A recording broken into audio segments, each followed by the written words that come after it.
Add Astra.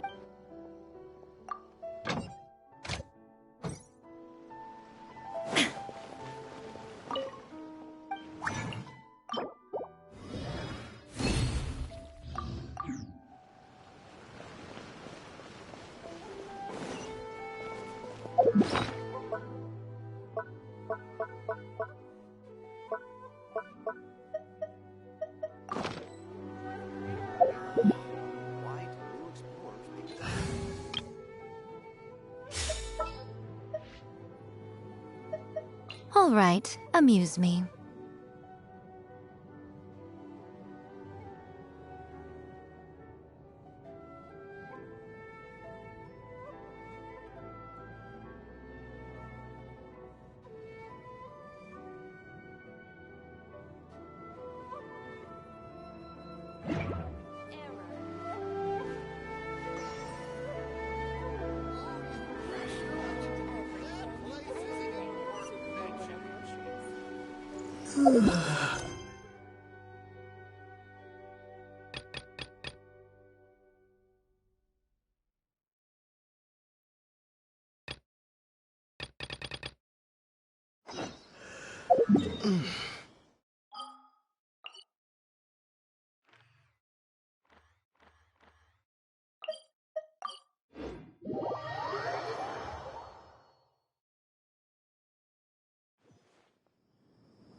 They're all waiting for you.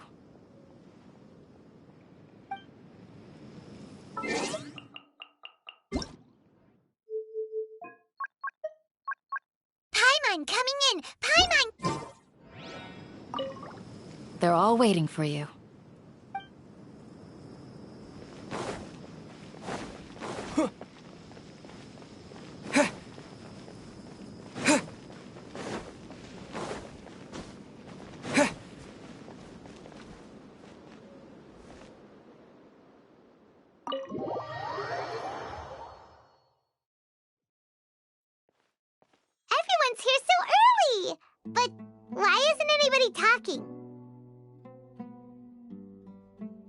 We already discussed things a bit.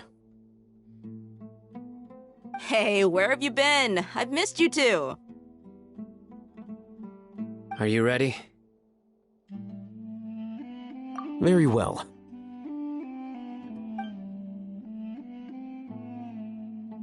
Are you sure this is gonna work?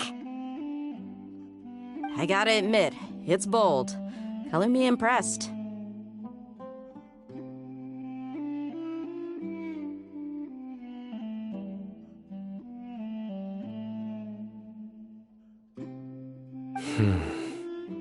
It's worth a try. The point of discussion is to arrive at a solution. Let's cut the small talk and move to the next point. You're making Paimon nervous.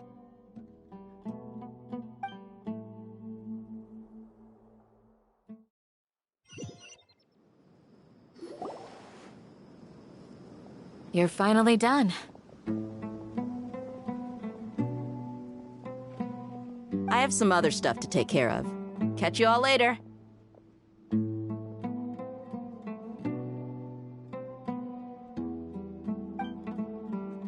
Come on, don't give me that face. I know what you're going to say. I'll be careful.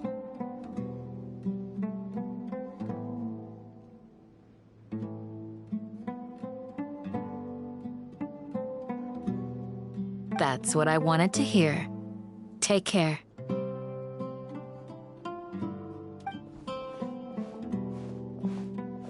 Well, Traveler, Paimon, judging from your expressions, the meeting must have been quite productive. You can tell?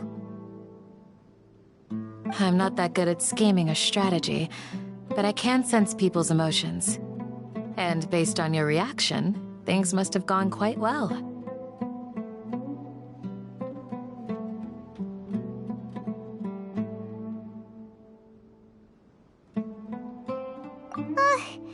Paimon's a little worried. Hopefully nothing will go wrong. To be honest, I feel the same. But you're already some of the most capable people I know. So you have my trust. Candace gave us a compliment. Your deeds speak for themselves. Candace, we stayed behind to tell you that, although you won't be coming with us, we'll be sure to remember your words. I'm very glad to hear that. I've said the same thing to everyone here today as I said to you when you arrived. Your safety is the most important thing. Only when you're safe can the plan be successful. So please, take care. You're welcome. And thank you for taking my advice. Good luck with everything. I'll be here in the village praying for you.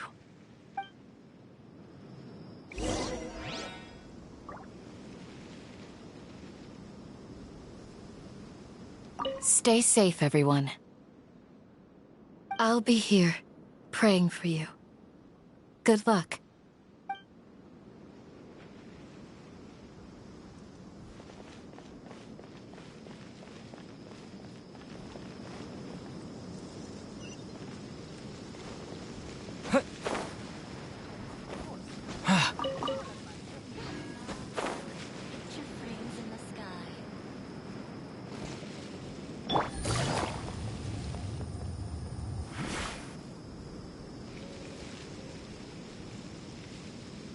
Sounds good.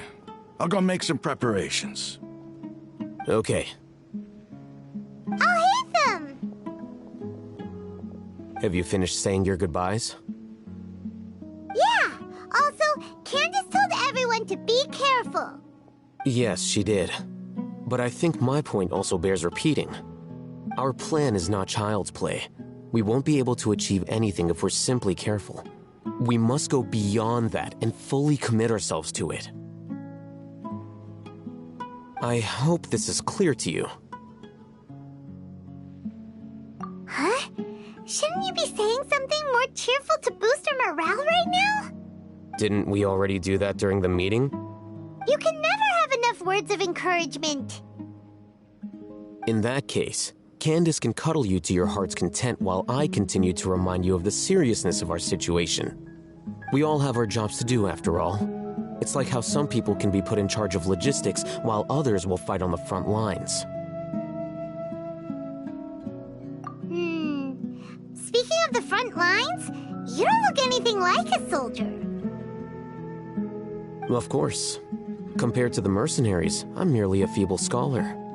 But the advantage of not being a mercenary is that I get to stay in a safer place and offer my strategic insight. Just think about that mercenary who lost his mind. Mercenary groups are facing constant danger every single day. Well, being a scholar is also a high-risk occupation, and you are a scholar. I'm not like the rest of them. Even among members of the same species, some will exhibit far more potential than others. This guy. Paimon still remembers when those mercenaries in Port Ormos called you a lunatic. All intellectuals are lunatics in the eyes of fools. I'll take that as a compliment. That reminds me. Do you remember the record we saw in the King Deshret ruins? It mentioned forbidden knowledge. You have a good memory. Forbidden knowledge has the power to drive people insane, but this fact has never been shared with the public. Even I, who has worked in the academia for some time, was never once informed of this. I think those mad scholars and mercenaries we encountered may have all fallen victim to the corrupting qualities of forbidden knowledge. But the academia has always held a different view. They have always believed that symptoms of madness are a side effect of human contact with divine knowledge as mere mortals. Come to think of it, perhaps the academia has also never understood the true nature of forbidden knowledge, and thus always approached the issue from the wrong direction. The Withering, Elazar, and the sandstorms. Don't you think what is happening right now across Sumeru is rather similar to the forbidden knowledge pollution that occurred in the desert thousands of years ago? But Paimon thought that Irminsul's disease is what caused the withering and the sandstorms. At least, that's what Tainari told us. Wait a second. Could it be that... Ah, you've connected the dots. The cause of Irminsul's illness may precisely be the pollution from forbidden knowledge. But if that's the case, what should we do? This is huge! Wait. Why do you think Lesser Lord Kusanali would have a solution to this situation?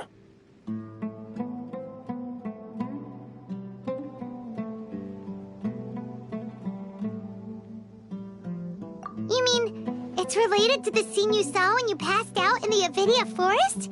That whole, the world forget me thing? In that case, it's imperative that we rescue Lesser Lord Kusanali. Only by working with her to save Irminsul can we completely resolve the problems Sumeru currently faces. To make sure we're still on track, I would like to check on the state of some of our preparatory work. Where are we going? To an Eremite base.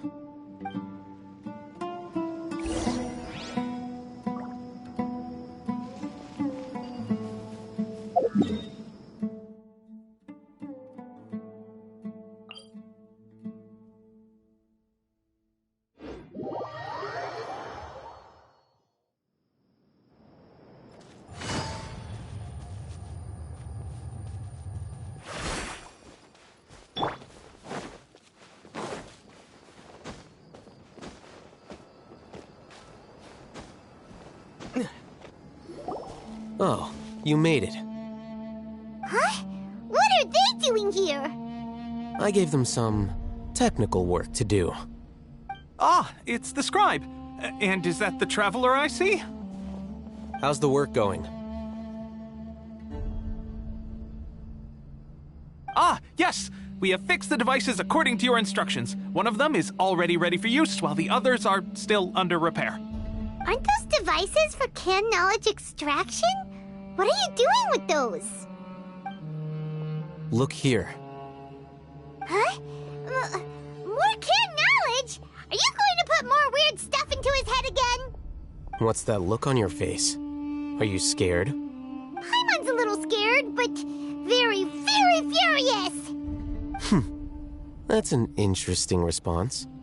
Anyway, we're not going to use this just yet. As I mentioned during the meeting, this knowledge capsule contains a decree I drew up in the past.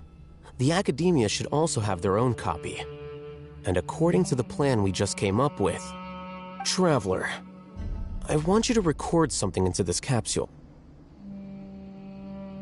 Do you believe we can save Lesser Lord Kusanali? Good. Conviction is the most important part of all of this. Now, please get ready and put on this device. You want us to record our conviction into the knowledge capsule? Yes. Paimon is still really worried. I understand, but trust me, Paimon, this is something we have to do. It's best if you can do as I say. Because, to achieve this impossible task, it sounds like you'll need to fool your own heart first. Although it may feel like a trick, self-encouragement may be the most important tool we have. Paimon can see the point you're trying to make. Imagine this. We have orchestrated our plan and successfully rescued Lesser Lord Kusanali. As a result, we have changed Sumeru's entire political landscape. Everything went without a hitch, and everyone recognizes and praises our achievements. Now, open your eyes. Here. What's this? Read it out loud.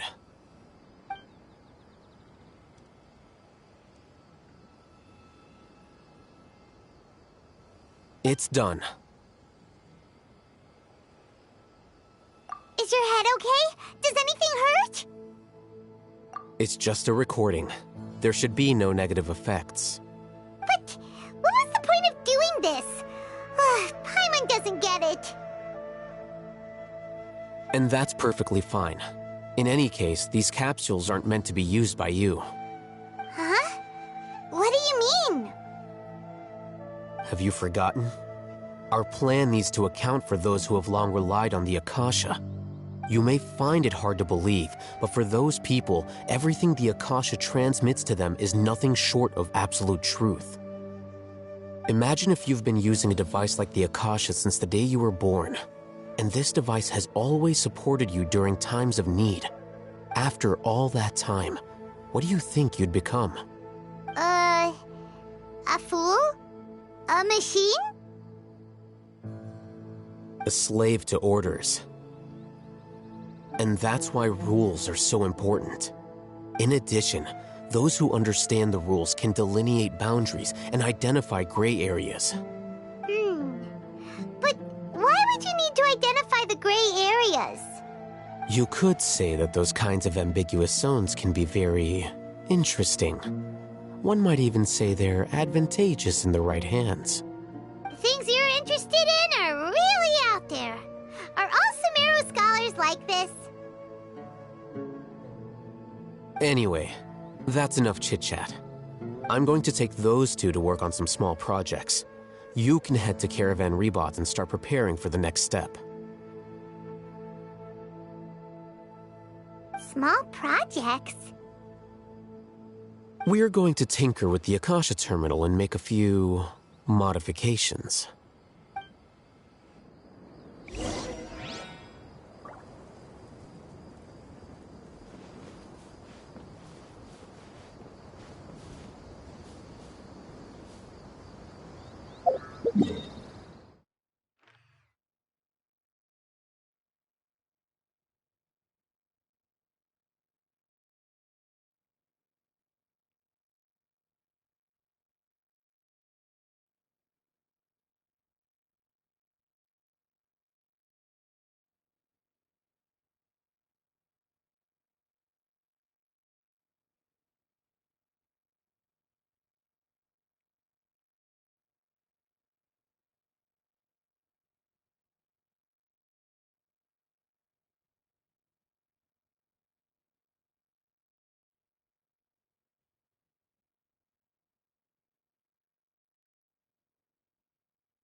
I thought we agreed on a plan. How can you go back on your word? The plan is too radical and carries a high risk for casualties. I've given it a lot of thought. And in the end, I still can't agree to it. But it's still the best plan we have. As a former Matra, you of all people should be able to see the bigger picture and recognize the innate advantages of our plan. I did. And that's how I saw the danger behind these so-called advantages. Alhaitham's plan is even more radical than I imagined. Huh? Why are you guys arguing? My friend, you're just in time. Why don't you help me persuade Sino? He's turned against our plan. We agreed to work out a plan at the meeting. As mercenaries, you're familiar with the local environment, so you'll take care of the specifics. But then, you went to Alhaitham for suggestions. Had I known Alhaitham would give you those kinds of suggestions, I would not have agreed to the plan. Look, you already know that we're all on the same side here, don't you? Mercenaries place a lot of importance on their bonds of friendship, but also will not hesitate to make sacrifices if they deem the situation to be sufficiently dire. I'm sorry, but as things stand, I can't accept your principles. Seems you really do understand the ways of the desert. Traveler, Paimon, this is also something you should know. Ramon's plan is to have me work with the Caravan Reebok guards in my capacity as a Matra. We will arrest the mercenaries and escort them into Sumeru City. Wait, how can we work with the guards? We can't get through that wall easily, remember? Caravan Reebok would never let so many unregistered members of the Eremites enter Sumeru City. My plan will clear us of any possible suspicion, and also let us enter the city as a big group. There is no better way. That also sounds like something Alhaitham told you. Am I right? Doesn't Alhaitham know how dangerous this plan is? Of course he does. He told me. There is no perfect plan, but this can get the job done. He also said that with the help of Sino and the Traveler, our chance of success would increase significantly. I never blindly trust anyone, and I've always had a good eye for people. I think he made a number of valid points. It's my own choice to trust you. If I make the arrests alone, I can control myself and prevent you from getting hurt. But I can't guarantee that kind of discipline from the guards. To make the whole thing more convincing, you'll need to resist to some degree. Casualties are inevitable once push comes to shove. I'm okay with the deaths of enemies. But now that we're allies, I'm against the meaningless loss of our own. I can't believe a Matra would actually care about us. I've lived a hard life, and I can say that people like you are hard to come by. I've always treated my allies with honesty and respect. They have the right to know important things like this. Now you're making this hard for me. Hey, is there something we can do to help?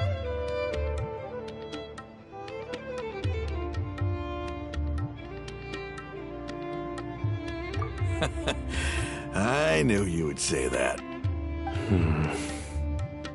We can help fight some of the mercenaries, which should reduce the number of times you'll have to struggle directly with the guards. That should help at least a little bit. Sino, on behalf of my people, I thank you for your kindness. But this is a mission we cannot turn our backs on. We strongly value the lives of our friends, but the goal we are about to achieve is even more important. We have no fear of casualties, because we crave the spoils of victory. So please, lend us your support. We will show you the determination of us desert dwellers. Well, now that you've put it that way, I can no longer refuse. But remember, you need to follow the plan and not do anything reckless. Candace made it very clear that we can only achieve our goals if we can ensure our safety. Since you and I both recognize the significance of this operation, there should be no more animosity between the followers of the Dendroarchon and those of King Deshret. Everyone's life is equally important. Okay, you have a deal. Let's do this for our shared dream. The guards should be stationed in the courtyard nearby. You can find them there.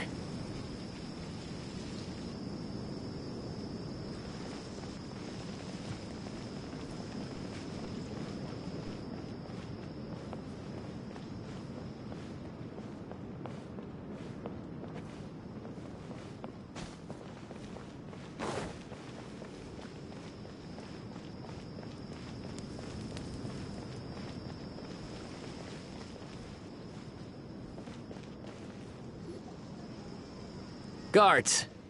General Mahamatra! To what do we owe the honor? Keep your voice down. This is a secret operation. I'm going to arrest a large criminal gang near this location. According to the Academia's Guide and Regulations on Secret Operations, I have the right to ask for the cooperation of Caravan Rebot. Ah, of course. Mahamatra Sino's order is the Academia's order. Just let us know what you need. But who exactly are you planning to arrest, and how many people are you expecting? Depending on the scale of this operation, we may need to report it to our superiors.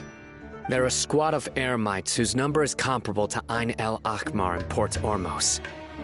They're involved in the theft and resale of supplies from the Academia. As many as Ain el Akmar? This should definitely be classified as a joint operation. Then I suggest that you report this to your superiors as soon as possible, and treat it as a top priority desert operation. I will need personnel. Got it. Please wait a moment. I'll contact them immediately.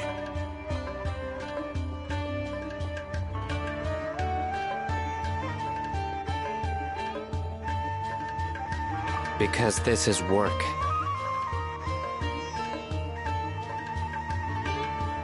Because I trust you. Paimon can't believe you're still in the mood to chat. This whole thing has Paimon scared stiff! Aren't you even a little worried? What if these guards already know that you have betrayed the Academia and are no longer their General Mahamatra? Even if that guard doesn't know, their superiors might, right? We discussed this, remember? The Caravan Rebot operation is of great importance. But don't worry, the guards there shouldn't know that Sino has stepped down. How can you be so sure? First, the other Matras still don't know why Sino has left, which proves that the Academia has been covering up the matter. Second, this is a crucial moment for the Academia's God creation plan. If something were to happen to the General Mahamatra, it's bound to attract a lot of unwanted attention. No matter how you look at it, they don't seem interested in sharing the news of Sino's departure. A reasonable inference. I agree. Which brings us to our next issue. I'm sure some of you have been wondering if the prediction function of the Akasha will affect our operation. The Akasha is still in operation, so I must remain on high alert. Actually, considering the power of the Akasha, it's quite strange that it hasn't already tried to interfere with my actions. I've given that a lot of thought. For now, I don't think you'll need to worry. If you remember, when you first came to Aru Village, all your actions and routes were predicted by the Akasha. It even gave that information to those who kidnapped the village keepers. But things like that never happened again after we met up with the Traveler. That's true. But why? Look at it from a different angle. Why do you think the Akasha will predict your actions? Because my personal data has been entered into the Akasha. That's true, but the key to this question is, how well can the Akasha make predictions about a person? Haven't you ever thought about it? Just how can it do this in the first place? Because the Akasha controls the entirety of Sumeru. The Academia firmly believes that all human actions can be explained through logic. By sorting and analyzing entered data, the Akasha can derive behavioral logic and predict the actions of those who fit an existing logic model. However, at the risk of sounding like an advocate for fallacies, can everyone truly be considered logical at all times? Emotions are part of our behavioral logic, but can you guarantee that every experience of the same joy or pain would be equally intense? How can our feelings and opinions be predictable down to the letter in every single instance? Sino, in the past, you've always worked alone.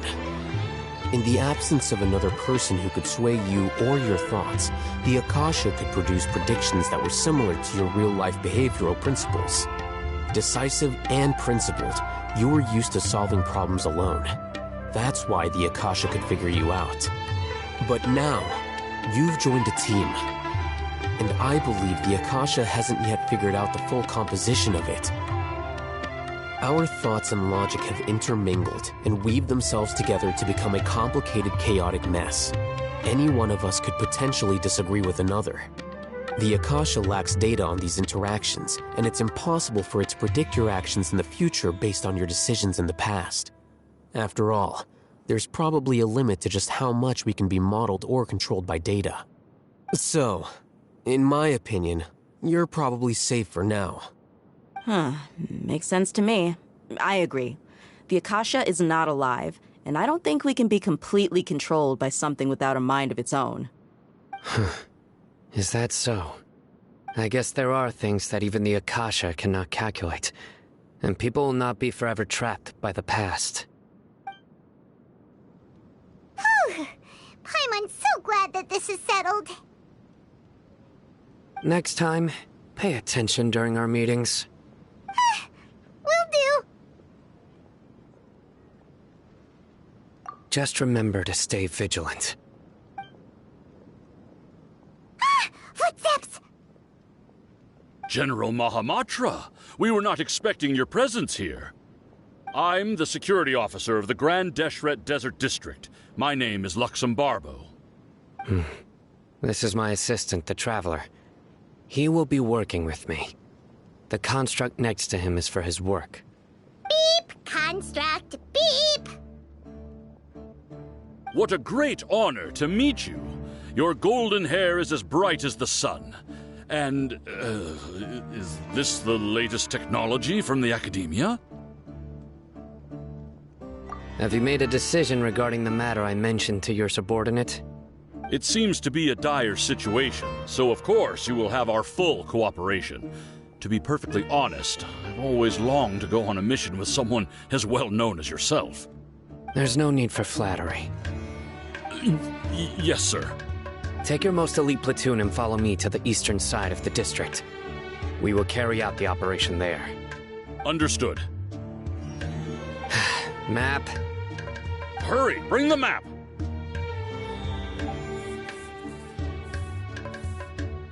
In 2 days, we will engage Rahman's Eremites and capture all of them. Any questions about the time or location? None at all, sir. Good. See you then. Yes, sir.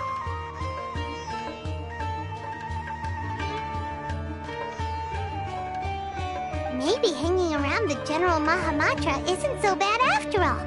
Everyone's so respectful towards us. This is all due to the absolute authority of the Academia. And now, we're going to strike back against that massive pillar of power. Get ready. We will move out in 2 days.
It's time for the operation! Let's go meet Sino in the desert!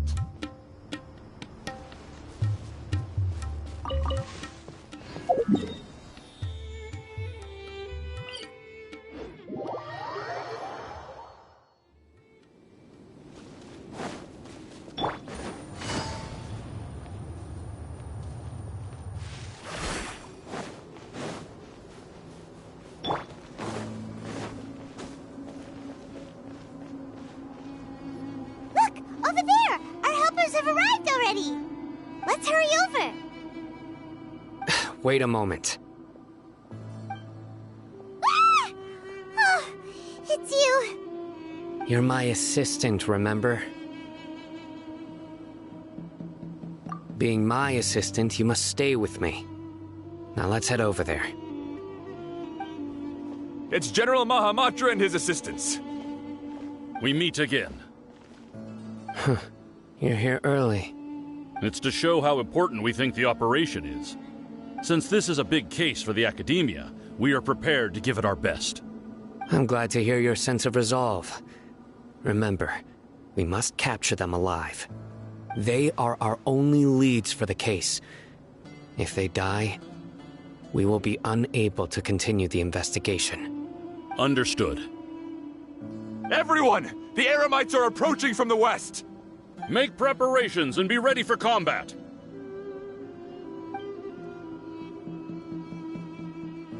Halt! Oh? What a warm welcome! What do you want?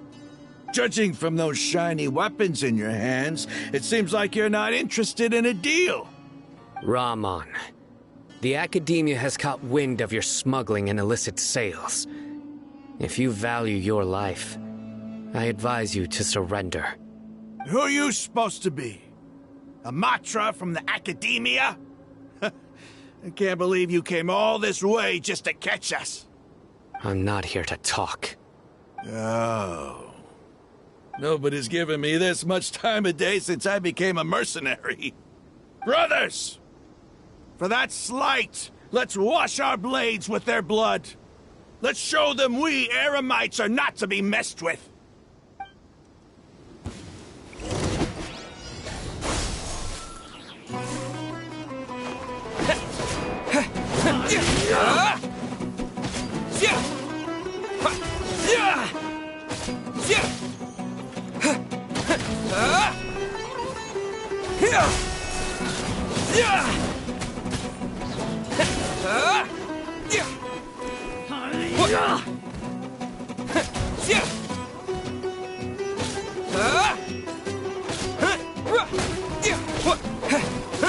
Scatter!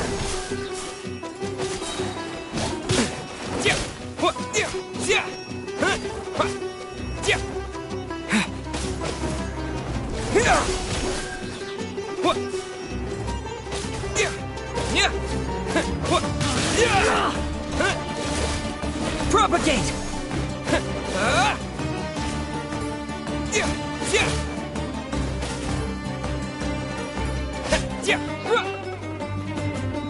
Scatter!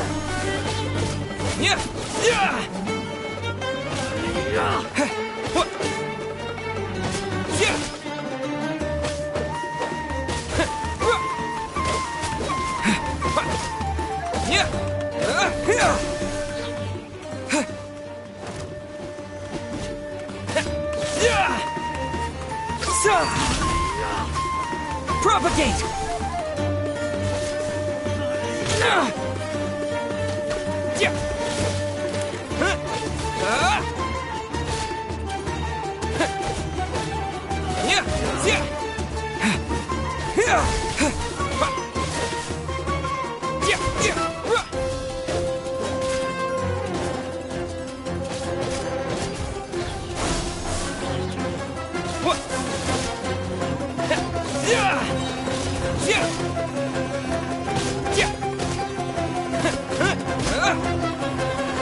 Propagate!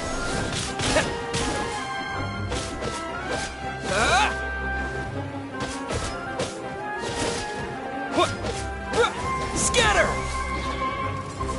Spring forth!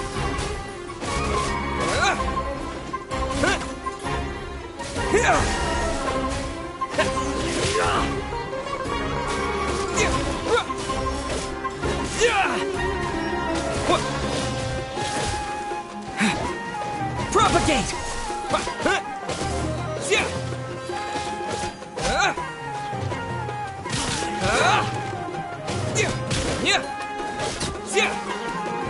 Scatter!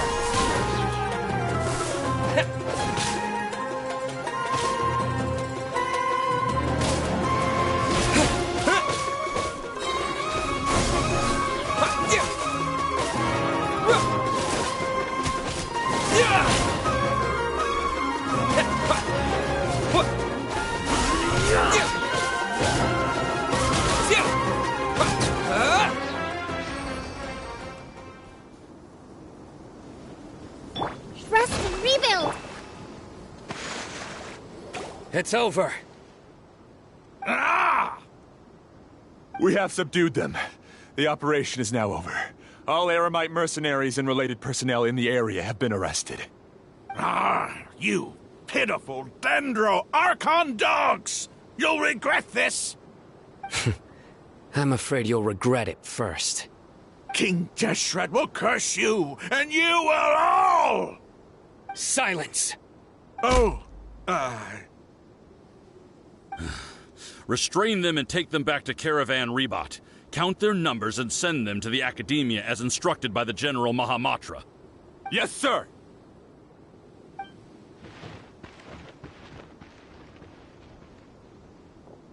Mahamatra Sino, I will now take my leave. If you need further assistance, please come to Caravan Rebot and ask for me. Understood. You are dismissed. There they go. Let's talk elsewhere.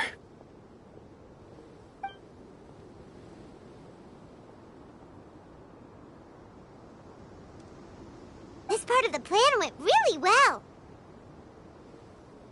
Yes, things went perfectly. That's fantastic! And that punch you gave Ramon there sure looked convincing enough. Once we're done here, I'll return to Caravan Rebot and oversee the group's transport. I promise. I'll get everyone into Sumeru City safely.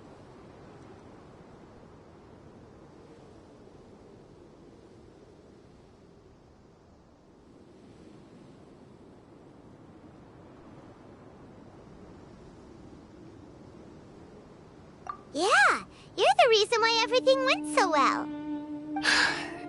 It's not the time to celebrate yet.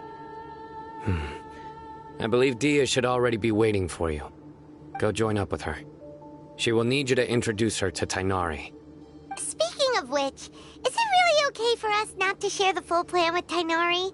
What if he'll feel miffed about it and refuse to work with us? I have a very close relationship with Tainari. Given how well we know each other, I believe my message alone should be enough to bring him to our side. He knows I won't make jokes about things like this. If we need help, Tainari is the best option. Get ready for the next phase of the plan. Don't keep them waiting.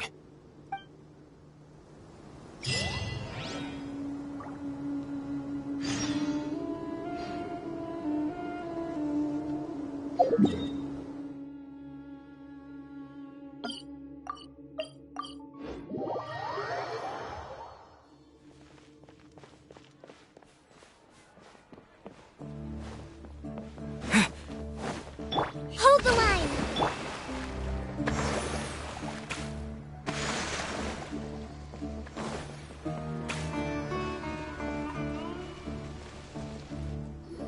Dia! We're here! It's about time. Didn't you say our part of the plan is the most important of all? And here you come rolling in late. In the time it took you to get here, I already did 5 laps around the place, downed 7 drinks, and even did some clothes shopping. Sorry. We didn't mean to keep you waiting. I just wanted to fix your attitude and rub it in a little. After all, you took your sweet time getting here, and we've got important stuff to take care of. I just like seeing that serious look on your face. All right, I'll stop. All joking aside, I'm glad you're here. Let's get moving and take care of this as soon as possible. But where should we start? Our responsibility is to get a status update on the Fatui Harbinger known as the Doctor. We need to make sure he won't get in our way when we rescue Lesser Lord Kusanali. Dealing with an institution that controls all of Sumeru is already hard enough. If the Doctor were to crash the party, it would be next to impossible for us to achieve our goals. Yeah, we sure don't want him showing up. Ooh, he really gives Paimon the creeps. Right? Hearing his name just reminds me of those stuffy old geezers in the academia. I'd rather not have to deal with someone like that.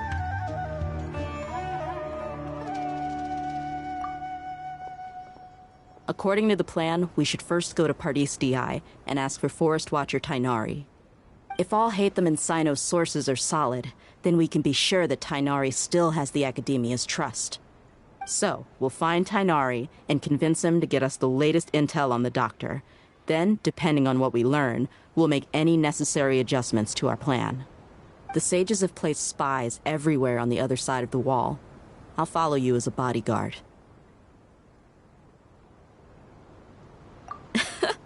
You should be honored. I don't offer my services to just anyone you know. But Paimon thought mercenaries would do anything for Mora. That's certainly true. But when multiple employers are vying for your services, you should always go with the best offer. Let's see. If I were to charge you a bill, I guess I can apply a discount. How much more do you want? Paimon's not sure we can afford it. How much do I want? Hey, how about paying me with a smile? What do you say? I haven't seen you smiling much recently. If you ask me, someone like you must look lovely when they smile. Come on, give me a smile so that I can be less worried. Looking good! I hope this pretty smile will become our lucky charm. There are many kinds of smiles, but only a truly joyous one can bring blessings to others. Let's consider this smile a down payment for our future victory. Let's go. It's time to pay a visit to Pardis Di.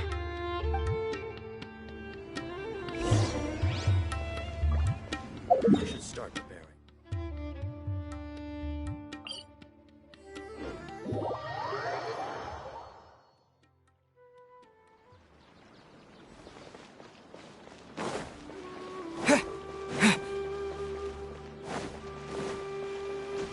He's over there! Let's go say hi!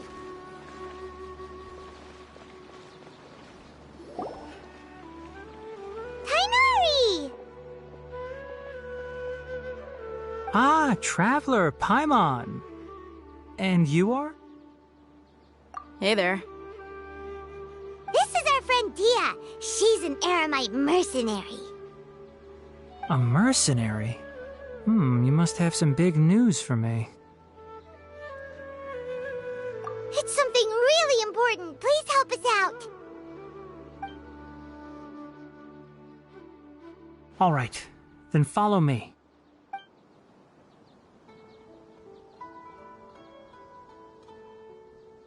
This place is better. We won't be disturbed by any passerby.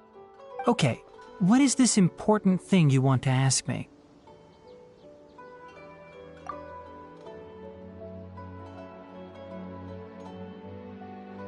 The doctor, huh? He's that strange-looking Fatui Harbinger with the mask.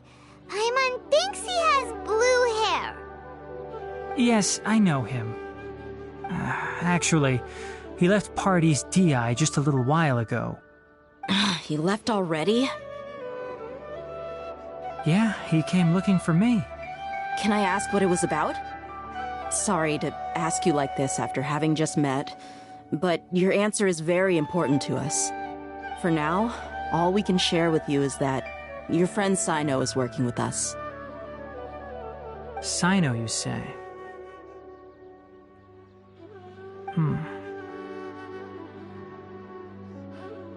I see. So that's why he hasn't been at the academia. Okay. I will answer your questions and will assist you any way I can. You don't have to tell me everything that's happened. Sino's name really does work wonders. You're not even a little worried that we might have made it all up?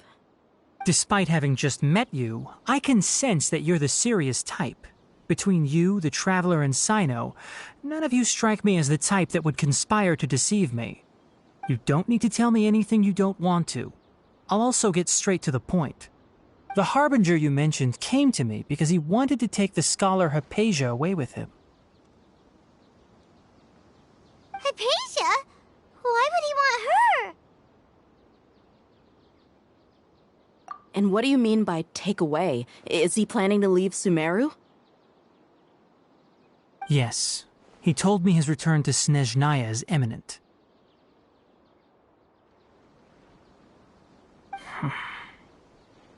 So you mean... you're leaving this place soon? Indeed. Otherwise, we could have perhaps talked a little more. I was just about to set out when I remembered something important. To that end, I made a final trip to Pardis Di.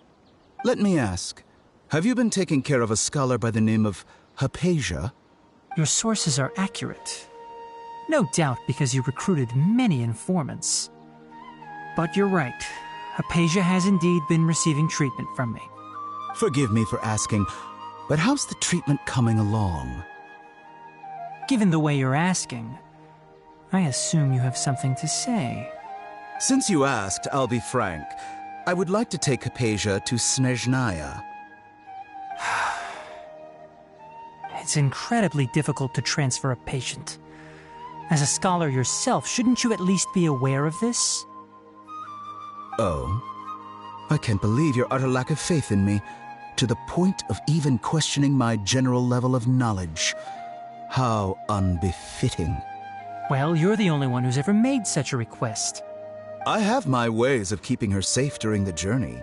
In addition, I can also promise that under my care, Hypatia will receive the most advanced and effective treatment. I will personally supervise her treatment and see to her recovery. Would that be agreeable to you? Hypatia was born in Sumeru and remains a scholar of the academia. Her situation has not become dire enough to necessitate her transfer to another nation. Transporting her to Snezhnaya is risky, and the potential benefits are unknown. As the person currently responsible for her treatment, I cannot possibly sign off on this transfer. Your suggestion is rude and reckless. I'll pass. I don't know much about the doctor, but after talking with him, I realized that, just like many other scholars, he possesses an aura of arrogance that I've come to detest. It's not so much that he's looking down on others, but more that he's so confident in himself and his abilities, to a point of near insanity. I would never refer a patient to someone like him. I prepared myself for a protracted battle of wits, and was really surprised to see him just give up on the topic. Still, his reaction really concerned me.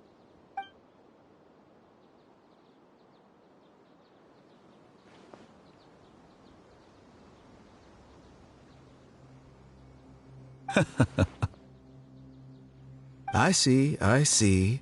Of course, your opinion makes perfect sense. You're still young, but already quite stubborn. I must say, you are not like what I had expected. Under normal circumstances, I wouldn't just let you off the hook like this. But unfortunately, I'm in a hurry today, what with Her Most Noble Majesty the Tsaritsa calling for our return. Luckily, there is still some time left for me to take care of everything before I leave. It's just as the Academia said, you're a responsible and gifted scholar. Sadly, even with all of that, you're still lacking a bit of shrewdness. And that's also why people like you can never realize that sooner or later, everyone must pay the price for what they've learned.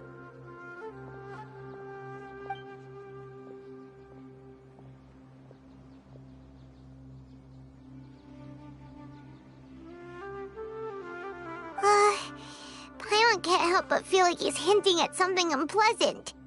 He asked a question, yet didn't care for my answer. Perhaps I'm nothing but a talking rock in his eyes. He never came off as malicious, but an utter lack of compassion permeated throughout our conversation. From his tone, I can sense that he's always looked down on others.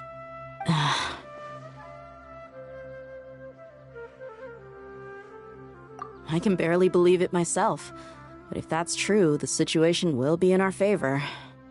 I don't think I missed any details. Frankly speaking, I don't want you to do anything too risky. Now that you know a little more, it should be easier for you to stay safe. Sorry we can't tell you everything. We appreciate that you helped us anyway. I won't forget your kindness. It's okay. I have an obligation to do so. To be perfectly honest, all of this may have started because of me.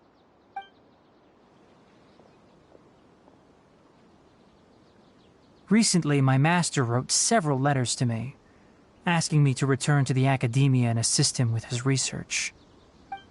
Hasn't he already asked you several times before? Yes, but there's something off about this most recent batch of letters. The handwriting and tone are both familiar, but some details have been omitted. My master will occasionally leave a few dots on the back of the letter. 1 dot means that he wrote the letter on a sunny day, and 3 dots stand for a rainy day. This has been a habit of his for many years, but I didn't find any dots in his recent letters. I believe something may have happened to him. I get it. Since you are always at Gandharvaville, you would like me, someone already working at the Academia, to investigate this matter, right? I'd like to ask you to do that for me. If you can keep yourself safe, please withdraw immediately at the first hint of danger. I can do that, but I have a feeling it won't be that simple. The Academia has been working on a big project. I'm not quite sure what it is, but your master might be involved with it. If the higher-ups really are hiding something, then it will be difficult to remove myself from the situation once the investigation starts. If the situation becomes critical, I'll leave the Academia. If you don't see me there for an extended period, that's your cue. All right, we've got a plan. I'll stay at Gandharvaville to support you. If that scenario comes to pass, you must be extra vigilant. And be wary of any messages or direct requests from the Academia. I must say, I didn't expect a warning like this from the General Mahamatra. Being loyal to the Academia doesn't mean blindly doing whatever the sages say. I know what I'm doing. On that note, Aren't you also being quite distrustful of your alma mater? The academia, yes, but my master is a man of integrity. Even when I was a student, I was worried he'd get in trouble for sticking to his beliefs. I suppose he's lucky to have lasted so long. But in the end, it still caught up to him.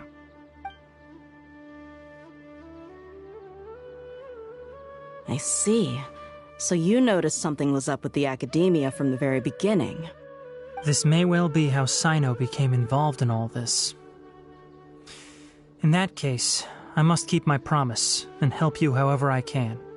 Also, if you run into Sino again, please help me pass on a message to him. Trust your own senses and experiences. I think this may be something he needs to hear right now. Okay, we'll find a chance to tell him. Thanks. Right. Now let's go hunt down this Harbinger.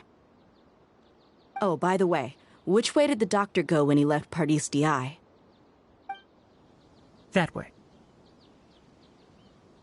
Gotcha. Thanks so much. We'll be on our way.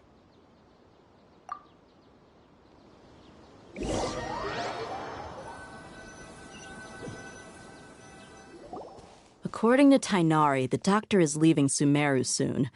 I want to check if the doctor was actually telling the truth. He also said that he'll take care of everything before he leaves. What did he mean by that? We need to be extra careful when dealing with a person like him.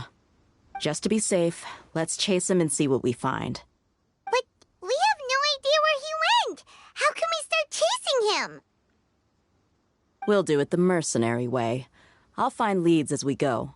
All you have to do is just follow me.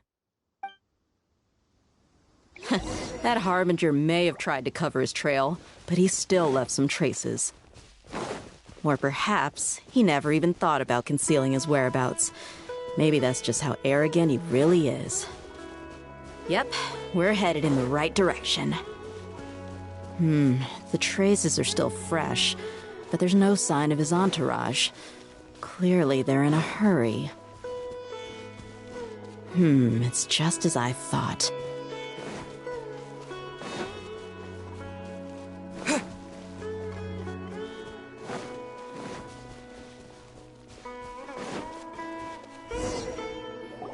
We can stop here. I think I know where the doctor went. To the south of here is Port Ormos, which seems to be where they're headed. Port Ormos? They're going to leave by boat? That's right. Let's go to the port and have a look for ourselves.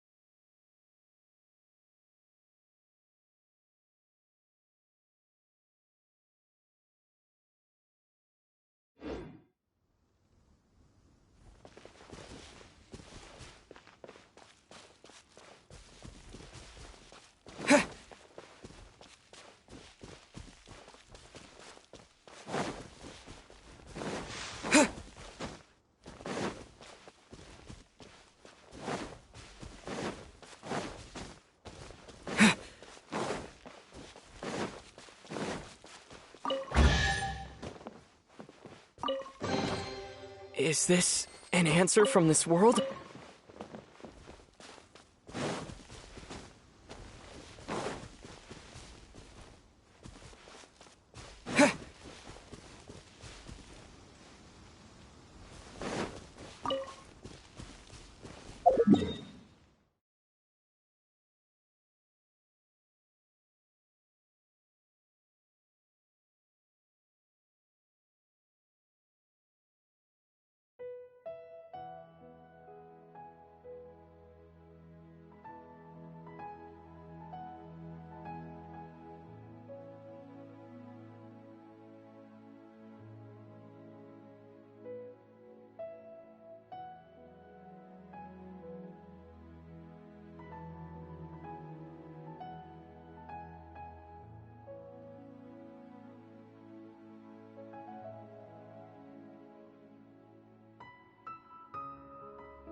Shh!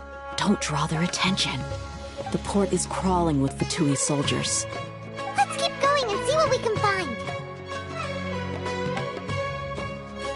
Now this is a proper farewell ceremony for a Snezhnayan Harbinger. The Lord Harbinger is leaving. I've still only seen him once or twice. I used to hold a position in our homeland, and back then, the doctor spoke in a very different way from the way he speaks now. Maybe the way people talk in Sumeru has rubbed off on him? It's always like that when you spend too long away from home. When he gets back to Snezhnaya, perhaps it will also take him some time to get used to the life there again. Huh? But, sir, that can't be right. No, I remember it like it was yesterday. Both his expressions and tones are now very different. Also, for some reason, he seems like he's all smiles now. You must be mistaken. Nobody's supposed to look happy when they're on a business trip.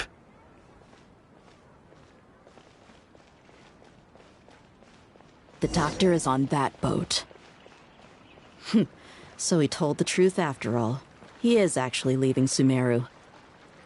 Let's get closer and find a place to hide so we can observe him.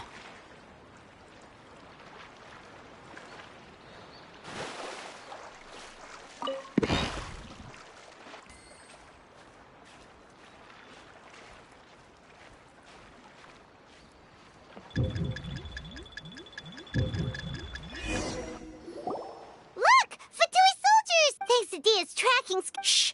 Don't, the port is Let's keep going and see. Now this is a proper farewell ceremony for a Snezhnayan Harbinger. The Lord Harbinger is leaving. I've still only seen him once or twice.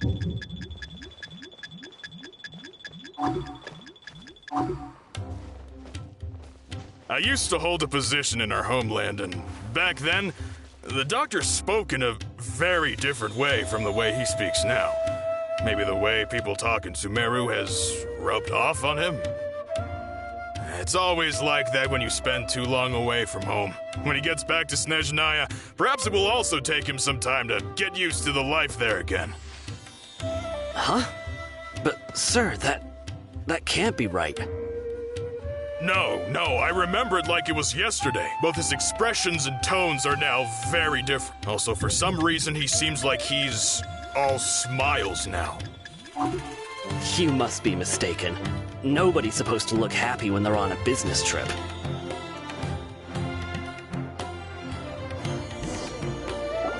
Look! Fatui soldiers! Thanks to Dia's tracking skill. Shh!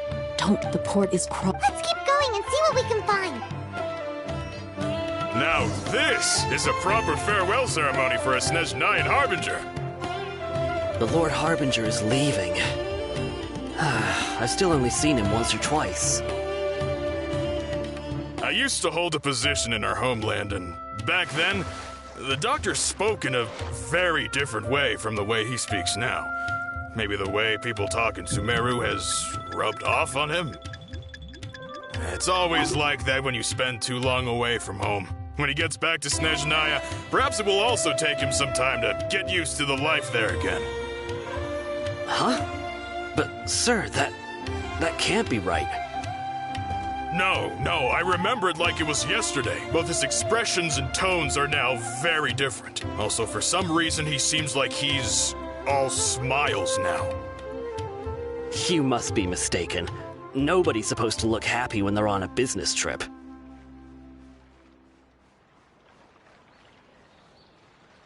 The doctor is on that boat. So he told the truth after all. He is actually leaving Sumeru. Let's get closer and find a place to hide so we can observe him.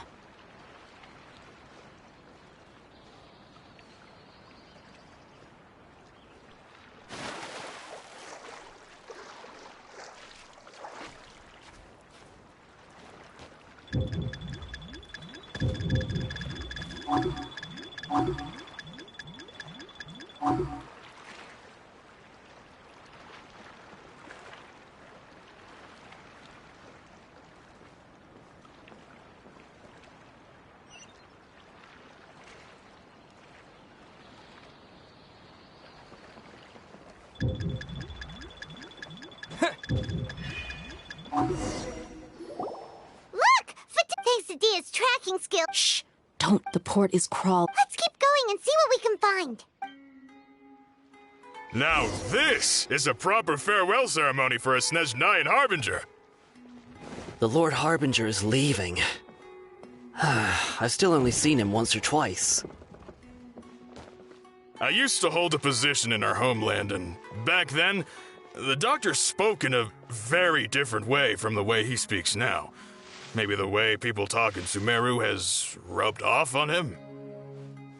It's always like that when you spend too long away from home. When he gets back to Snezhnaya, perhaps it will also take him some time to get used to the life there again. Huh? But, sir, that can't be right. No, I remember it like it was yesterday. Both his expressions and tones are now very different. Also, for some reason, he seems like he's all smiles now. You must be mistaken. Nobody's supposed to look happy when they're on a business trip.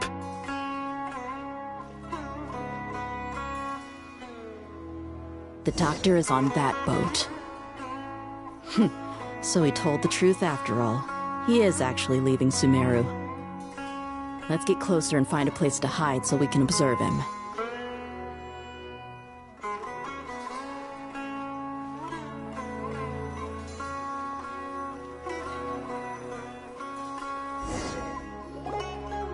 This place will do. We can hide here while we keep an eye on the boat.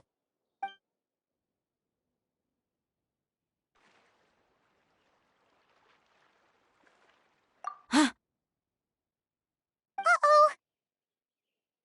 He saw us.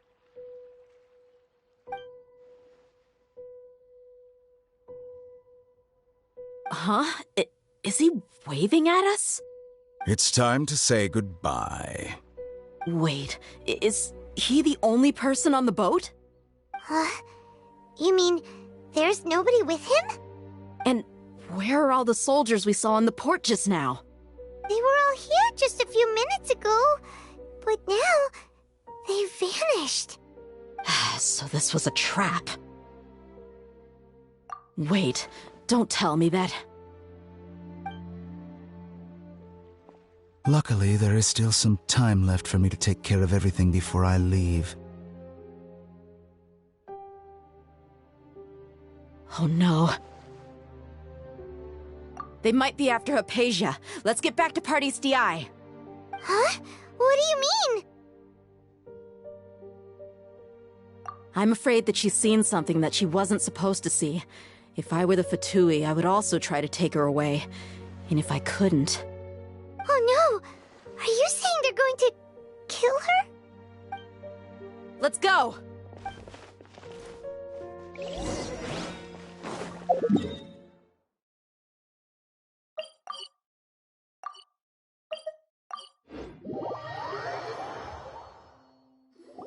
Pardis Di is not a place you Fatui can just show up and do as you please.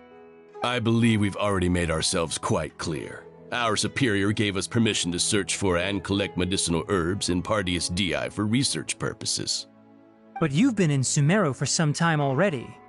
I find it coincidental that you chose to only come here today. Even the Grand Sage himself may not have the right to question our research, much less an ordinary scholar like yourself. I've done my duty to inform you. Don't make things difficult for yourself.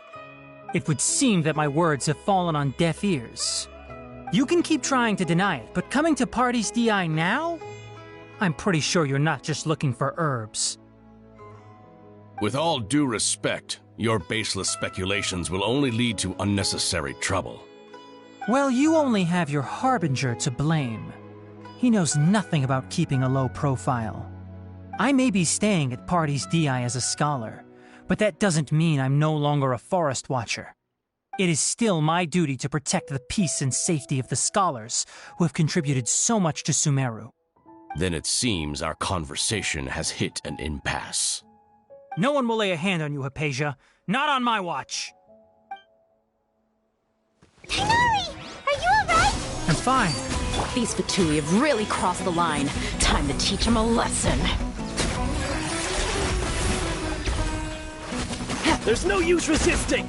Give us Hypatia! Keep dreaming! Yeah, The doctor's orders are absolute! Yeah? You've been someone's lapdog for so long that you don't know anything else now!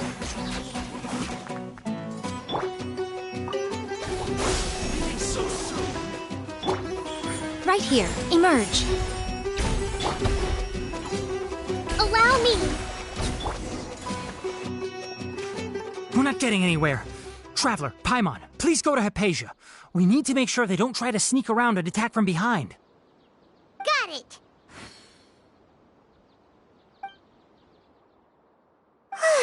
Hypatia's still here. Doesn't look like anyone's broken in.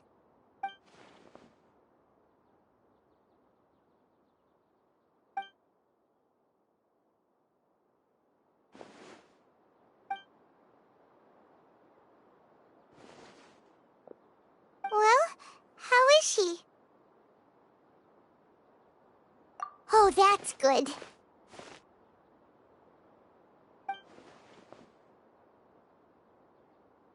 So, you think this is over?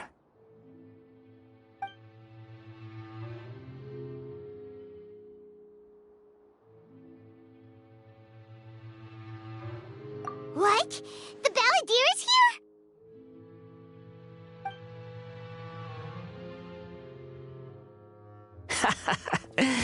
I've missed that look of abject horror.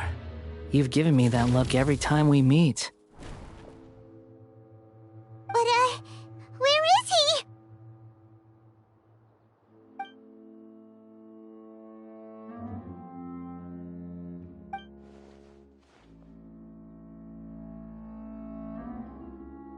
I can hear all of your thoughts, you know.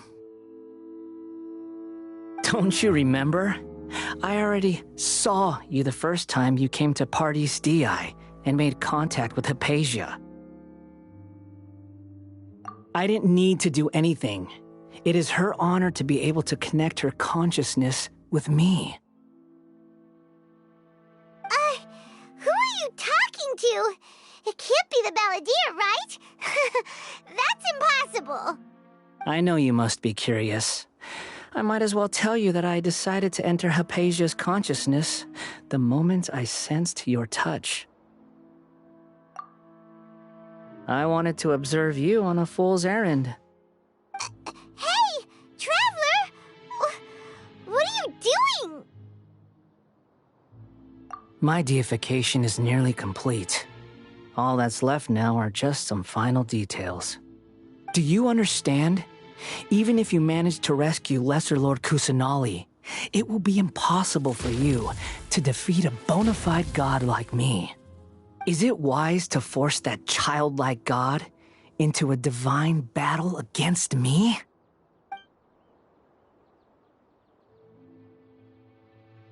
Scholars consider the God of Wisdom to be the sum total of their faith.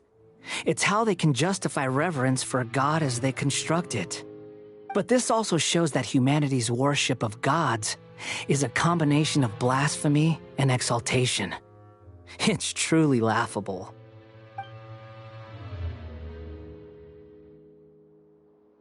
Yes. What is it?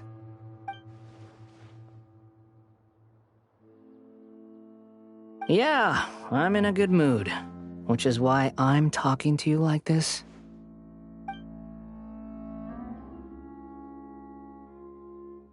What do you mean?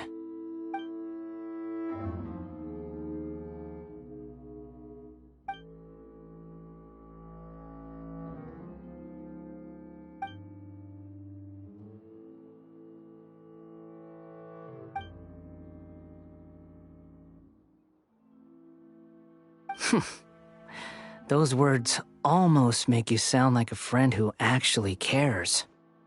But you're wrong. I'm different from all of you. I was born to become a god. My entire life up until this point has just been a meaningless routine. Just think about a sheet of paper. By itself, it holds no meaning. The content recorded on it is what gives it value. All I had recorded down before were some painful memories and boring human feelings. Such senseless drivel should have been erased a long time ago. Indeed, to me, the sight of you fools in your futile struggles is far more amusing. Tell me, just what has this world done for you to protect it with such zest and conviction? I'm connected to your consciousness, so I can hear what you're thinking and sense the depth of your determination. This is a good conversation we're having. So here's a word of advice. Let go of your misguided guardian complex. You know nothing about the truth. It'll be for your own good, as well as everyone else's. Humans are a species that can only find bliss in ignorance.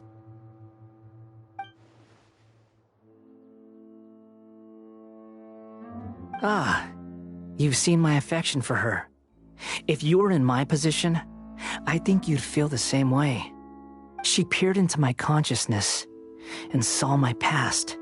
Someone like that is qualified to become my first follower. All gods need followers. So Hypatia has been chosen. Her appearance heralds my imminent arrival at the throne of divinity, while her worship shall become my glory.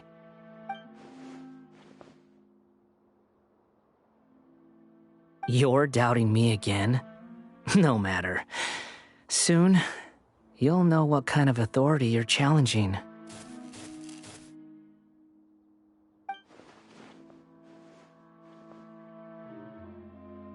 Who wants to hurt my devout follower?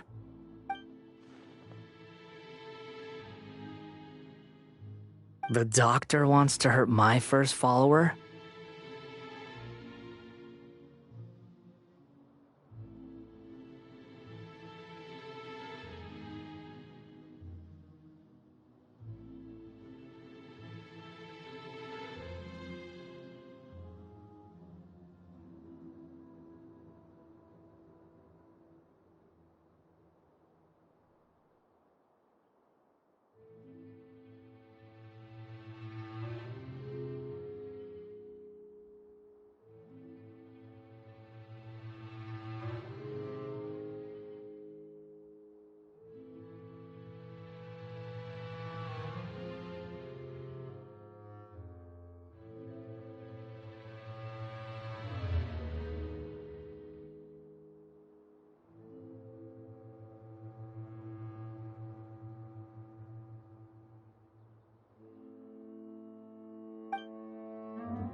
How very amusing.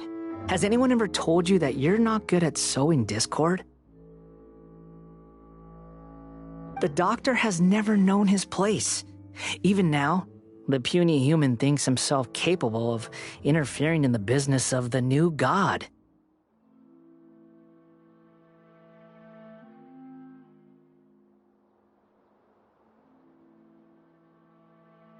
You're still too naive if you think a few words will be enough to convince me to destroy the doctor. But I'm willing to give you a gift, just like my expression of affection towards Hypatia.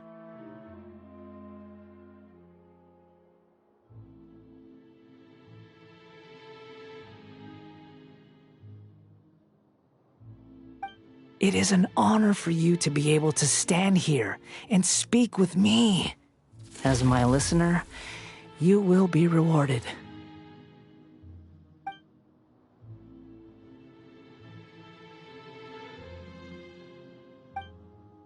Both good things and bad things can be called gifts. After all, gods have never needed to be reasonable.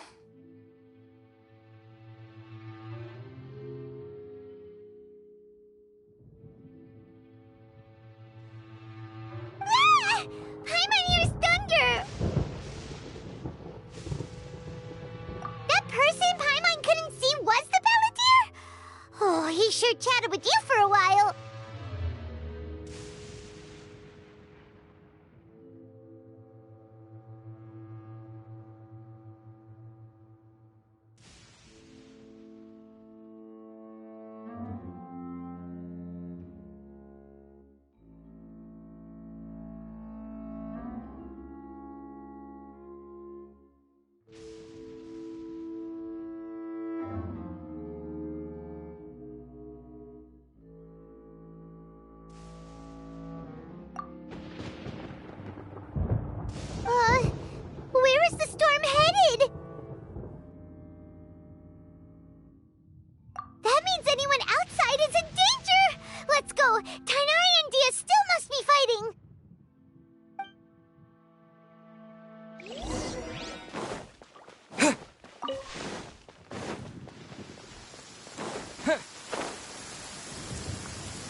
He's hurt. I'm fine. Don't move. I've seen eremites get struck by lightning before. You need to rest. Struck by lightning? We were fighting, and just as things started looking grim, the weather suddenly became extremely strange. Lightning started attacking everyone, almost as if it were alive. Luckily, there were only two of us, and both of us were nimble enough to dodge most of the strikes. There were a lot of Fatui, though, and they were being torn to shreds by the bolts of lightning. With that, all the Fatui soldiers were forced to retreat. It's all right. My wound aside, you look like you've seen something unpleasant. Is Hypatia all right?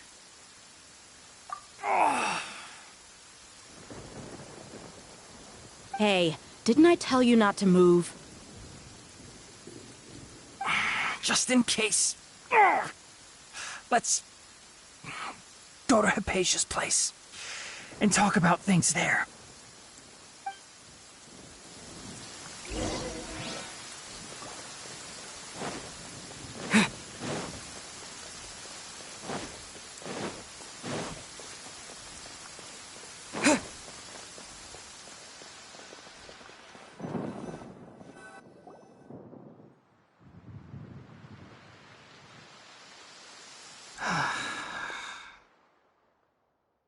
Thank goodness she's fine. Hey, how about taking care of yourself first? I understand my condition. The wound is not fatal. I'll be all right. Ugh. The more you understand medicine, the worse of a patient you become. I know. They always think they can push through the pain.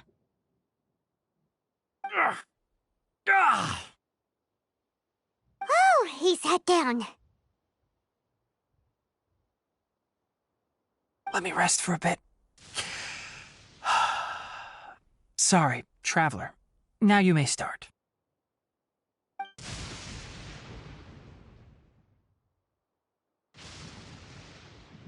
So that's what you were talking to the balladeer about? Oh, Paimon can't believe what he's thinking. The Academia's God creation plan. How ridiculous.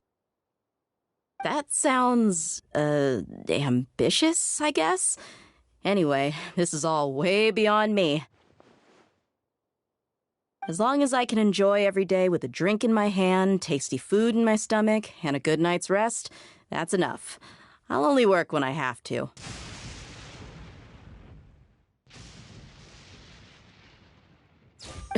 I must be the least ambitious person who's ever set foot in Party's DI. Don't say that. I haven't even thanked you for your help back there.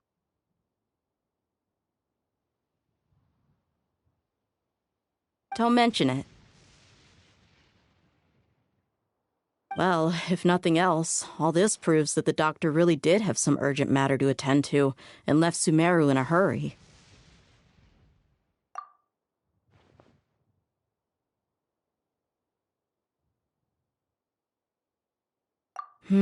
Maybe the Fatui want to cover up some secret of the balladeer. Is that why they tried to seize Hypatia? You said the balladeer claimed that Hypatia has seen his past. So, what could be there? Have you noticed? The balladeer is not happy with the doctor's actions. He thinks the doctor has no right to consider himself as his equal. So, if the doctor was to show up again, would the balladeer zap him with lightning? Based on what the traveler has said, I think he would. Having the doctor gone benefits him as well as us. In other words, we've successfully completed this stage of the plan. The doctor is out of the picture now. Yay! That's a big accomplishment! I'm also happy for you. Thank you for the help, Tainari. Make sure you rest up for now. Yeah. All right. Okay, that wraps things up for us here at Parties DI. Traveler, it's about time we rendezvous with the others at the Grand Bazaar. Let's continue to keep a low profile. You can head there once you're ready.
You can just focus on your plan. Leave Hypatia to me. My wound isn't going to get in the way. Oh. Okay. Guess I'll sit still for a little while longer.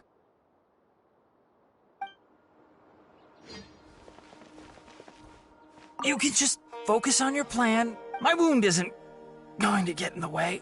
Oh. Okay. Guess I'll sit still for a little while longer.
All newcomers can claim Akasha terminals here. Again.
All right, everyone is here.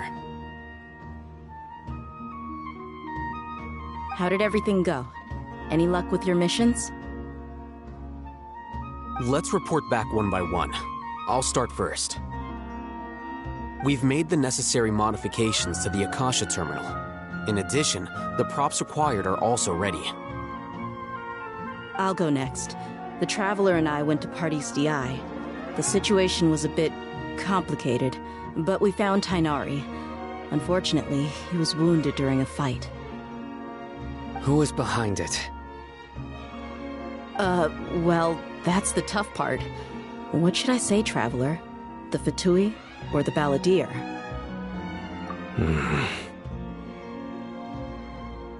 After some back and forth, we confirmed that the doctor has left Sumeru by boat.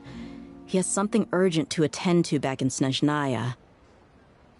So, we've successfully removed the doctor from the picture. Also, Tainari's already resting, so he'll be okay. Good. Oh, Tainari also asked us to tell you this message. Trust your own senses and experiences. All right. I'll remember that. Everything also went smoothly on my side. The Eremites should have arrived at their destination by now. To avoid alerting the quarry, they will stay there for now. I can't believe you actually got so many Eremites into Sumeru City. It's all thanks to Rahman and his brave team, as well as their bold strategy. It appears to have been very effective. I'm glad to hear it. Well, is that everything? Okay, this meeting is adjourned. Huh? Wait, you mean that's it?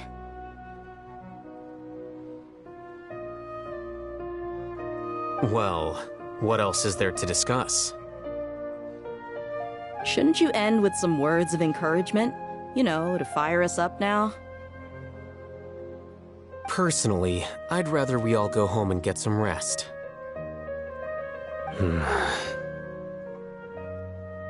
I'll hate them, you... Ugh.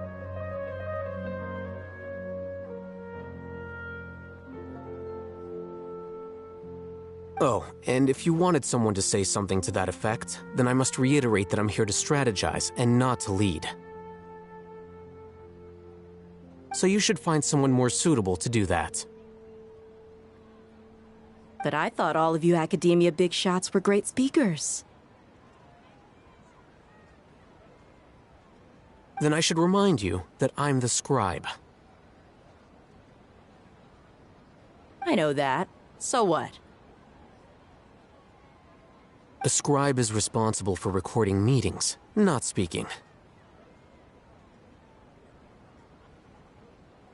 Fine, whatever. Well, Sino doesn't seem to be much of a talker either. I guess that leaves it to my employer. Employer? Yep, the Traveler hired me. That's right. So come on, boss. What do you have to say for the team? Yeah, say something to boost morale.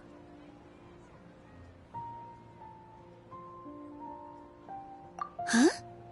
What are you all doing here? Oh, it's Nilu! Hey, everyone. I'm not disturbing you, am I? Not at all. I was actually just about to go find you. You were discussing something important, weren't you? But you also look like you're up to no good. Seems pretty interesting. Welcome, Nilu. Would you like to join us? Huh? Join you? You mean, you also want to discuss something important with me? Yes, something very important. Nilu, are there any breaks in your performance schedule in the upcoming days? Huh? Wait.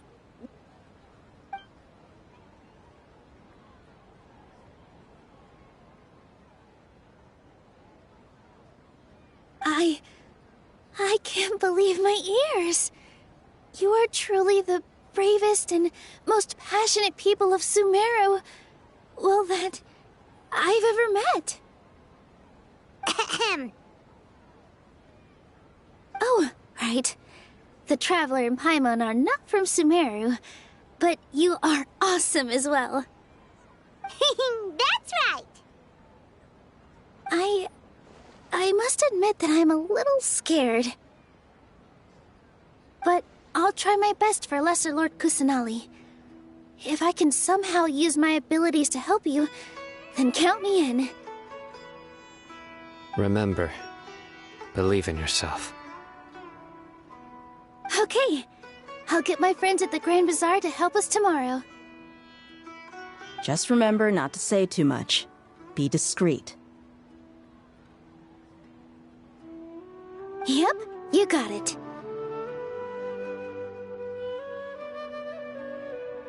All the preparations are done. Now, can we finally conclude this meeting? So, have you thought up what you'd like to say, boss?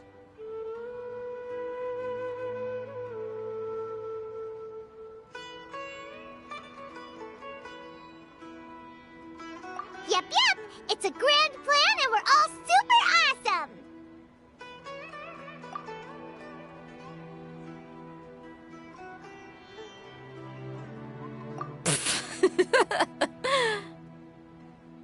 Well said.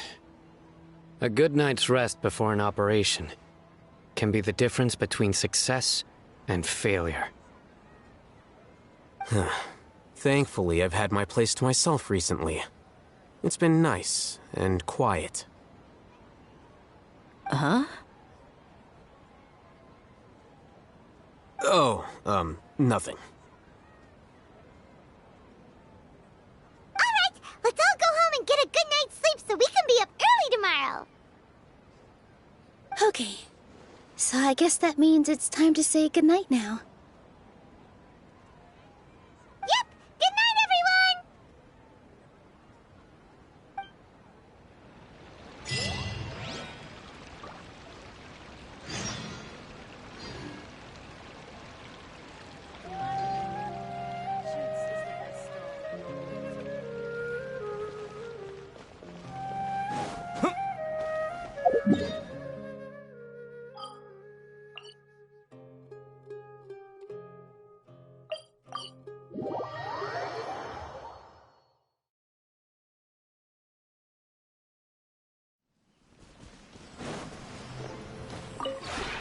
This realm is...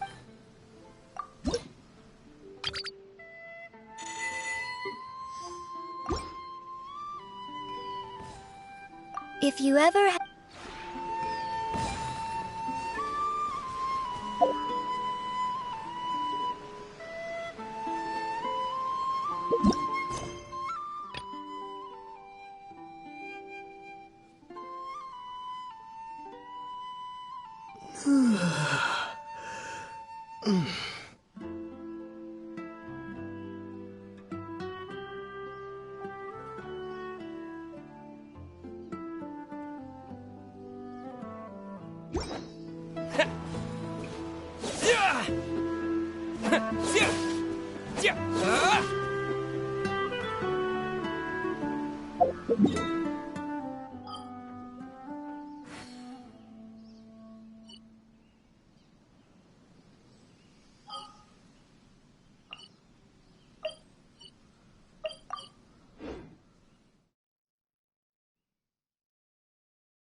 Today's the Academia's Nia Garbaha Day.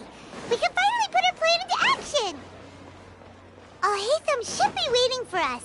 Let's go to the Academia and find him.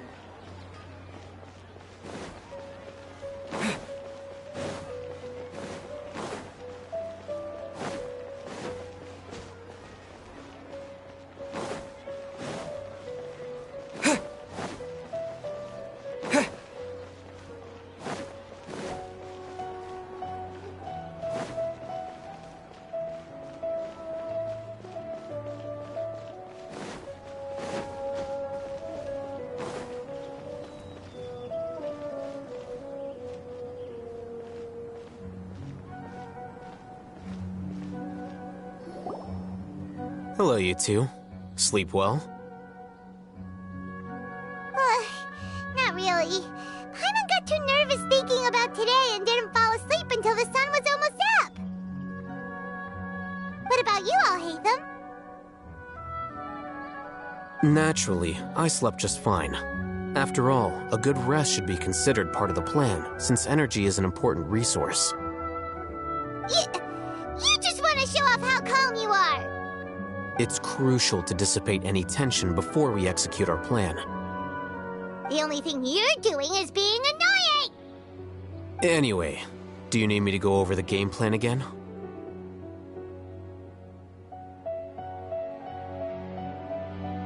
Our target is Grand Sage Azar's office. Everyone in the Academia knows that's where the Grand Sage's console is. Only they can operate it. Many restricted commands and operations are executed via that console. I'm sure that console has a way to free Lesser Lord Kusanali. You know, Paimon's been thinking, what kind of technology could let the sages imprison even a god? That isn't something they could have accomplished with their scholarly talents alone. In the sanctuary of Surasthana, there's a device of Greater Lord Rukkhadevata's that she once used to isolate herself while meditating. 500 years ago, the Grand Sage at the time modified the device so that it can no longer be controlled from the inside. They were effectively trapping one god with the power of another. So, how are we gonna get to the Grand Sage's office? Don't forget, today is Nyagarbha Day, arguably the most important day to the Academia. The sages and core Academia personnel are busy loading the latest batch of research developments and legal decrees into knowledge capsules so that they can be entered into the Akasha. All the Darshan's researchers have their noses to the grindstone, and the Academia's grounds are flowing with all sorts of people. It's the perfect time for an infiltration. When the Grand Sage leaves his office to supervise the entering process, that's our cue to access the console and free the Dendro Archon.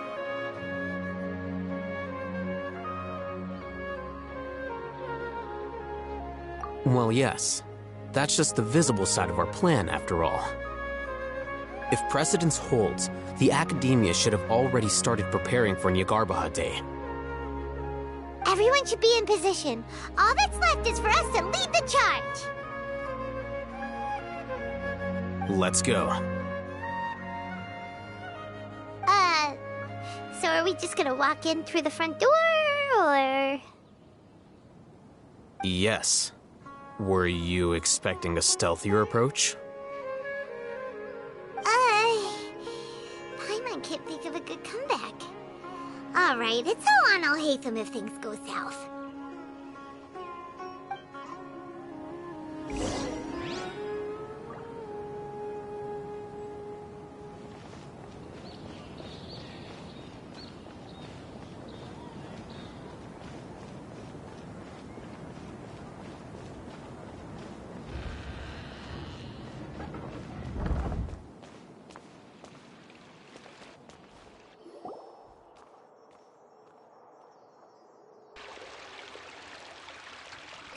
Scribe?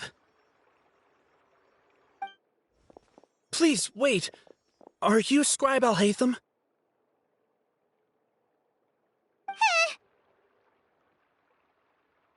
That's me.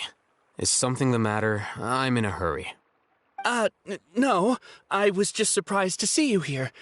I had heard that the sages were looking for you not long ago, but I didn't know what for.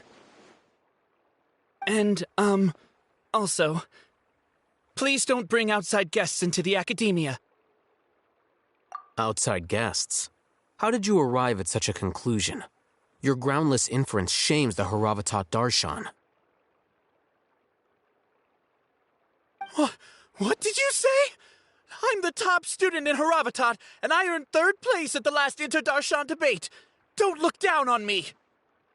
That wasn't my intention.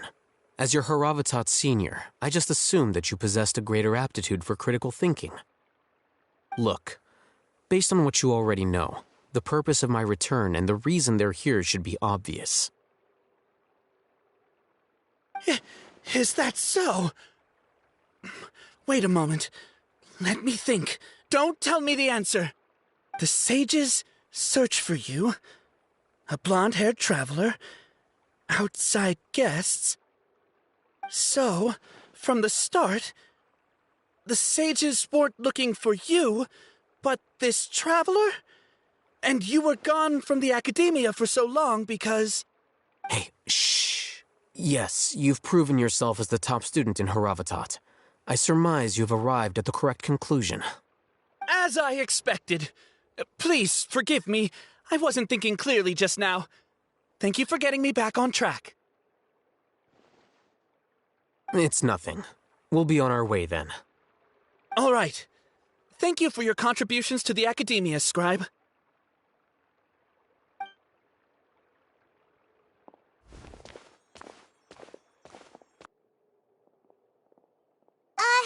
What the heck just happened now? What did he just guess? I'm afraid I don't know either. You have no idea? Mm-hmm. He convinced himself of whatever truth he came up with. That is the so-called pride of a scholar. If someone questions their academic facility, they will instantly feign understanding to keep up appearances. Nowadays, the academia is rampant with this type of scholar. Their obvious farces of intellect only serve to highlight themselves as fools. Wow, so there are special ways to deal with smart people. We don't even need to make up our own excuses. We shouldn't waste any more time. It would be problematic if we missed our window of opportunity. Let's go.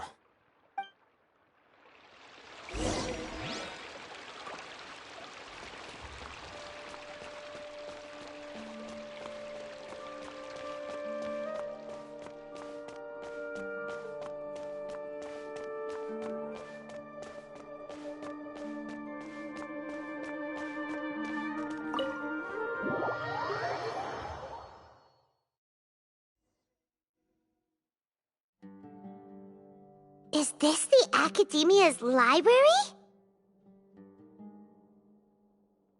Indeed. Known as the House of Dana, it is quite possibly the most extensive special collections library in Teyvat. There are a lot of students going through here. Is it really okay just to waltz right in?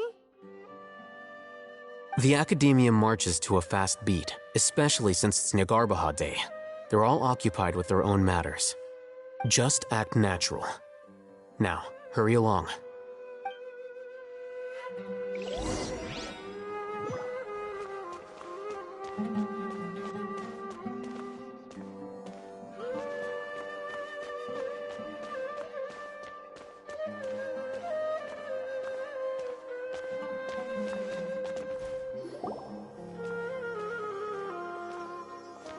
What's this platform for? It's a lift that Academia personnel use to access higher floors. Are we gonna take it then? The Grand Sage's office is up there somewhere. No, not right now. We can't guarantee that we won't run into the Great Sage. Let's step back and observe for now.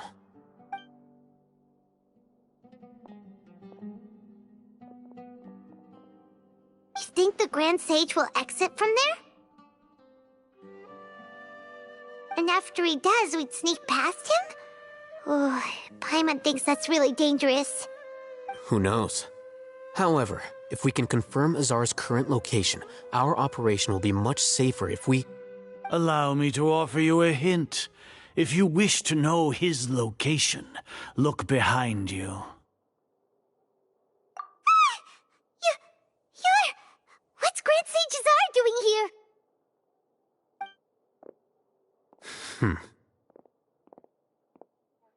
Do not tell me you believed the Academia would not grow suspicious of you after such a prolonged absence, Scribe. An eyewitness had informed me of your whereabouts, so I came to personally welcome you. Great Sage, I didn't expect you to care so much about me. I'm truly flattered. I'm sure, but compared to you, I am far more interested in these two unexpected guests. You are the Traveler and Paimon, correct? It's a pity that only now have I been afforded the opportunity to formally meet two of Sumeru's most esteemed guests. I do apologize for my lack of decorum. Excellent. You immediately initiated discussion instead of attempting to prepare some perfunctory excuse. You clearly understand the situation at hand, and have no intention of making a reckless stand. The foot traffic here renders this place unsuitable for discussion. Please, follow me to my office.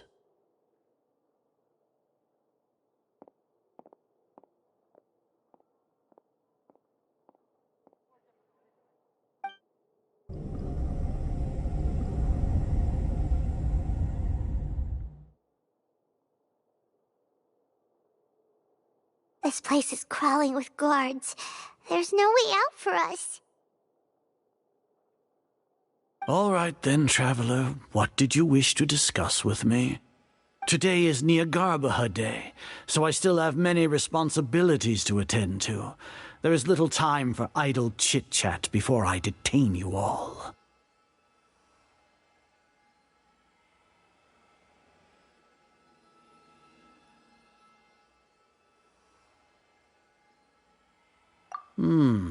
You seem to know quite a bit about our endeavors. If that is so, then you should be praising our great work, rather than using your trivial misgivings in a futile attempt to sway me. Trivial? Then tell me, what do the Fatui want from me?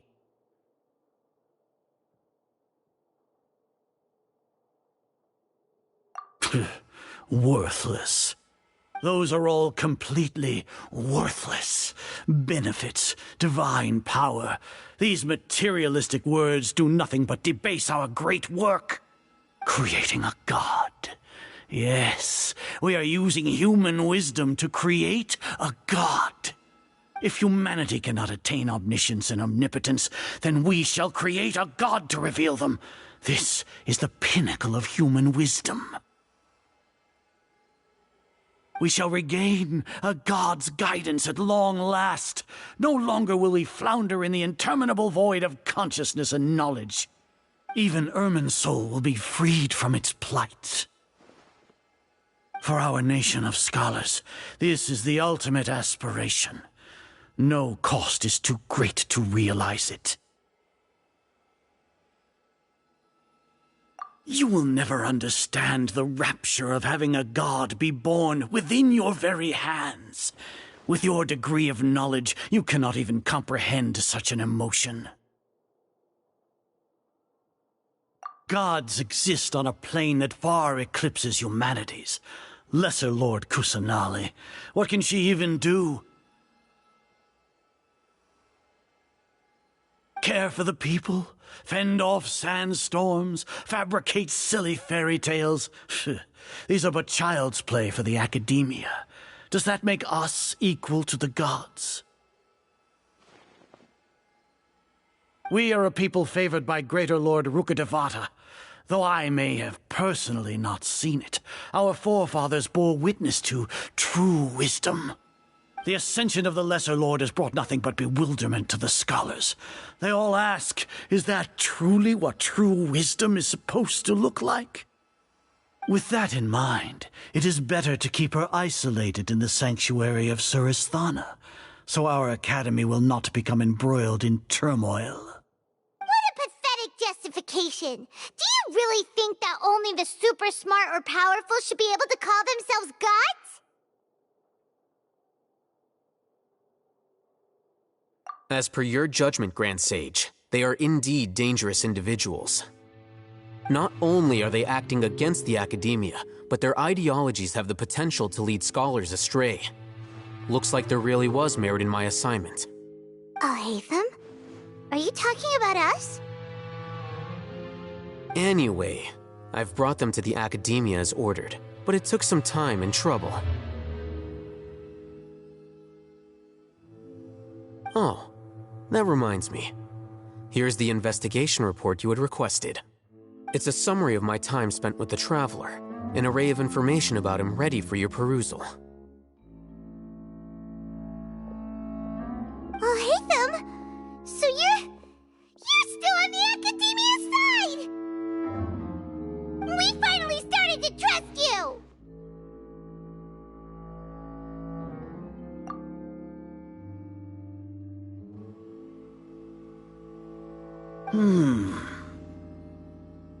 Excellent.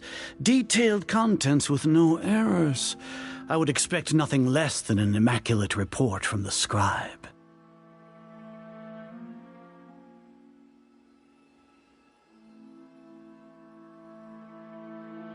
As it is Niagarbaha Day, I'll enter the information on you into the Akasha. Surely you know what that means. We'll be monitored, just like Sino. With the Akasha's calculation prowess, all of your actions will be predicted with an accuracy of at least 98%. Furthermore, your data will be updated in real time whenever new information presents itself. To put it into words you can understand, wherever you go, you will be walking under an invisible leash. This is Sumeru's greatest penalty for dishonest persons. Are you not familiar with the concept that great responsibility begets an equally great suspicion? In any case, you are Sumeru's most concerning external variable. Locking you down will greatly decrease the chance of any undesirable outcomes coming to pass. You're despicable! Despicable? Perhaps from your perspective, but I suppose you had mentally prepared yourselves for this, no? Your ploy was to sacrifice the traveler here, was it not? Lord Azar, I know what you're trying to say, but I've been following your plan this entire time. Why are you doubting me at this juncture? Must I delineate your entire plan? Very well, I will spell things out. First off, I received an eyewitness report that you were spotted with the traveler to Caravan Ribat. However, you immediately departed for the desert and escaped surveillance range. Judging by the time, you all likely encountered the truant General Mahamatra in the desert. Am I correct? Maybe Paimon shouldn't have mentioned Sino just now. The Academia had not received correspondence from its scribe for a prolonged time. You were also in the company of the Traveler, a close associate of Lesser Lord Kusanali and General Mahamatra Sino, who had defected from the Academia. With their instigation, what was the probability that you would betray the Academia? Rationally speaking, 50%? 70%? What do you think? Regardless, that's only a guess. The facts are that I've brought the Traveler right before you, and I gave you my report. Indeed, your boldness deserves praise. To think that despite status as an outlander, the Traveler is still willing to sacrifice for the sake of your plan. If I'm correct, you have a contingency plan to save Lesser Lord Kusanali and ruin our great work. Sneak into the Academia on Niagarbaha Day, using Alhaitham's status as the scribe, for there is a good chance that an opportunity to save the Lesser Lord will arise. Should your intentions be discovered, Alhaitham will turn traitor and sacrifice the Traveler, thus proving his innocence. He can then stay inside the Academia and continue searching for a way to proceed forward. As for Sino, according to the Akasha's calculations, he will soon return to the Academia and confront me in person. I suppose this is also a part of your plan?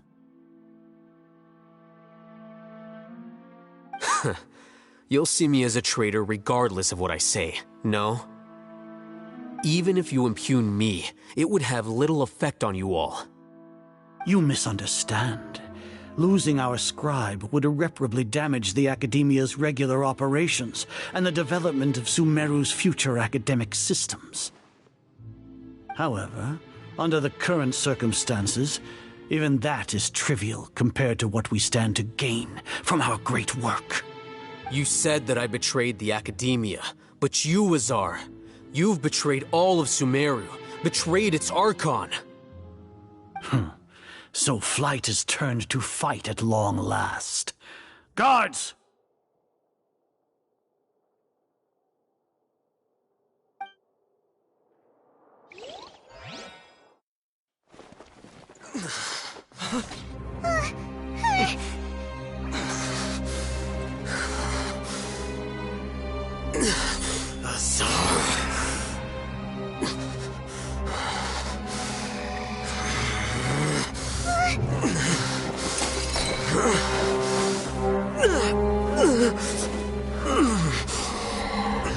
Well, what do we have here? So you stole that divine knowledge capsule. Traitor! You traitor! Even the most rational scholar will yearn for the power of a god in a moment of desperation. Aren't you doing the exact same thing as me, Alhaitham? Unfortunately for you, no god will lend you their power. Azar!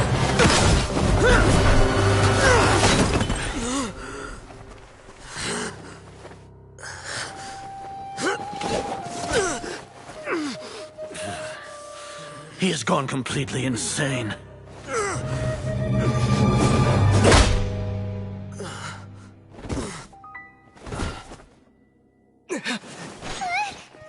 Take him to the Matra and exile him to Aru village.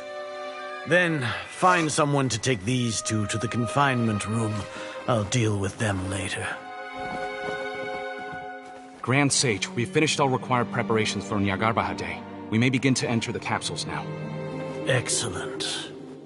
You may begin.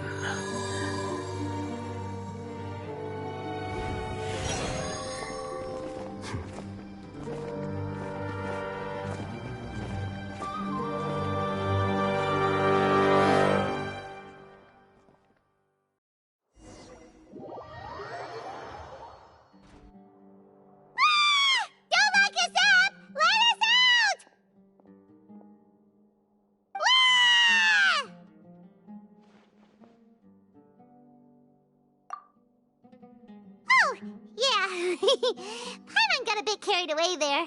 How was Paimon acting just now? Great, huh?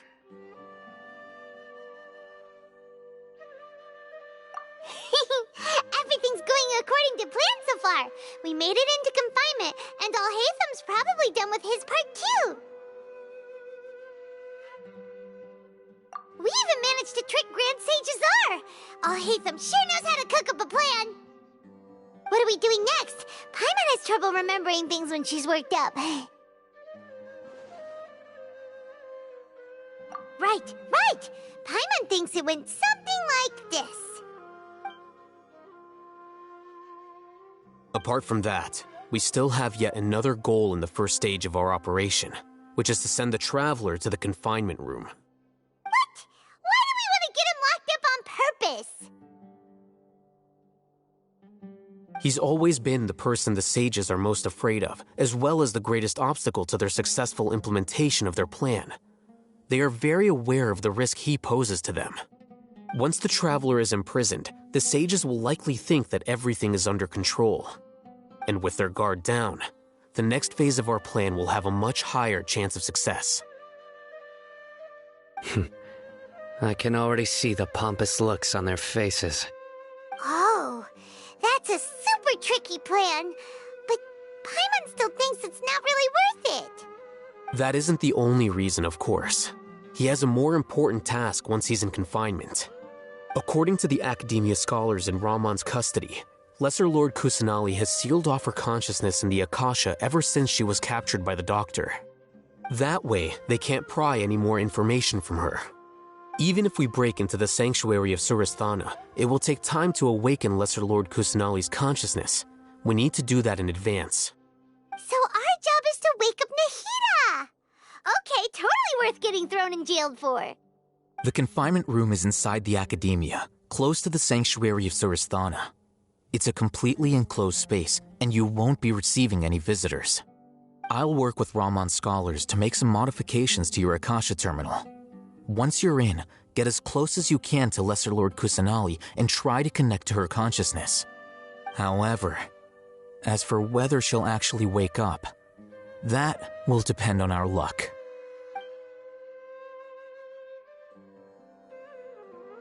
Oh, no wonder you've been wearing your Akasha terminal today. It's the one that Al-Haytham modified.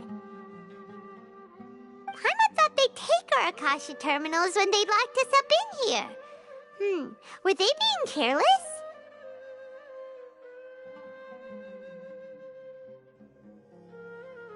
Alright, so what now?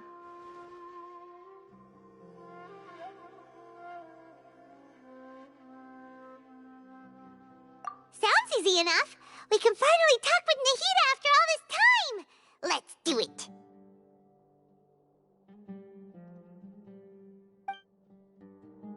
There's a light flashing on your Akasha terminal.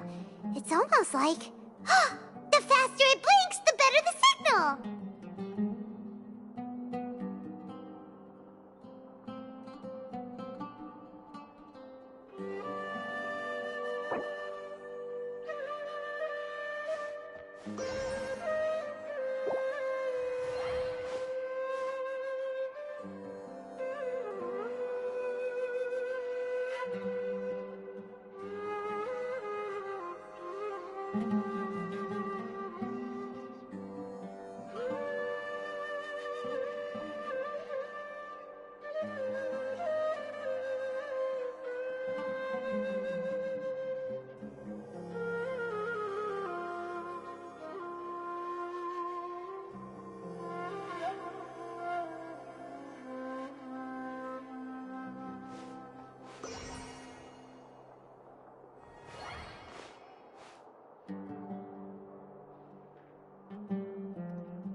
Whoa, it's Mora! Ooh, Mora!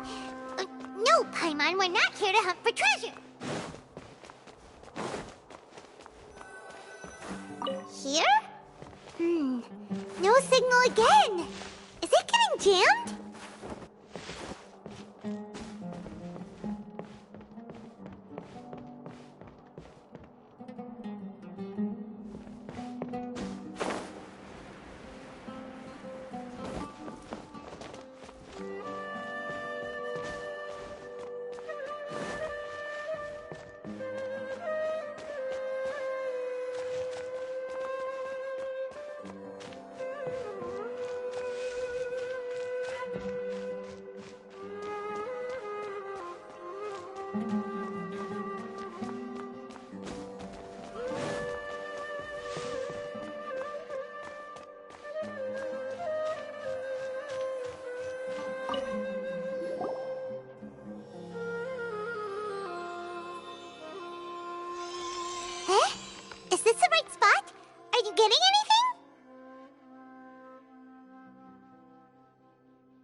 Nahida!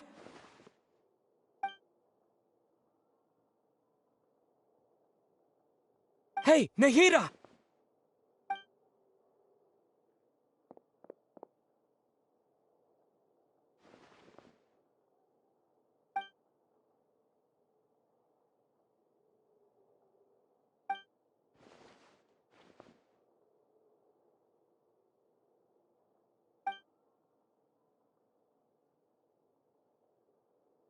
When did it first start?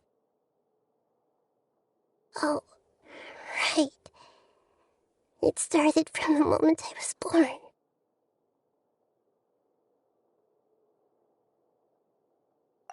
I want to become a worthy Archon.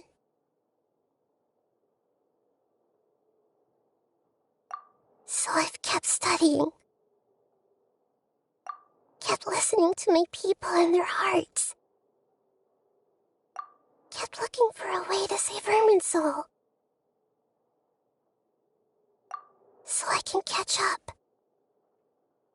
Catch up to Greater Lord Rukkhadevata. But I'm stuck in the sanctuary of Surasthana. The sages are creating a god to replace me. And I'm forced to lock my consciousness in this boundless darkness. Nahida!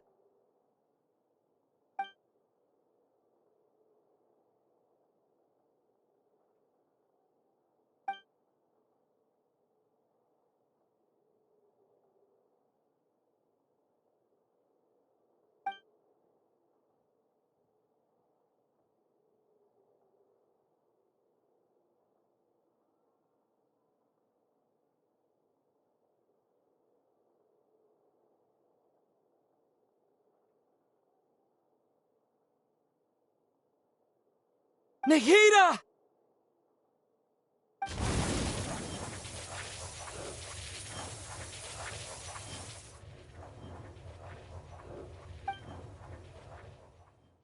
It's so quiet here. Now that I think of it, I don't think I've ever actually listened to my own inner voice.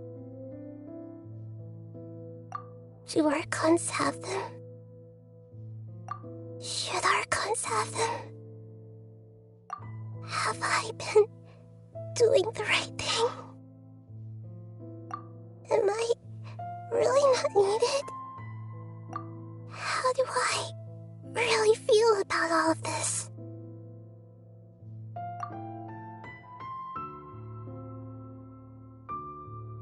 It's so quiet here.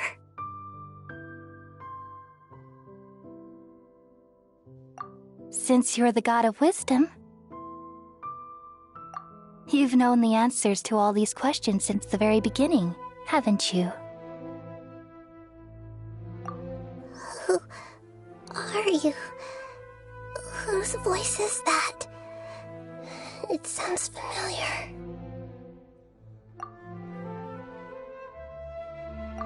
You're right, though.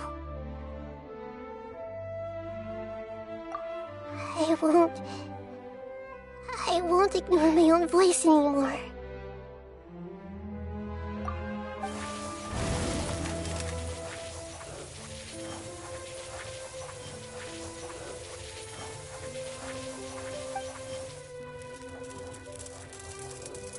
Nahida!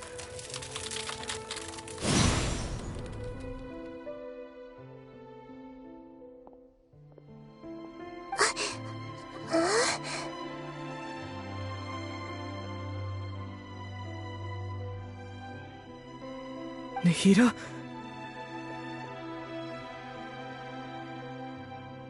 Did you wake me up? Thank you. Why are you here? We're here to rescue you. Are you alright? I'm fine. It's just... when I think of everything that's happened to me, I feel really angry now.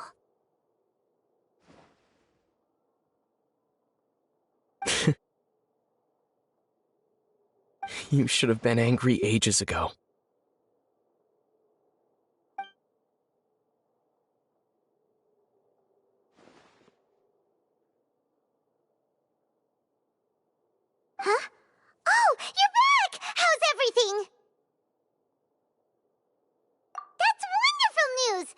Wait, we weren't locked up for nothing. When you went to wake up Nahida, Paimon was listening for any sounds outside. You were out for a long time. There are fewer and fewer scholars going about now. You think everyone's done with their Nyargarba Day stuff? Yep, so that means our next act is Nilu's performance!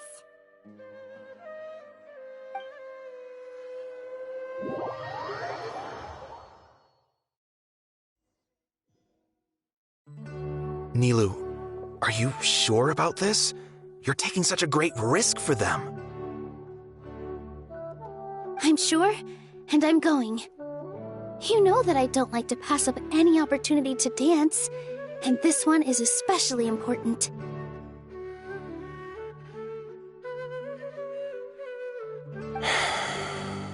All right. You seem to have a lot of trust in them, so I won't say more on the subject.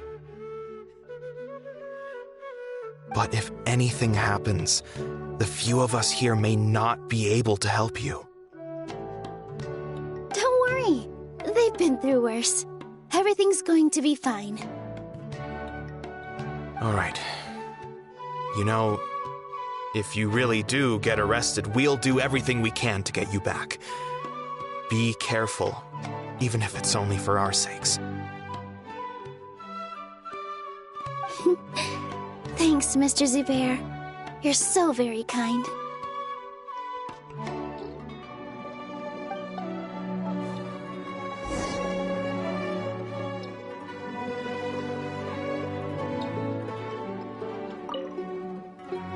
Always remember that your safety comes first.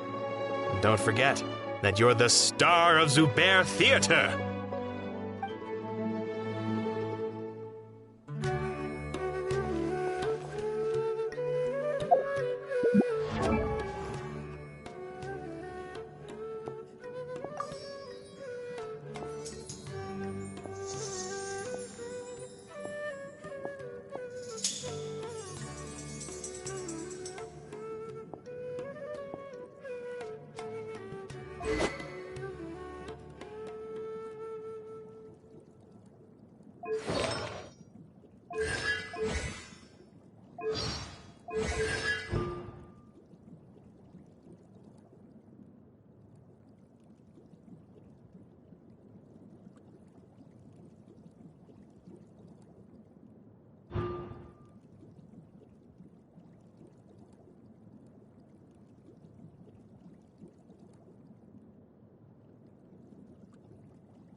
With all my strength.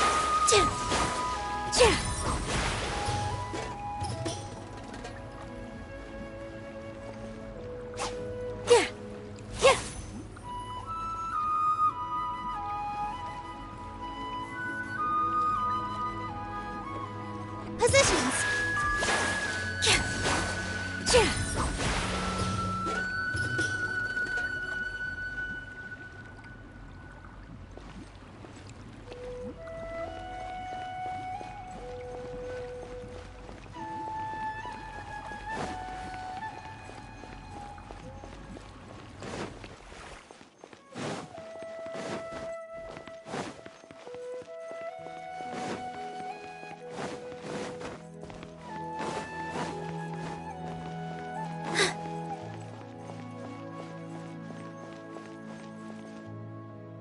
Nilu, how's it going? Nervous? Definitely more than usual. But it's because I'm worried I won't dance well enough. It's okay. Just focus on your performance. We'll take care of everything else. You sure know how to talk. Taking all the credit, even though we came here together to help out. Well, thank you both. I'll have to treat you to a meal after all this ends. I really, really appreciate all of your help. Ooh, that sounds great. Ha! How can we say no to that? All right, let's get back to business. Nilu, we'll be here to keep people from going to the academia so they don't interrupt your performance. I was planning on telling them something like, the Academia's been conducting a weird experiment, and some of their test subjects escaped. It's really dangerous there, so stay away. Oh, you couldn't think of anything better? Oh well, I guess it does sound like something the Academia would do. I think it sounds great. I'm counting on you guys. Don't worry, it'll be a piece of cake.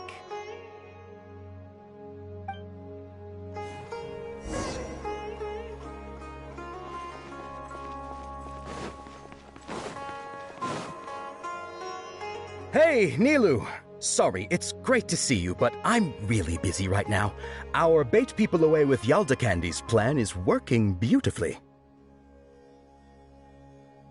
Do you want some candy? We have more than we can give out. Vihar, thank you so much for doing all of this. And even dressed up as the Knight of Flowers, no less. I'll pass on the candy, though. I cut back on sweets in the period leading up to a performance, and I'm about to start one. You have a point. The stage is cleared and everything's ready, so you can start your performance at any time. Yeah, thanks to you. I'm really grateful. All right, time to hit the stage. You're welcome. The honor's all mine, since I'll have such a great view of the show.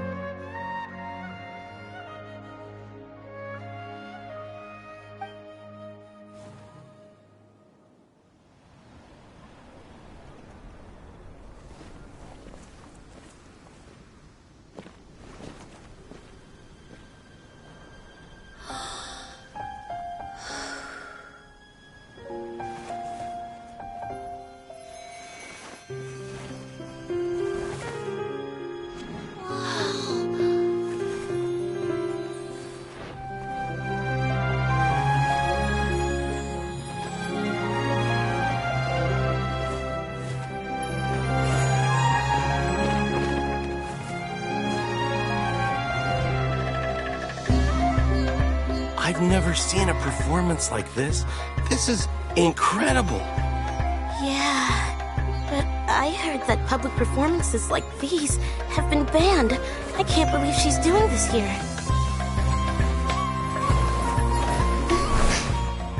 Grand Sage, there's some commotion outside. How uninteresting. Issue the new Prohibition Act from the Akasha to the guards. They'll know what to do. Do you think we should, stop her? Let's just watch for a little bit longer.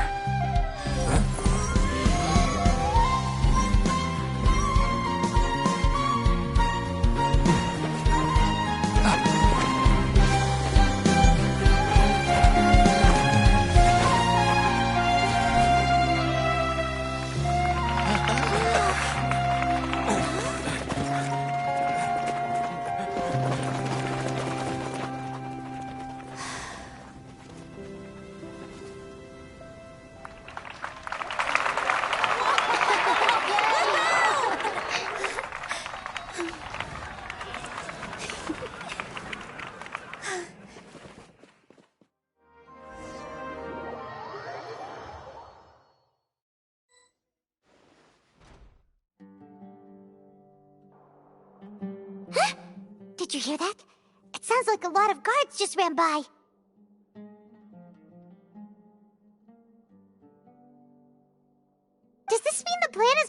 the next stage?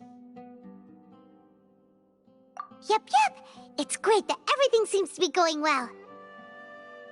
Come to think of it, when did Alhaitham replace the knowledge capsule that was about to be entered into the Akasha?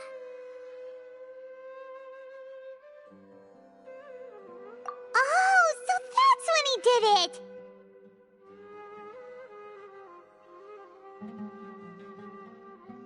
Paimon was too nervous to notice.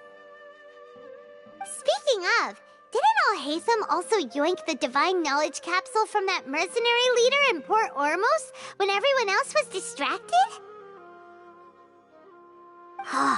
It's a time-tested trick of his.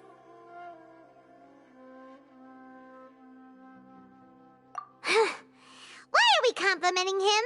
Yeah, he's smart and all, but he still makes Paimon's blood boil. Let's review our plan for this stage again. It's not like we have anything else to do right now anyway, and it'll help us feel more confident. Paimon remembers that Nilu's task was supposed to go a bit like this. Now that Lesser Lord Kusanali's consciousness has been forcefully sealed, the core figures of the Academia and their guards have started to wear their Akasha terminals again. With the Doctor's technological support, they think they have nothing to fear. How despicable of them to rely on such a person. But this is also our chance. I was originally asked to draft the knowledge capsule for the Artistic Performances Prohibition Act when I was still at the Academia. It should be on the Grand Sage's desk right now, and will be entered into the Akasha during the next Nyargarbaha Day. Are they really going to stop all artistic performances? That's horrible! I'll make an identical knowledge capsule, but this time, I'll smuggle some misleading information into it. We only need to find an opportunity to switch the capsules. Once it's been entered into the Akasha on Nyargarbaha Day, if someone were to be seen performing in public, the sages would definitely use that opportunity to announce the ban. And so, the misleading information will be disseminated amongst the guards. Sure sounds complicated, but it seems like if everything goes well, we'll be able to get rid of all the guards in the Academia without any effort. That's pretty clever, getting right into their heads. I just have one question. Even if we manage to get the misleading info out to the guards, how can we be sure that they'll believe it? People who are used to relying on the Akasha become less inquisitive, and their ability to distinguish truth from misinformation is significantly reduced. They will view everything the Akasha releases to them as the unequivocal truth. The Akasha will turn humans into machines. I've seen it happen many times. Yikes. Good thing I didn't wear it for long when I was working in Sumeru City. At first, I thought it was a good thing too. By the way, this plan still requires a performer, right? Do you have someone in mind? Nilu of Zubair Theater. I know her really well. We can trust her. I'm kinda hesitant to ask her to participate in a dangerous plan like this, but we can ask her in person. All right. After the guards in the Academia are gone, then it'll be time for me and my stowaway brothers to shine.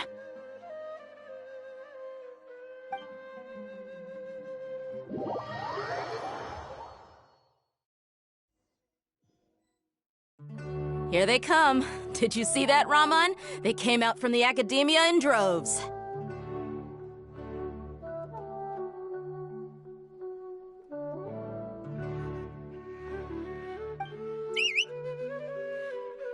After laying low in the city for so long, this is the moment we've been waiting for. My brothers have already sprung into action. We couldn't do anything to them inside their coop, but outside the Academia, this is our hunting ground. With a lioness like you, the prey sure won't be able to run far. We still need to eliminate the guards as soon as possible. If we give the sages enough time to realize what's happening, the plan's doomed. All they've done is to sit on their cushy salaries and twiddle their thumbs all day while we fought and struggled every day in the desert. The only advantage they might have is their numbers. Speaking of which, most of the guards who report directly to the Six Sages belong to the Corps of 30, but they have a completely different reputation. Following those blasted sages every whim, throwing away all the principles of being a mercenary. As someone in the same profession, I'm obligated to teach them a good lesson today. Indeed, the trap has been set. All we need to do is lead them there. All right, let's each take a road and herd those scattered guards back into one place. Make sure to attract their attention. Isak will be the key. You gave such an important task to that child. Will he be okay? It'll be fine. Isak was so determined to help, so let's put our faith in him.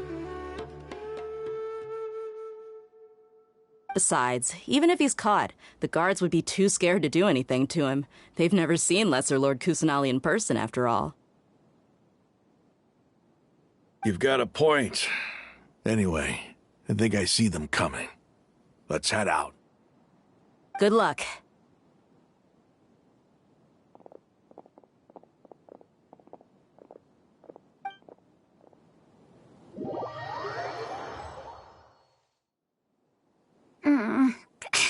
This outfit.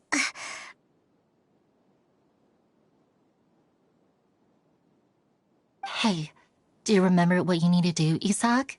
When the guards get here, you'll pretend to be Lesser Lord Kusanali and run away from them. Oh, yeah, I remember. Of course I do. I'm just a little nervous. Relax. Don't think about getting caught. Even if that happens, we won't leave you behind.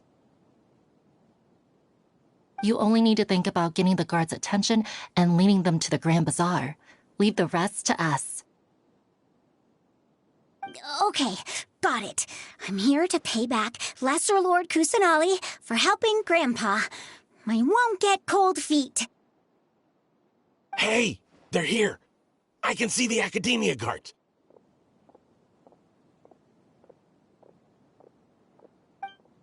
All right, it's time, Isak. Take a deep breath and go. You can do this.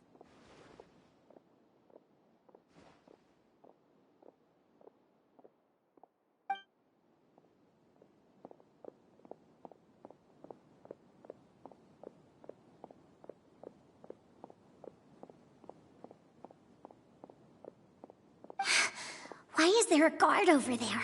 Did he already run ahead of me?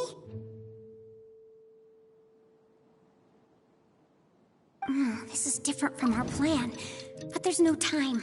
I need to make a choice.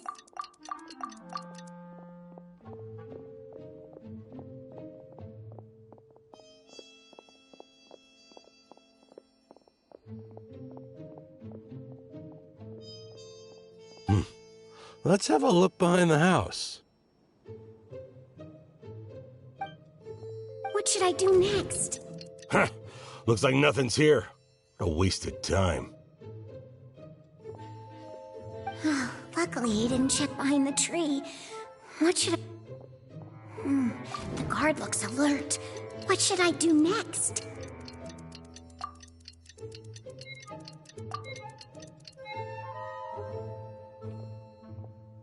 Doesn't seem like anything unusual's around here.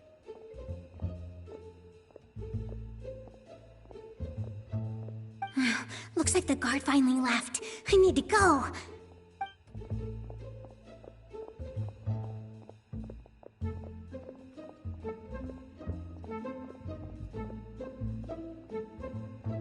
Hey! Lesser Lord Kusanali is over there! Stop! What? Lesser Lord Kusanali? How did I not notice that? They found me. This is bad. Where should I go? The target suspected to be Lesser Lord Kusanali has escaped into the Grand Bazaar. Assemble and arrest her!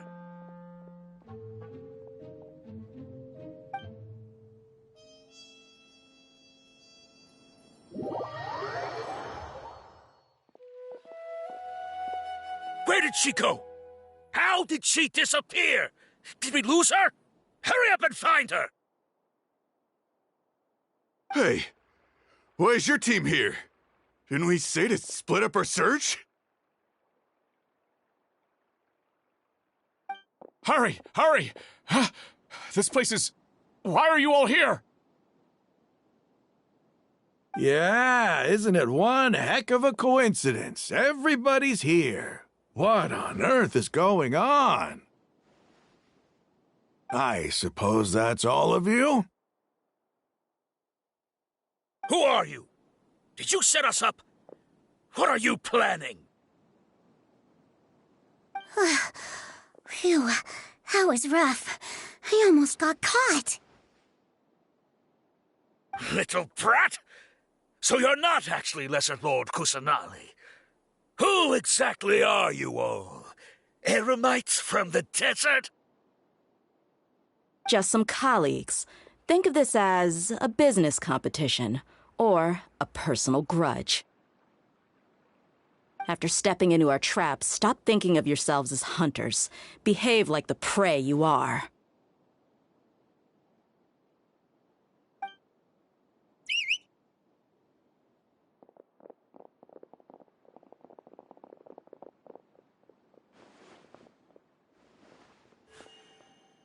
An ambush? How's that possible? This is Sumeru City, but mercenaries from the desert somehow ambushed us! You've spent all your time hiding away in the academia. This place has long since become our hunting ground. Brace yourselves!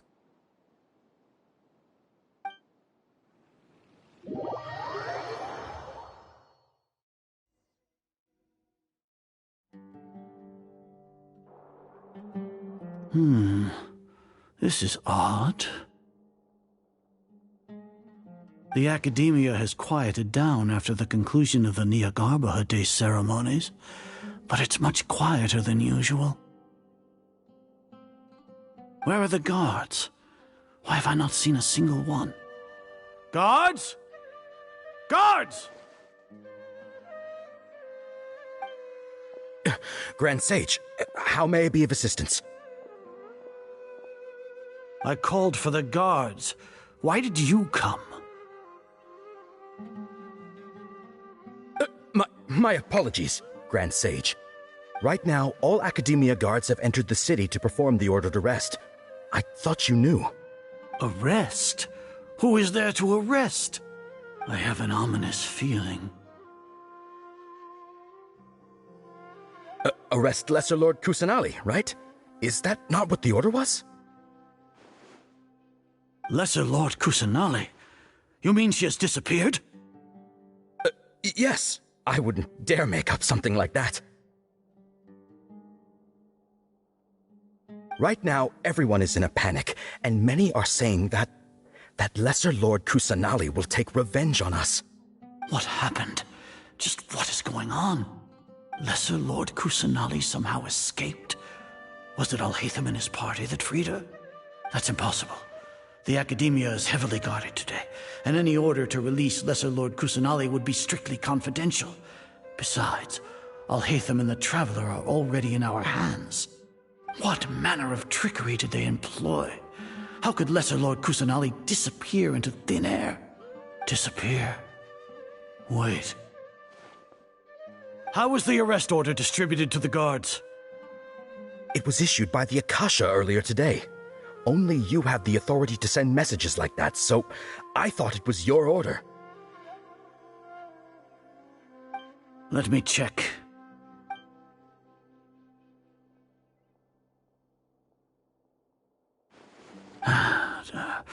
Here. Lesser Lord Kusanali has escaped from the sanctuary of Surasthana. Go to the city and arrest the escapee immediately. The Akasha indeed contains this information, and it clearly appeared in my mind. How did they bypass my permissions to issue this kind of message? Was it the report about the Traveler that Alhaitham submitted? No. I specifically checked that knowledge capsule before entering it into the Akasha. Could that have been a red herring? Well, even if I figure it out now, it won't make any difference. The important thing now is to confirm Lesser Lord Kusanali's status. Have you been to the sanctuary of Surasthana to confirm that Lesser Lord Kusanali has indeed escaped? Confirm? No, I haven't. It may be a bit offensive to say this, but Grand Sage, what you're saying doesn't make any sense. How can the information in the Akasha be inaccurate? What the Akasha decrees is fact. That is common knowledge to all of us. If we have to confirm the information and knowledge from the Akasha ourselves, then how is that any different from us learning that information ourselves? Wouldn't Greater Lord Rukkhadevata's legacy lose its meaning that way? In the beginning, it was I who asked you to believe in the Akasha, to believe in the legacy left by Greater Lord Rukkhadevata. Are you trying to use my words against me? No, Grand Sage. I'm merely confused because I believe in you. I never meant to refute you. Stay here and see if there are any suspicious people around. I'll go to the sanctuary of Surasthana on my own. Yes, Grand Sage.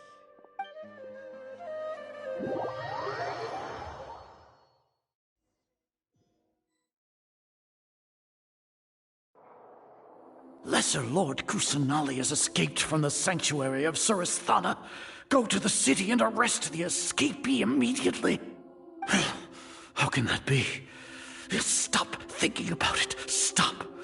It must be a trick of theirs. As long as I personally confirm it. Ah! Impossible. That's impossible. There must be something wrong with my eyes.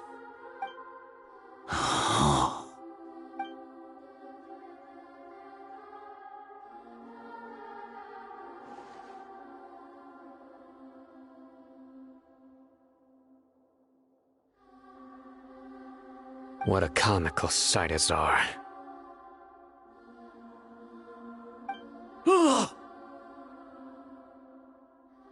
Once the Akasha has put certain thoughts into your head, even the Grand Sage can no longer see what's right in front of him. You all can only see the world in your mind, the one you think you know. And precisely because of this, you disregarded Lesser Lord Kusanali's existence. She has been a wise and worthy Archon. Sino, have you been waiting for a chance like this? The Akasha predicted that you would return to the Academia to confront me, but I didn't expect it to turn out like this. I was careless. No, you were blinded. Your faults stem from your reliance on the Akasha. You're still the same as always. I truly did not expect a proud person like you to cooperate with Alhaitham and the Traveler. People change, Azar. Admit it. The Akasha can't predict my actions anymore. Then tell me, what have you found during your investigation? You want to buy time? This is the sanctuary of Surasthana.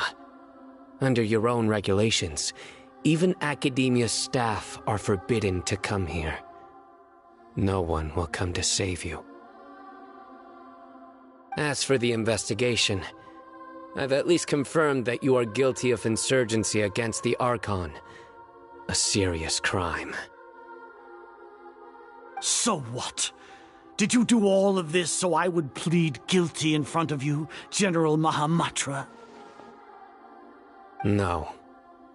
I want you to plead guilty in front of the Archon herself.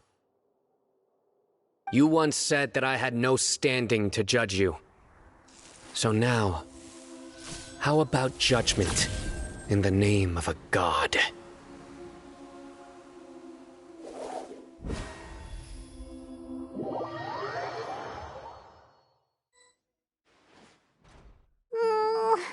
How long do we have to wait? Paimon Paimon hasn't heard any sounds outside for a while. Hopefully something bad didn't happen. Yeah, but aren't you scared that we might be locked up in here for the rest of our lives? Thinking about it, at least Paimon has you. We could still chat like this. When Paimon thinks of Nahida being imprisoned alone in the sanctuary of Surasthana, Paimon can't help but feel sorry for her.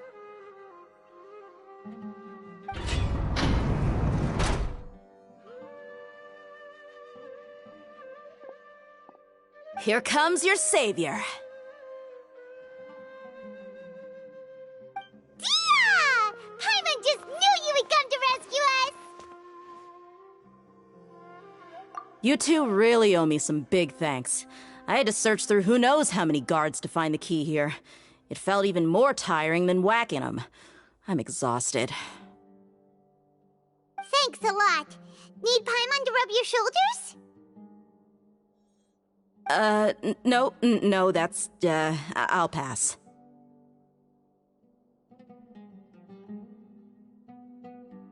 What are you afraid of? Oh, are you ticklish? Now isn't the time to talk about being ticklish. Things in the city and on Sino's side are both going well. The guards that stormed out of the academia are all taken care of. The Corps of 30 is in charge of the city's defenses, but we already talked to Asfand. They've been fed up with the sages bossing them around.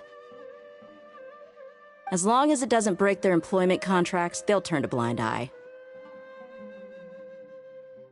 That's probably because you've been super great friends with them for a long time. So, how's Sino doing? The Grand Sage is in his custody. Even I know how terrible it is to fall into Sino's hands, so he probably does too.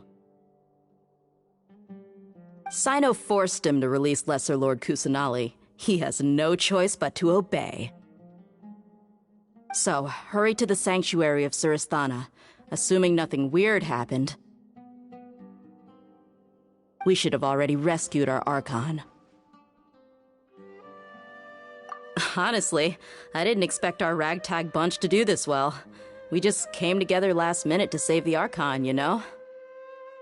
Alright, you two better go. I still have to clean up some messes in the city. See you around.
Did they say it's nice to meet you? This is the first time we've met in real life. Before, we've only met in dreams, consciousness, or when I was in someone else's body. Thank you so much for coming to rescue me, but I also need to apologize. During this time, I did some self-reflection. My sense of inferiority and yielding to the academia led to all of this, and created so much trouble for you all. Exactly! We're here because you're a good Archon and one of our friends! Thanks, you too.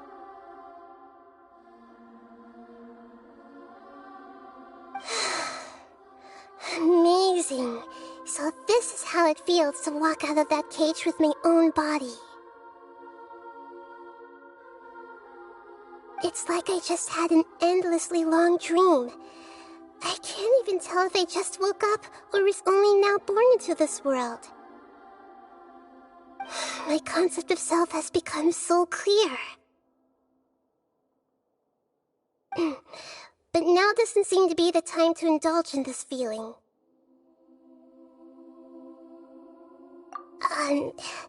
This is really embarrassing. You all just rescued an Archon, and now she needs your help to save her country, and even the entire world. It's okay. With you here, Paimon's sure that everything will work out. There's one more thing. What is it? For all the things the Academia did to me, and for all the folly it committed in the name of wisdom, as their Archon, I will make them pay. Ah! Wow! That's the spirit! You're finally standing up for yourself and not letting people walk all over you! I understand now. To be a better Archon, I first need to better myself. If you haven't even figured out how to be a caterpillar, how can you be a butterfly?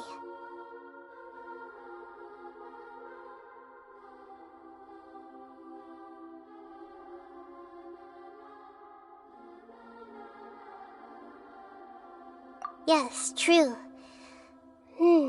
That reminds me. I wonder how far along the Academia is with their God creation plan. We need to hurry and prevent the birth of that false god.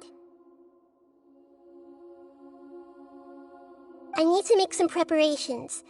Since I'm now free, I can establish a direct link to the Akasha and control it. First things first, I need to remove the restrictions that the doctor put on me in the Akasha. After that, I'll make some adjustments and revoke the sage's permissions. The Akasha will then be like how it originally was, only operable by the Archon. After all, the Academia betrayed Greater Lord Rukkhadevata's trust. This might take some time. In the meantime, you should also work on your own preparations. If we don't stop the God creation plan in time, we'll be in for a tough fight.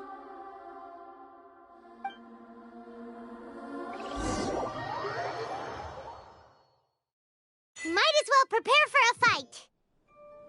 When we're done, we can take a walk around. After all, we missed out on a lot of stuff when we were locked up.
How's it going, Nahida?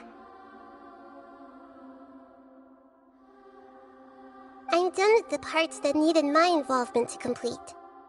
Although it's my first time working with the Akasha like this, its internal structure and operation procedures are easy for me to understand. Greater Lord Rukkhadevata's design is truly brilliant. Oh, also, this is for you.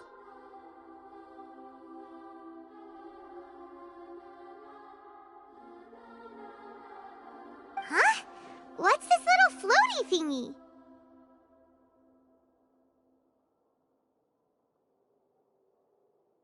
It's a small device I put together just now.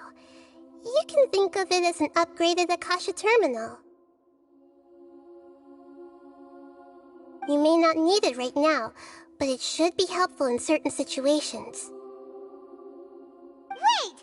This thing has the same characteristics as Paimon! We're both small things that float! Oh, all the things that make Paimon special got copied! When Paimon appears with the Traveler from now on, people won't remember Paimon because she isn't unique anymore!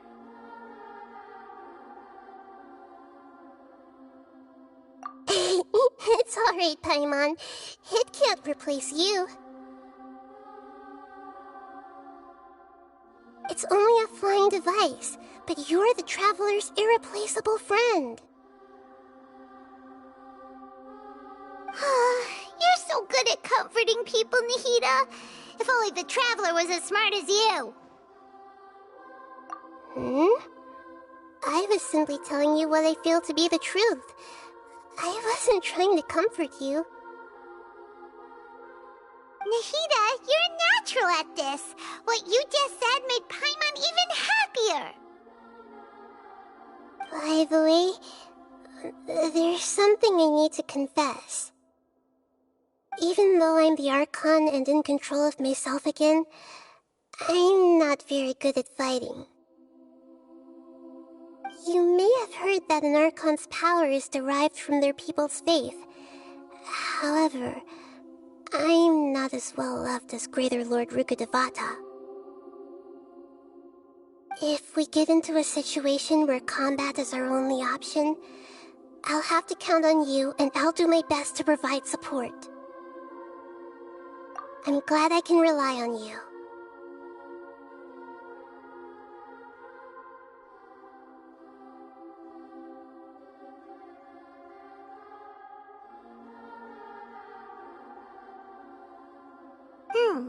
So the God of Wisdom isn't good at fighting?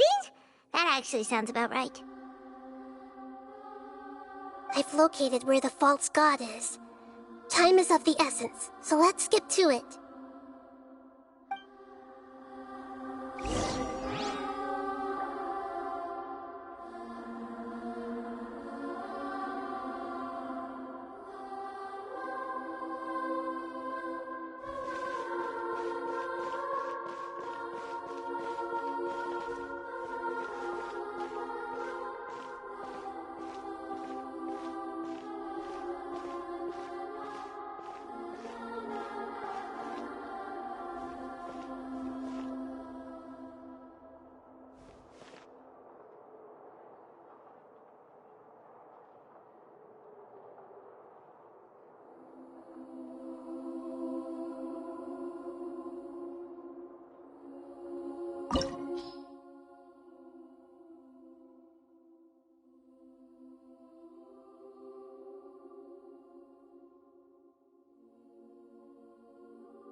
What is this place?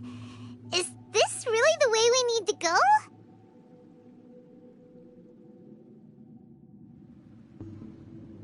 Wow. Who would have thought there'd be a place like this hidden right slap bang in the middle of the city? The sages wanted to realize their god creation plan without being discovered. The safest and most convenient way would be to build within the academia itself. That's true. They were already hiding one god, so why not two? Judging from the structure here, the project is a huge undertaking. The sages really saw the god creation plan as their ultimate goal. But this place doesn't look like it could have been constructed by the academia alone. The Fatui under the Doctor sure didn't hold back. They provided a lot of technological support.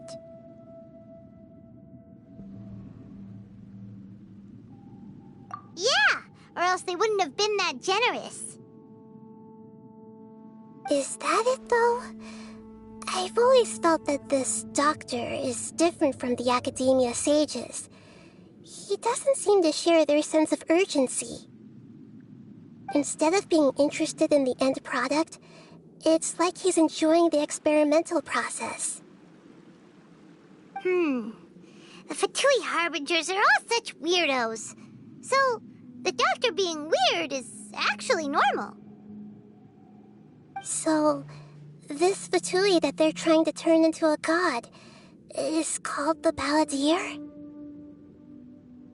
We had previously come into contact with his consciousness. He harbors particularly strong obsessions. One is the desire for a gnosis, since he was created to be the vessel for one. The other obsession is probably related to his past. I can't quite explain it. Paimon knows that he was a prototype puppet for the Raiden Shogun before he became a Fatui Harbinger. That's why he wants a gnosis so badly.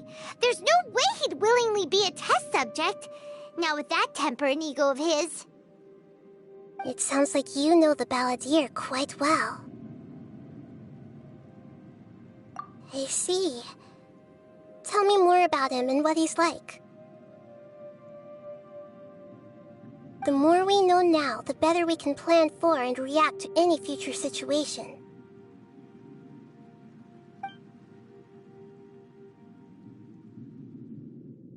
I see. How fascinating. Alright, time to go. Let's get through here and meet him in person.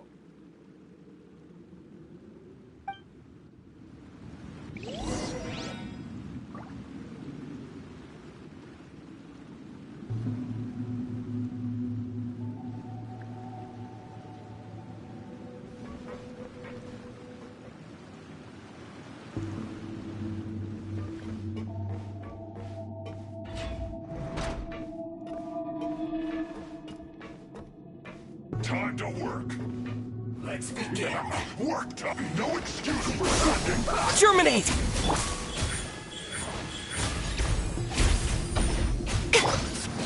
Quietly now. Things are about to get dicey. Busted. Again. This is it.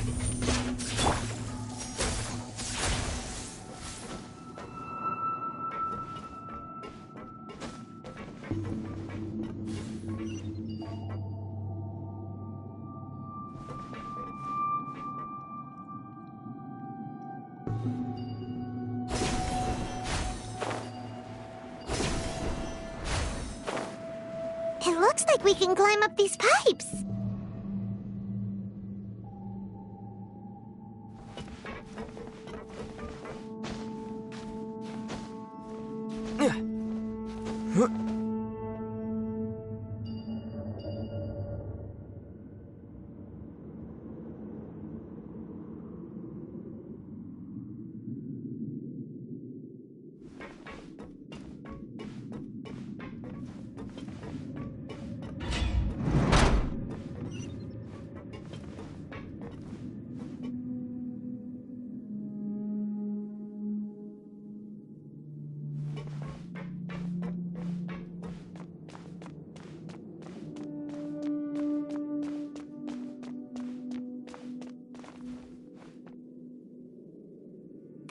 on the ground seems all messed up.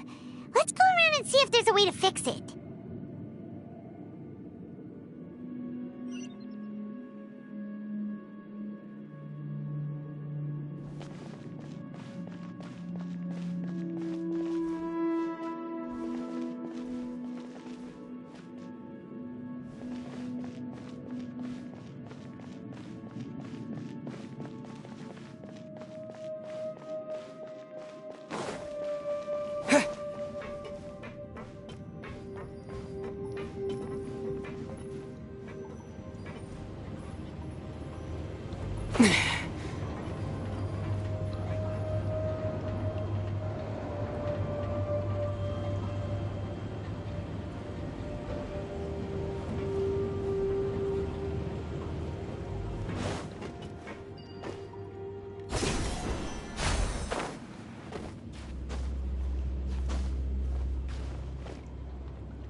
Propagate! No more lags. Right here, right now. Emerge. Rest and revamp. Right here. This isn't good.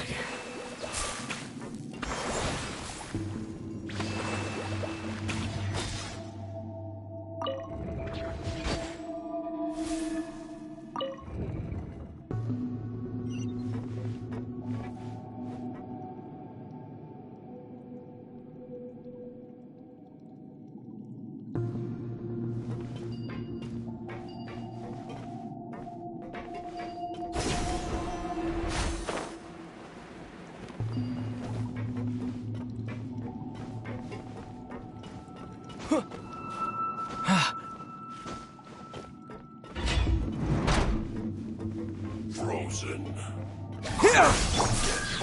Right now. Let's move out. It's time for a flash for shields. Propagate! Emerge. Gotcha.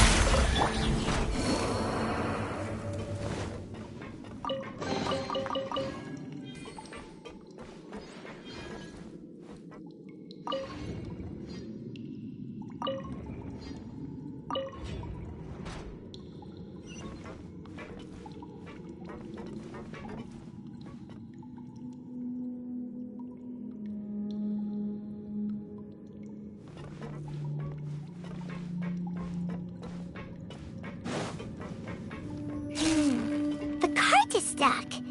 Maybe there's something wrong with the tracks. Let's try adjusting the direction of the device to clear the tracks.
Right now, right here, emerge. Hold the line!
Propagate!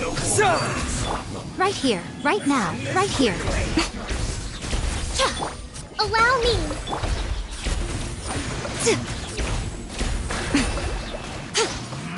Right now, right here, emerge. Busted. Gotcha.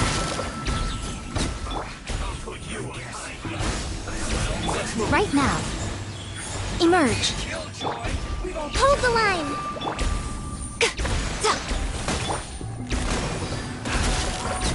Busted. Right here, emerge.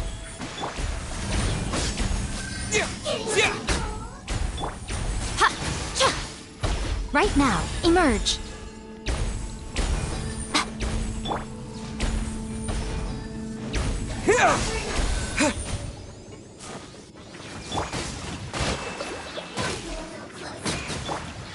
Right here, emerge. Quietly now.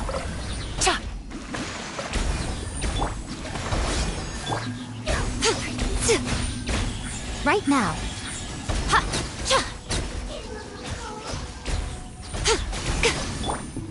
Propagate! Right here, right now.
Looking at its operational status, we must prepare for the worst. The god they wanted to create is likely close to completion or already completed.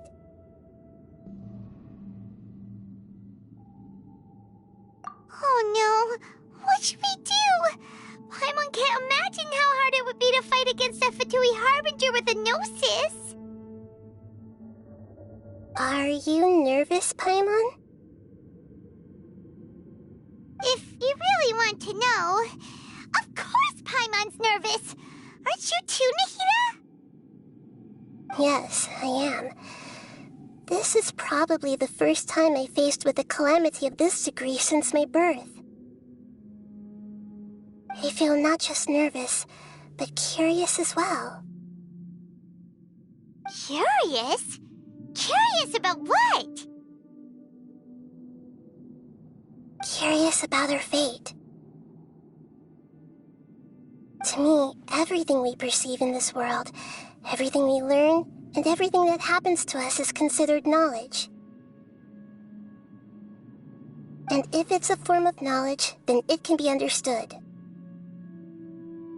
However, only fate is about that which has yet to occur, so it has always drawn my curiosity.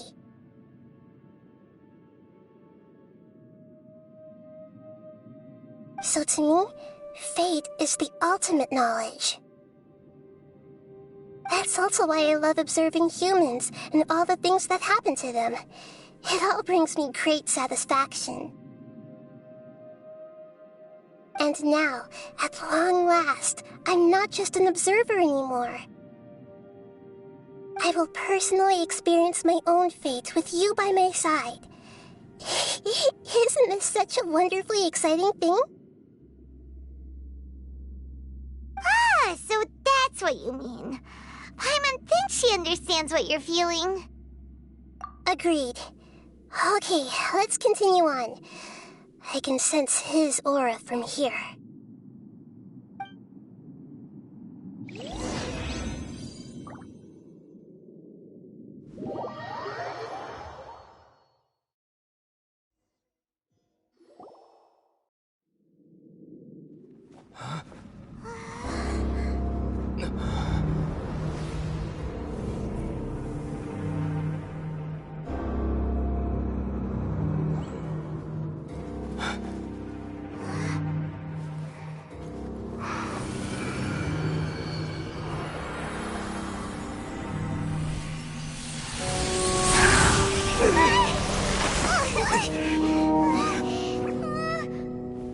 Who would have thought the world would be so eager for my birth?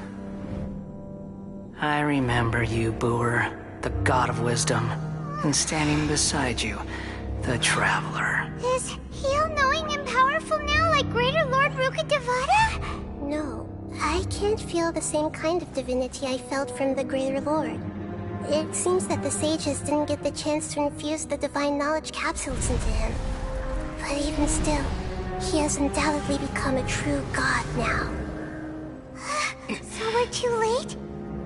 The Balladeer has already become a god? The Balladeer. A long bygone title. When my spirit ascended to divinity, I felt as if I had existed for the same number of epochs as heaven and earth. Looking back, the existence of what once called itself Kunikazushi appears infinitely small and ugly.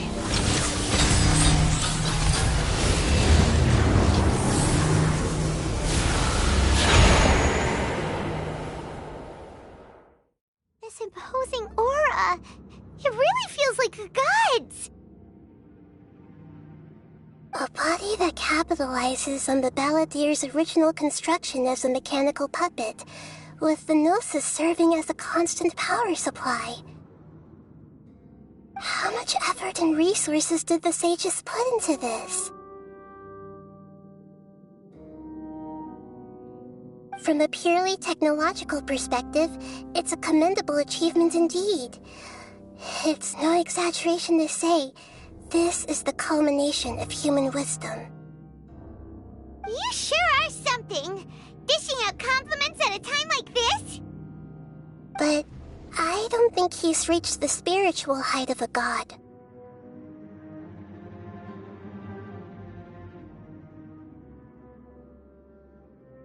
Strife is engraved upon every god and every gnosis brought forth into this world.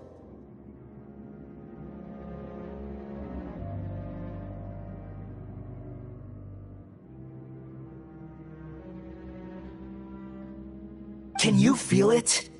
The exhilaration of such power, and the thrill of anticipation for our contention. Nahida wouldn't feel the same things as you! Do you not realize that you are interrupting a conversation between gods? Lowly creature, know your place!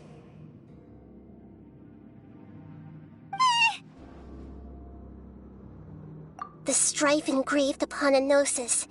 You're talking about the Archon War. Tevat's current peace was not easily won. I didn't personally participate in the Archon War, but the way I see it, all those losses were meaningless, driven by the demands of the laws. There's no point in bringing it up again.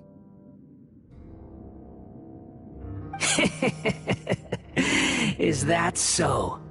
Yet I am deeply disappointed that I was never allowed the fortuity to personally participate in the Archon War. This is a first. Encountering a god in this world who does not crave power. No wonder your own people have abandoned you, God of Wisdom.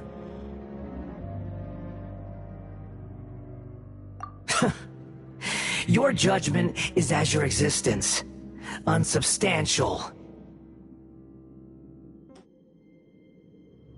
This is where everything ends, Booer, the God of Wisdom. You should know that wisdom cannot solve every problem. Like now, where your only option is to face me in combat.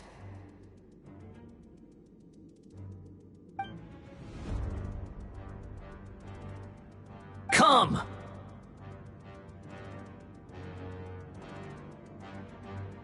Let us reenact a scene of the Archon War. Come and inaugurate my birth as a god.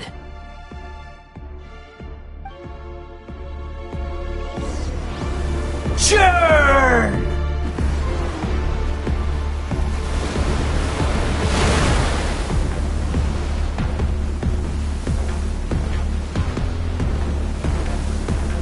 Feeble human!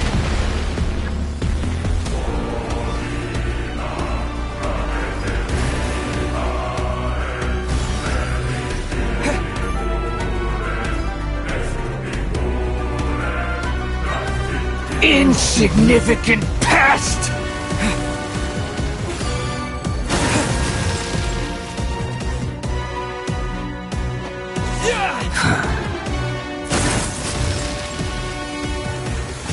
My endless cycle begins!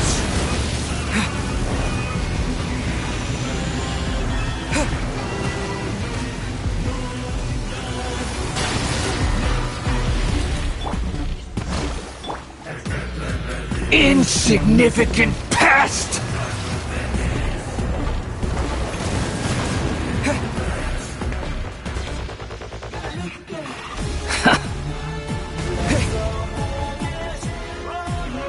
Feeble human!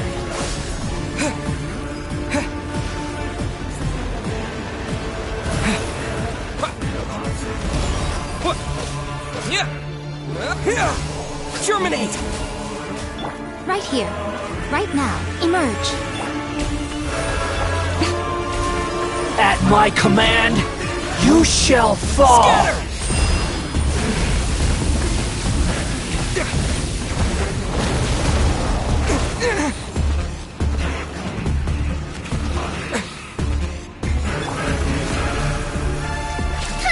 Perish! Rest and rebuild! Insignificant pest!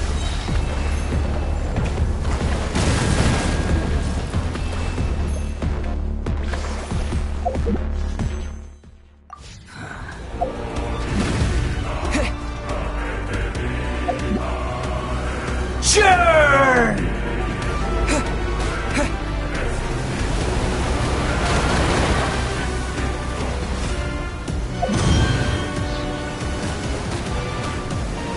My endless cycle begins!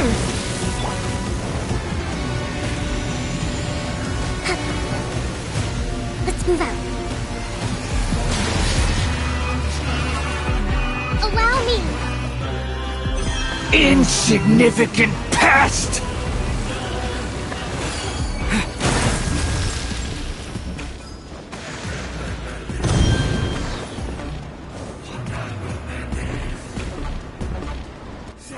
Feeble human!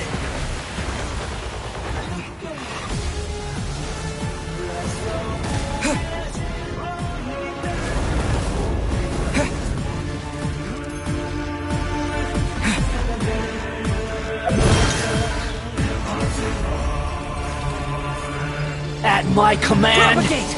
You shall fall!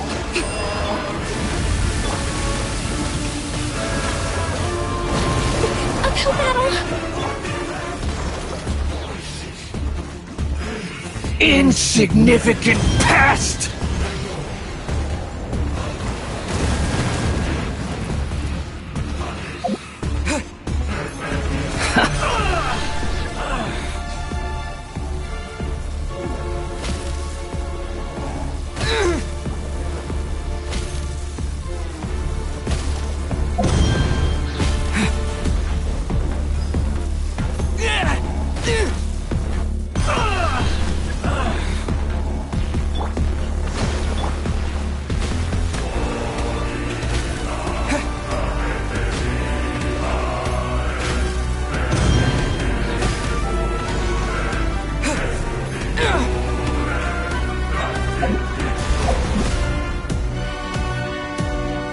My endless cycle begins! Let's move out.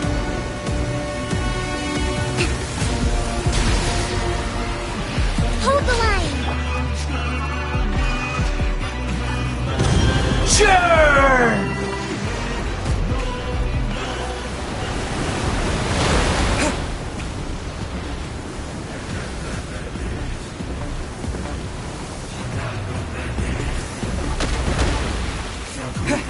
Perish!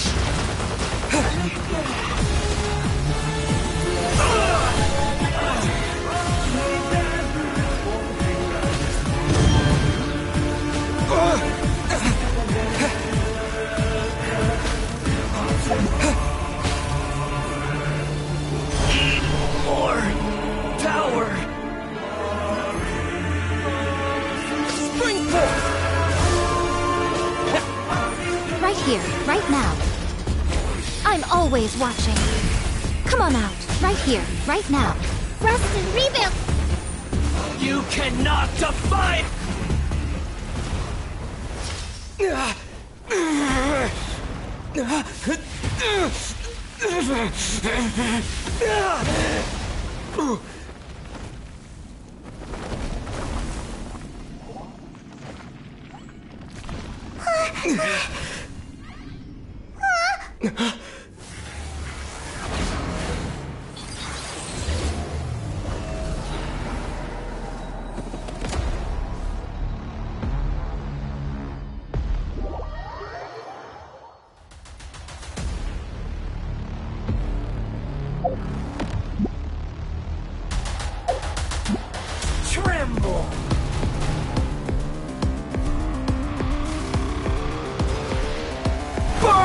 oblivion!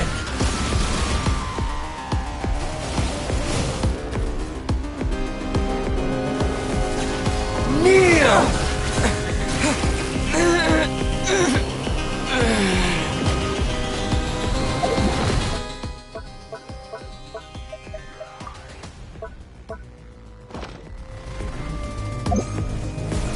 Hold the line!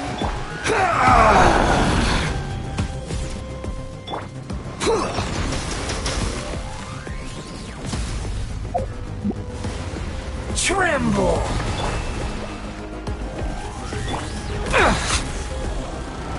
Let's move out.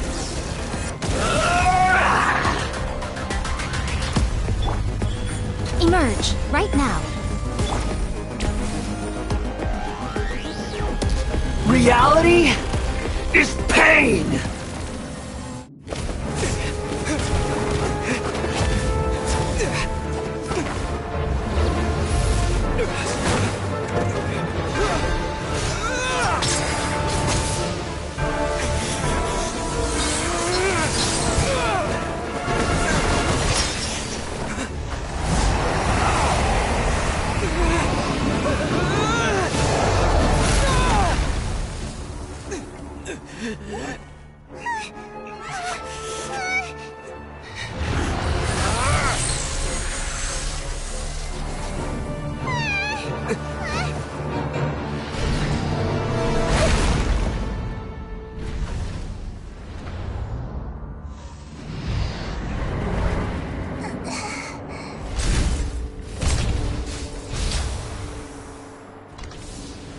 This is supposed to be a battle between gods, yet you choose to hide behind a mortal. And now, you're acting like you'd sacrifice yourself for a human. Are you having fun proving a false sense of heroism to yourself, Booer?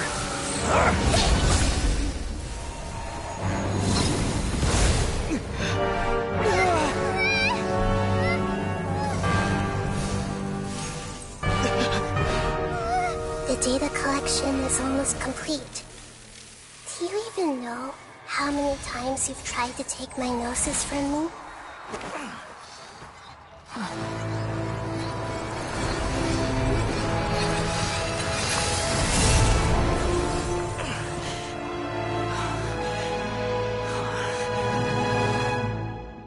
We just concluded the 168th loop.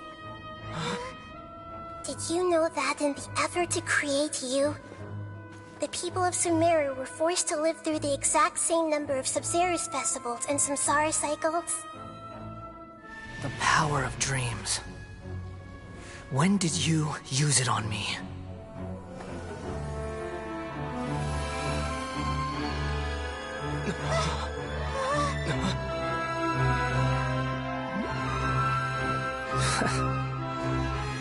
You can't even defeat me in a dream. What do you hope to achieve with this little trick? Come, Traveler. Just like before. Allow me to awaken the memories in your dreams. All that battle experience! It's more than that. Compile everyone's wisdom in the name of the Archon.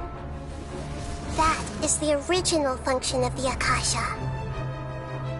I've sent everything that happened just now to the people of Sumeru in the form of knowledge.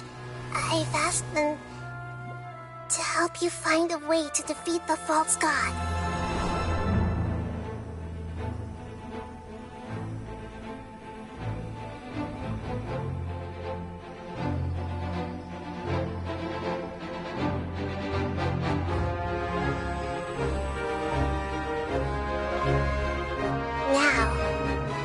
Sumeru's wisdom is at your disposal. Meaningless tricks won't save you.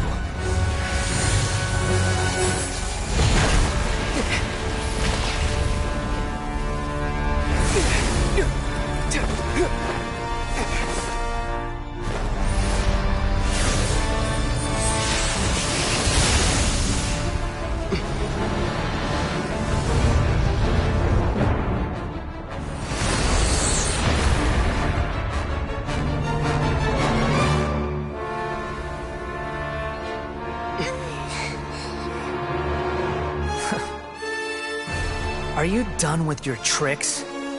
Can I finally take this as a real battle between gods? I'll leave this to you. The first sage of Boor.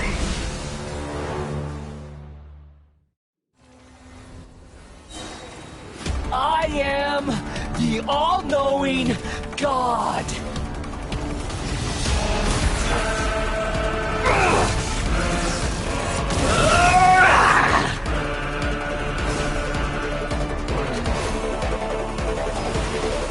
Burn to oblivion!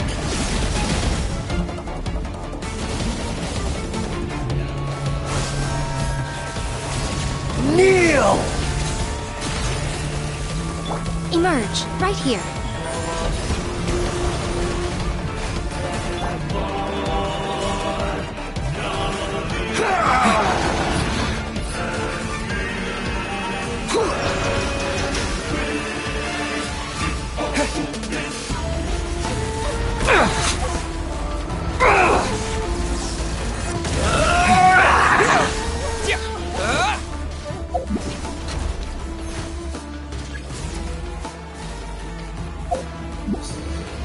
Reality is pain!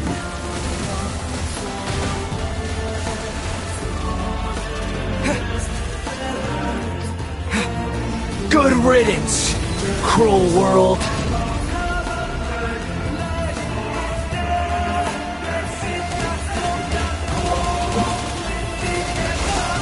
Germinate! Emerge, right here, right now.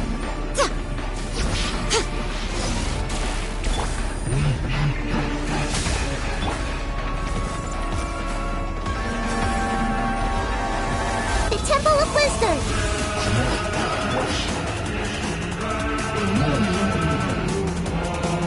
Scatter!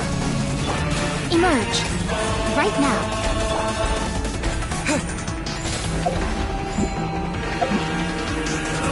Your new god awakens! Now, your eyes have been opened.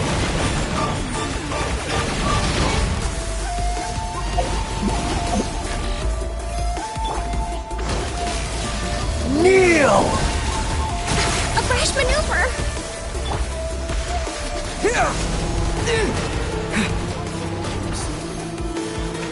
Tremble!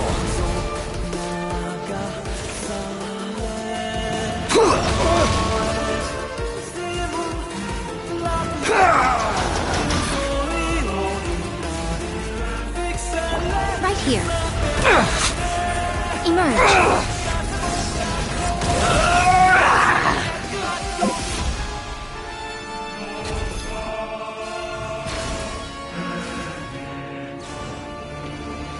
Reality is pain!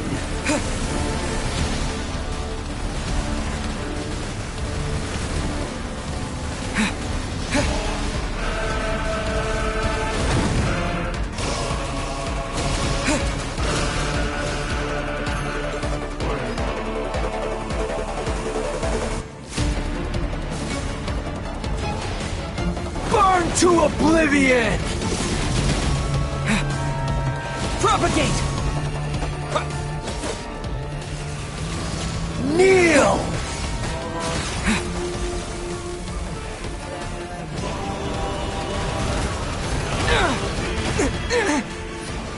Tremble!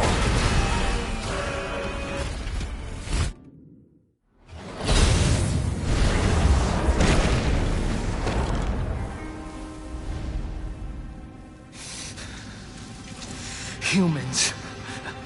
Filthy humans.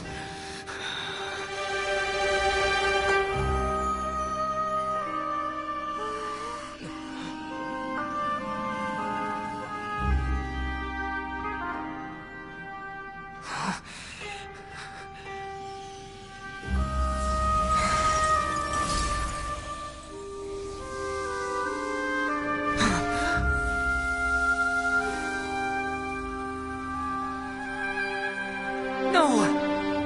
Wait! Please! anything but the Gnosis!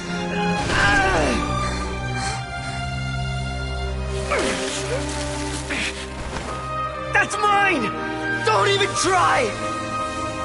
I'll never go back!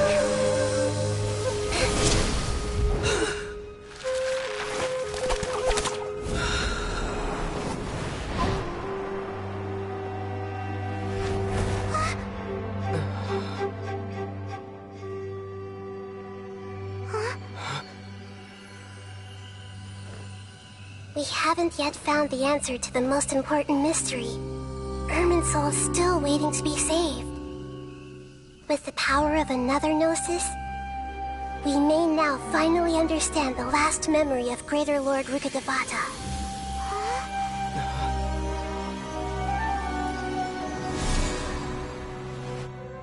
This is... That's right.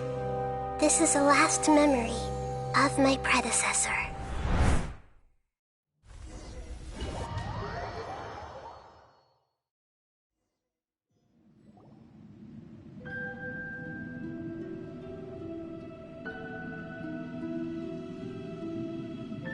Huh. This sure seems very different from what Paimon imagined. Shouldn't Irminsul be in this realm of consciousness? Yes, that is our destination. But I didn't expect the remaining consciousness of Greater Lord Rukkhadevata to be as polluted as this.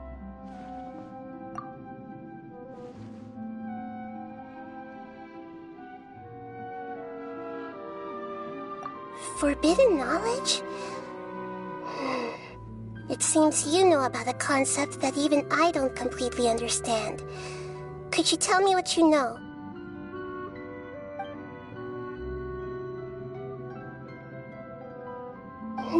Your inference seems logical enough. Forbidden knowledge once polluted the desert thousands of years ago, but was successfully repelled thanks to King Deshret's self-sacrifice, and Greater Lord Rukkhadevata nearly exhausting her power.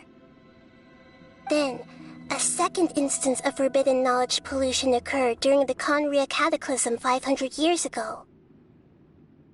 But I'm afraid it is much more serious this time, with Irminsul itself already in danger. So, if we're in the remaining consciousness of Greater Lord Rukkhadevata, and it's also been affected by forbidden knowledge pollution, then does that mean, in order to save us, Greater Lord Rukkhadevata...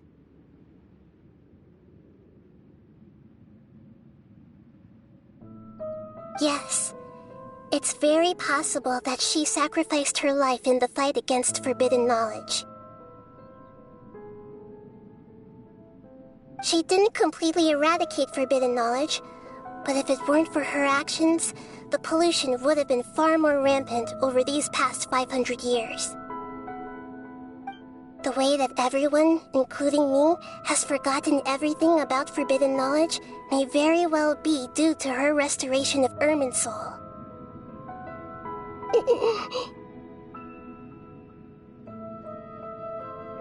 Aww. Do you feel sad, Nahida?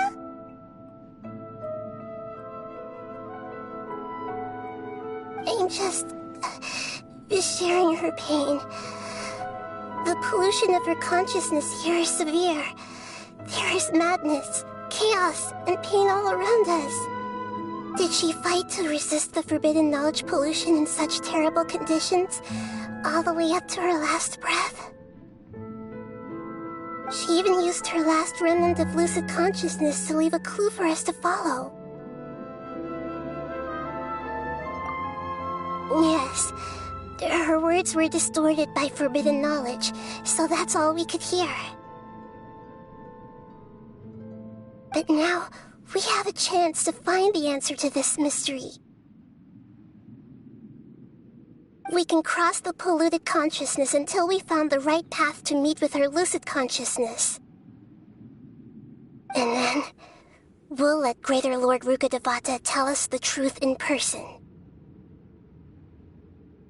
Each of us need to be mindful of the state of our own consciousness while we are here. Even with the Gnosis's protection, we must always keep a clear mind. Otherwise, we could go mad at any moment. That's so scary. Don't worry, it should be easy enough for you to keep that mind of yours clear, Paimon. Let's go.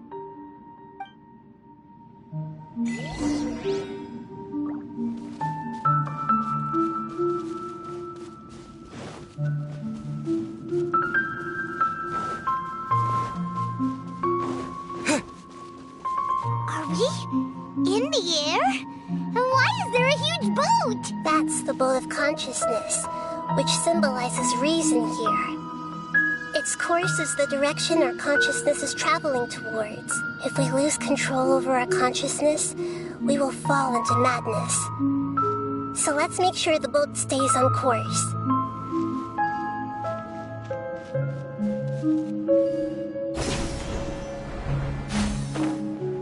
Wow!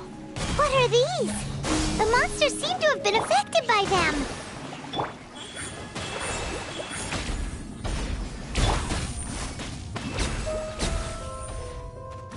Gotcha. Huh.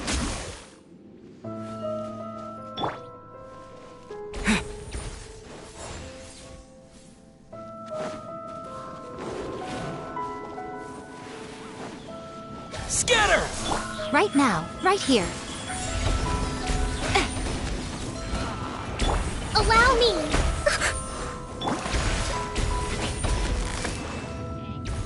Quietly now.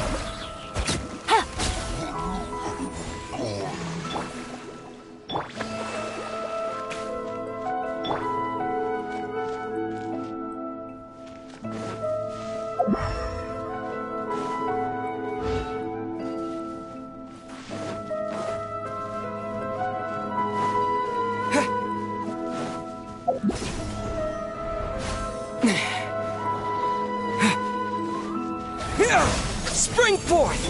Emerge, right now, emerge.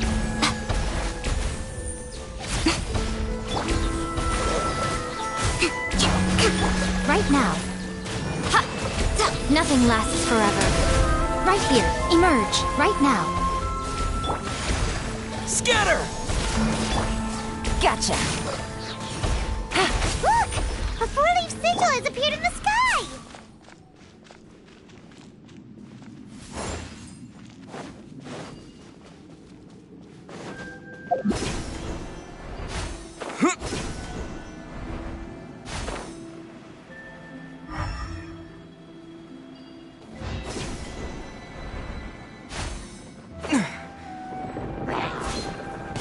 Propagate!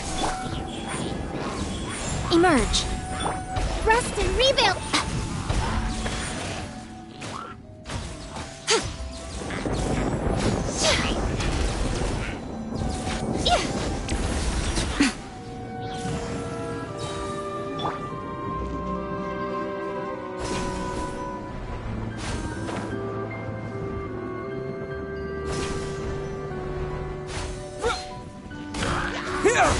Germinate!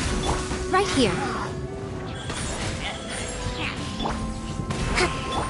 I'm always watching. Emerge, right now. Right here.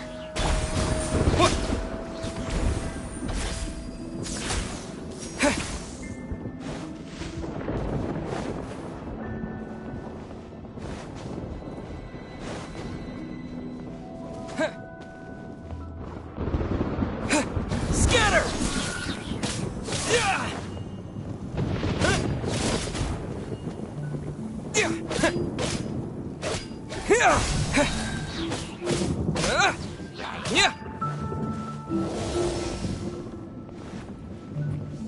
Propagate! Emerge, right here. Hold the line! Take it easy. Quietly now. Here comes the catch. Busted.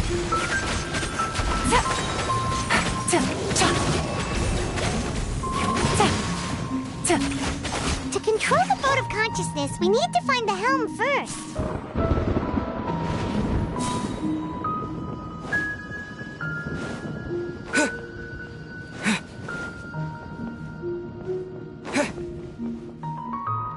We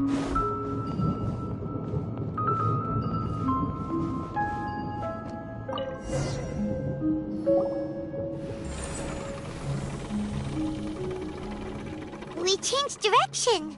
Are we still going the right way, Nahida? Mm-hmm.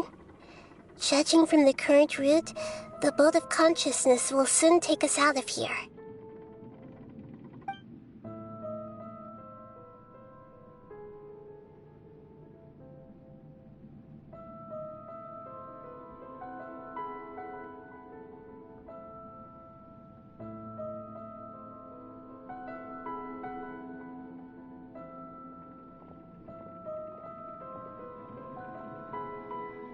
We'll be arriving at our destination soon. How are you feeling? Are your minds still intact? Huh? But everything's been completely normal for Paimon. Hopefully there won't be any more interruptions. This time, we should be able to meet Greater Lord Rukkhadevata. Are you saying you've never met Greater Lord Rukkhadevata before? No, it seems that my birth and her death took place at the same time. Otherwise, I think she would have given me a little more guidance, and I could have done a better job. Hey, you've done a great job, Nahida. Let's get out of this creepy place and go meet her.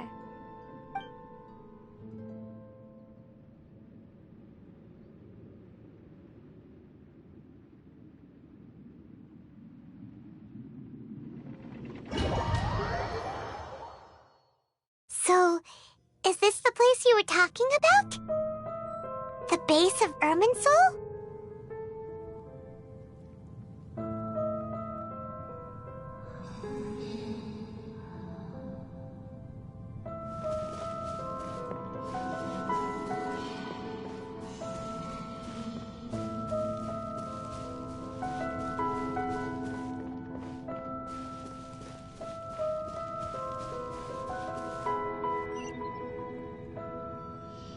Well, this is the place.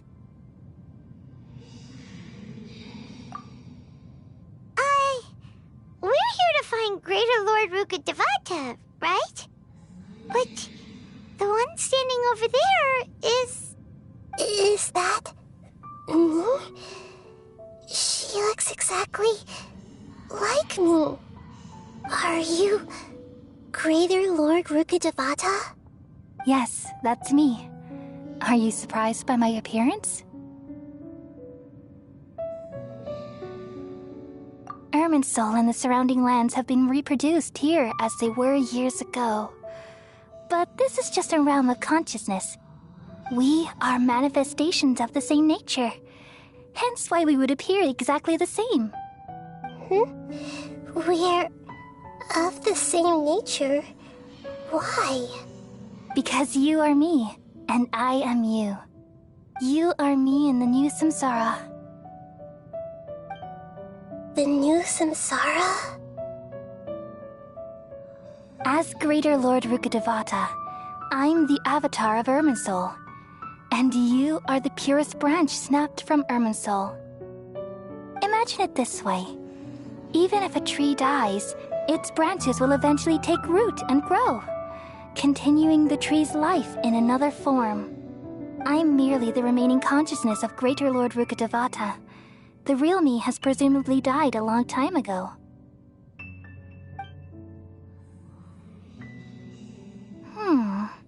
Judging from your appearance, I've probably been dead for 500 years.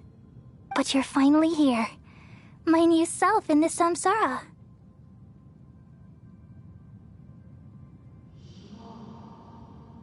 If this is true, then am I going to be a great Archon like you someday?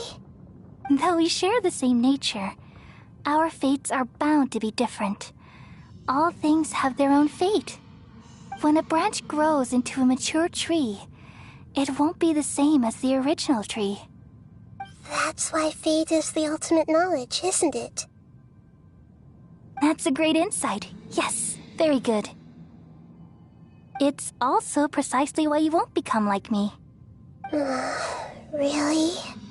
But perhaps you may become an even greater Archon than I. I already see a determination in you that I didn't possess in my time, and the future that it leads you to will be yours alone. Along with the blessings from your past experiences. Don't worry. The growth of wisdom is like that of a plant. You only need to wait quietly for the flower to bloom. Come to think of it, the sages never had the faintest inkling of the meaning of wisdom. Thank you. Nothing makes me happier than discovering that the Archon I always admired was in fact myself in another fate. It's so nice to speak with you, Greater Lord Rukkhadevata. I've always wanted to meet you. The feeling is mutual. From the moment I snapped the branch off Irminsul and created you, I've also looked forward to talking with you. Could you tell me why you wanted to create me? And what exactly happened when you died? Ah, I see. You're here seeking answers, right?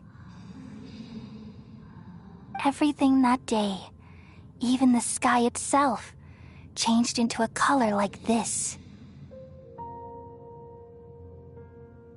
At that time, the seven were all summoned to the nation of Conria.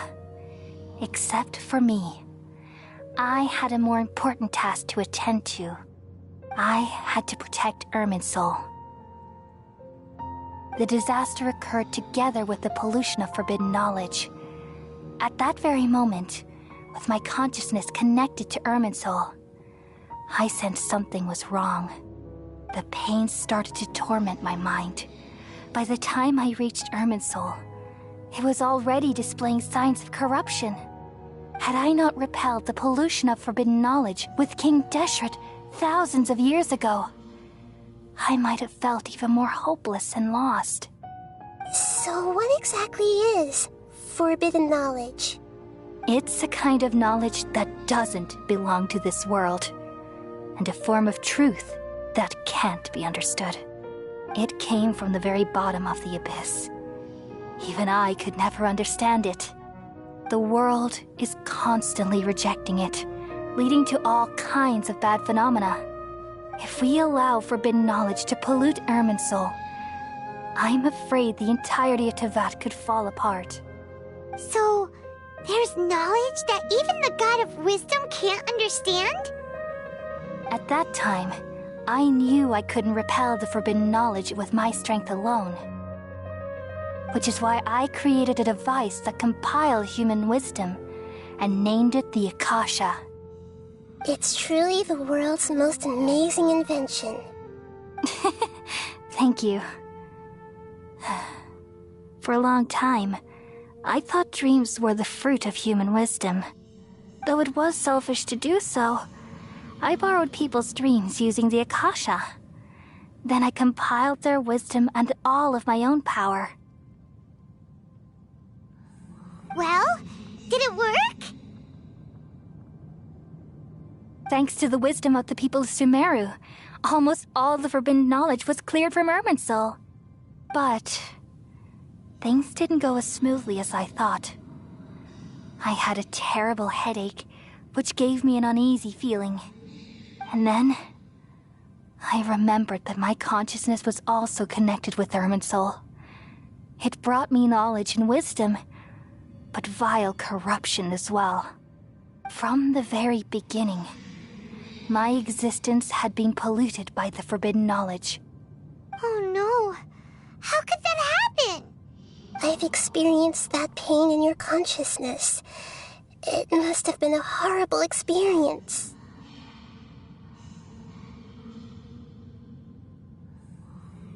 Yes, but my feelings weren't important.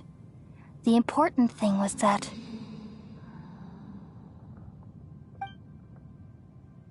even if I died, my existence and everything related to me would continue to exist in Irminsul as memories and knowledge, meaning that the forbidden knowledge couldn't ever be permanently eradicated.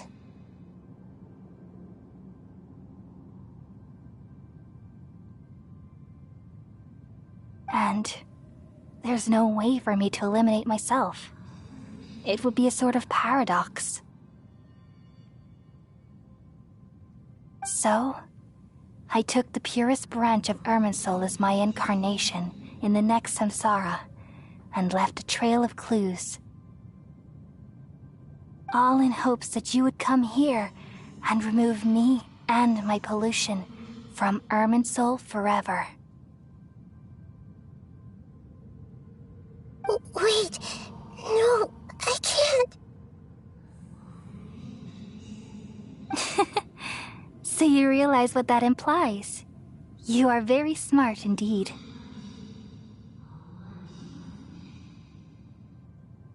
Irminsul has all the knowledge and memories of this world. And as you've realized just now, removing me from Irminsul means I essentially will never have existed in this world. But this is the only way to save Irminsul.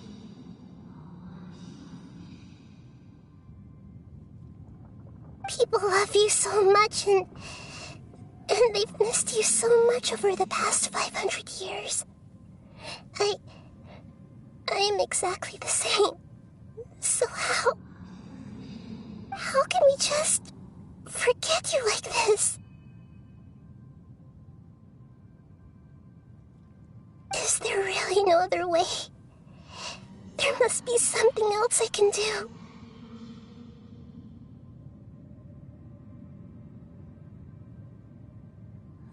You're the god of wisdom, Booer. You should know that there is no other way.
need to feel so sad, Boer.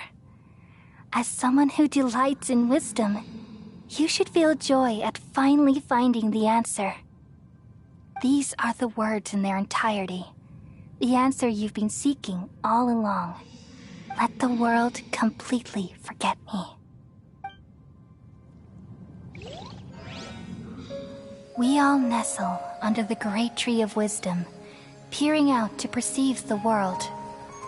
From the earth and from the rain, we perceive its wonders, until we become a white bird to perch atop a branch, and finally snap off the most important leaf. Once upon a time, I alone dreamed in this world. In my dreams, everybody would also dream after they fell asleep. Wild and wonderful thoughts would emerge from their minds. Some tumbled to the ground, and others floated to the sky, connecting all things in the world into one dazzling net. Among a plethora of worlds were numerous smaller worlds, all of fate, finding within the tapestry their brilliant glow. I gradually understood that these indescribable and constantly changing things are the most profound things in the world. Only they can completely repel the madness. Only dreams can awaken consciousness from the deepest darkness.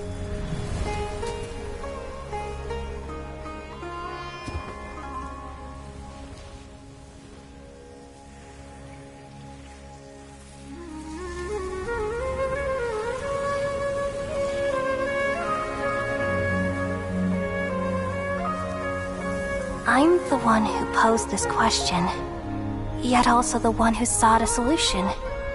Saving the world with the dreams of the people used to be my answer. And now, you've also found your own answer, and I shall return all the dreams to the people.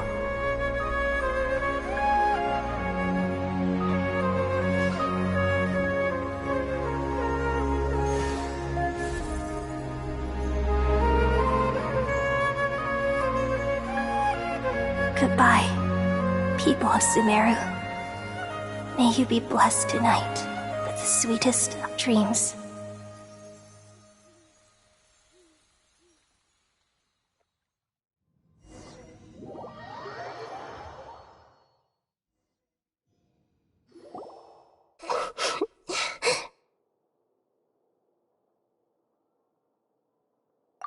I'm alright. I'm just a little confused. We've just saved the world, right? So why am I crying?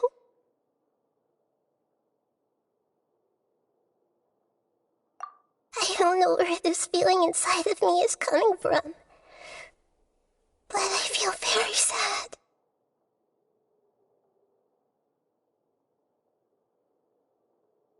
Just now, we used the power of two gnosis to successfully connect with the Irminsul consciousness from 500 years ago. Then, we removed the remaining pollution from Irminsul.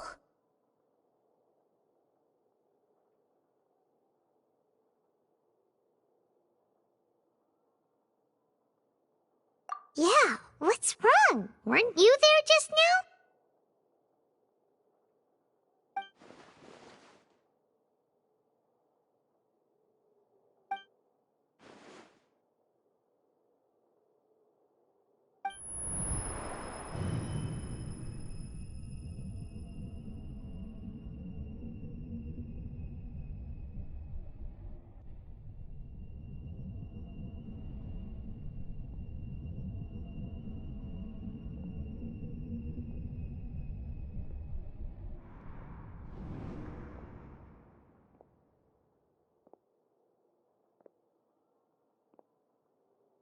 Huh? That sound. Traveler! Paimon! I've been waiting here far too long. But finally I have the chance to be alone with you. All the precious time I wasted has finally paid off.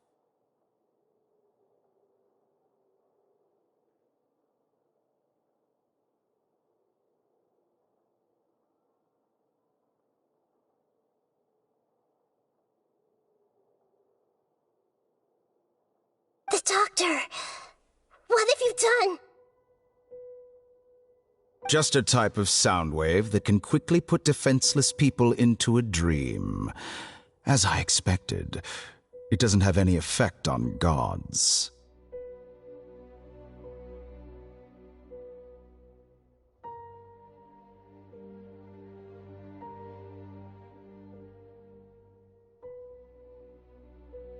This is the only thing of interest I found among the sage's research. I thought I'd take it for a little spin.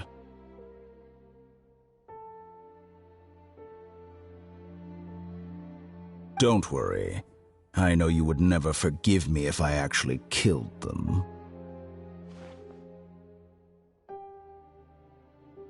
I'm here to negotiate with you. Naturally, I won't do anything dangerous that could potentially damage our relationship.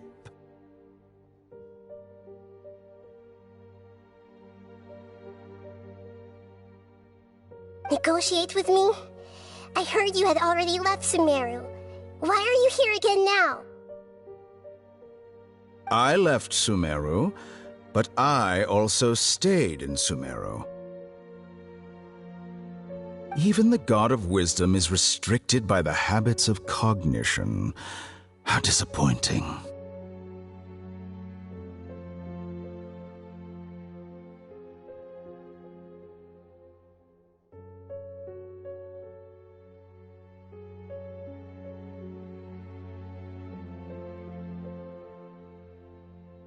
You mean there are many different versions of you in this world?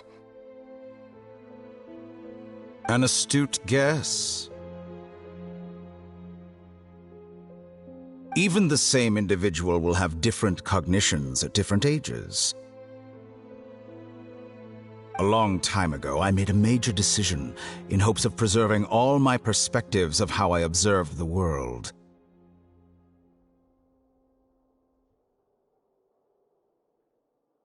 Observation is the first step of any experiment, but observing the current world doesn't satisfy me. It lacks an important dimension, that of time.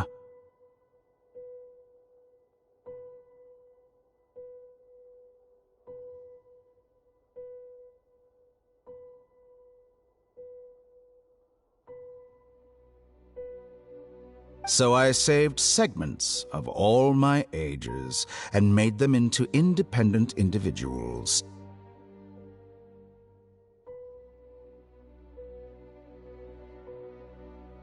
That's all there is to it. Indulge me. How does the God of Wisdom find my method of seeking knowledge?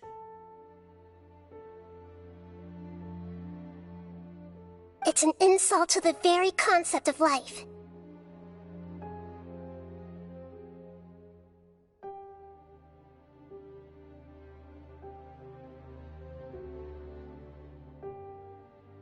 Life inherently has many rules and restrictions, each with its own significance and reason to exist. They can't be broken on a whim.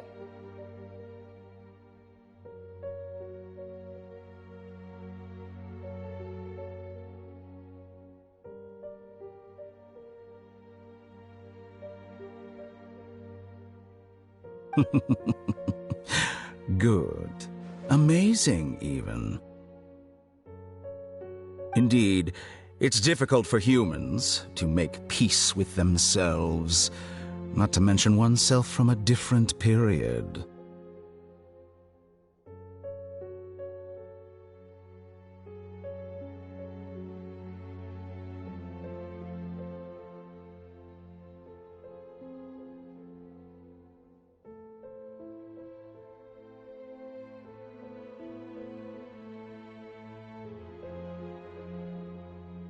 Since you're in the academia, why wait until now to show up? You could very well have stopped us and helped that fake god.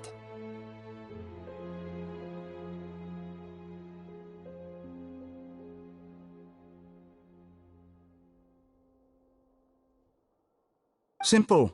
Let me ask you this. Would any staff member ever help the subject in the middle of an experiment?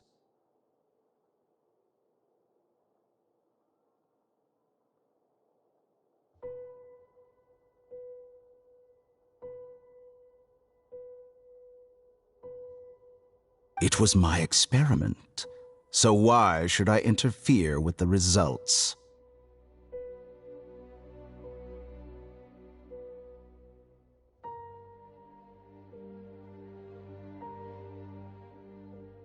The Academia saw the plan to create a god as their ultimate goal, yet you only saw it as an ordinary experiment.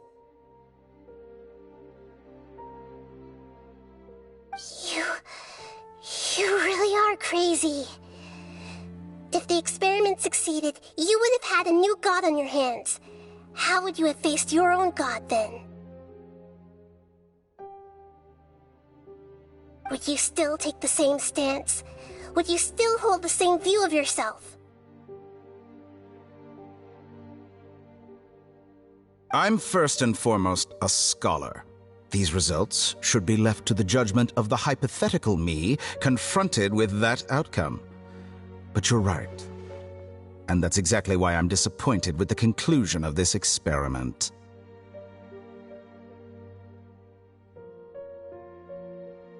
As an individual, you don't have any sense of belonging. You seem to have even fewer convictions than a typical scholar.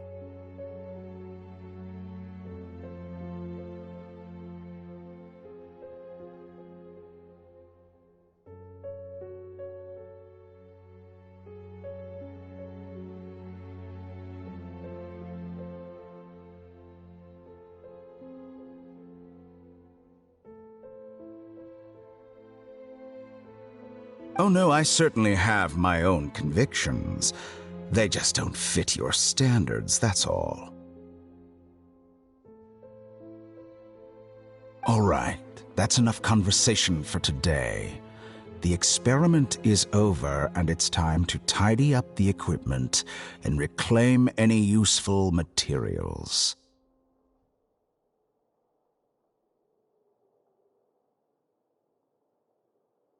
For example, the Gnosis.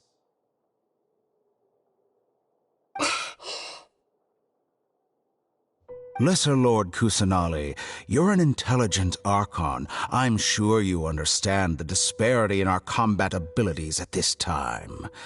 Besides, you have no way to use that Electro-Gnosis in battle. Didn't you say you were here to negotiate with me? Somehow, it's starting to seem like you intend to take it by force now.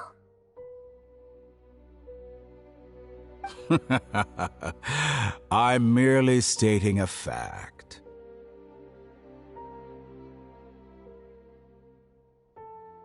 After all, I'm also a scholar. Naturally, I hope to show proper respect and dignity to the God of Wisdom.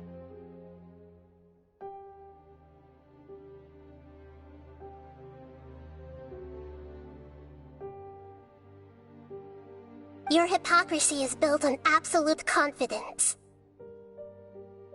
I understand your scheme, but... what if I were to destroy the Gnosis now and awaken the heavenly principles?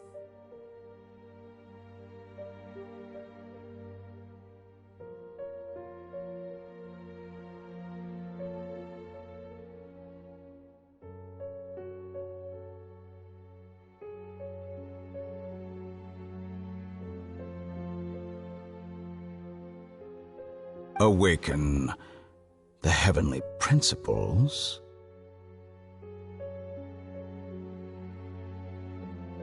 Do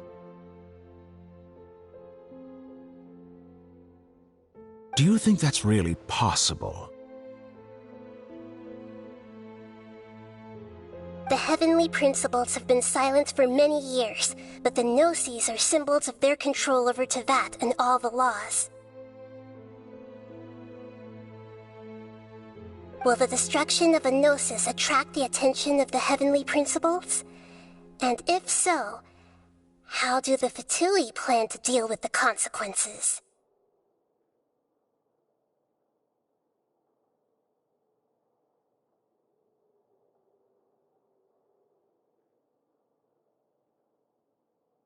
Do you dare to gamble such a possibility with me?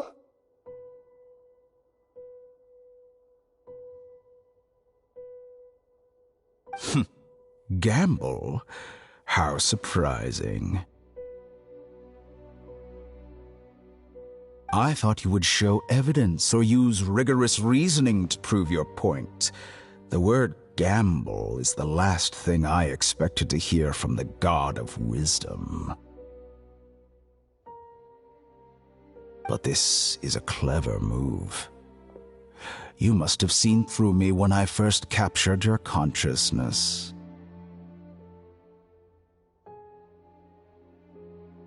As a scholar, I respect all possibilities. This has always been my principle and is an essential trait as an experimenter.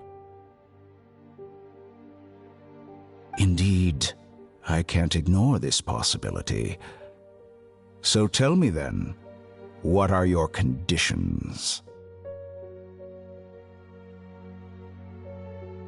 This foreign Gnosis will only lead to disaster if it stays in Sumeru. But this Electro-Gnosis is the prize I obtained after defeating one of your fellow Harbingers. Now, as the one who initiated this cascade of events, shouldn't you pay the corresponding price?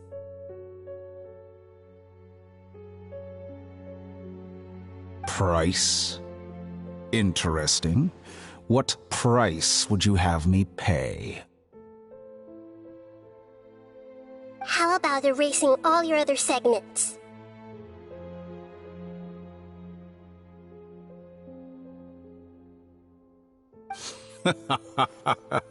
So this is how you wish to restrict me, the most threatening opponent of the Nation of Wisdom. What you request of me is like plucking out the eyes I have placed in the dimension of time.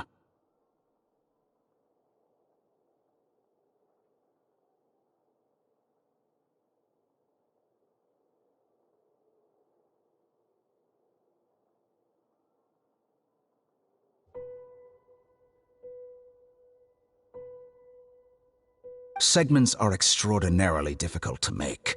They require extremely rare resources and enormous amounts of time and effort, requiring me to destroy them all here and now.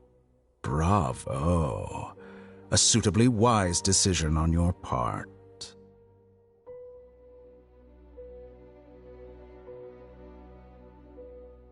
Yes, how very interesting. Can I assume that you have long been wary of me? Among all the versions of me, this segment you see now is the most selfish.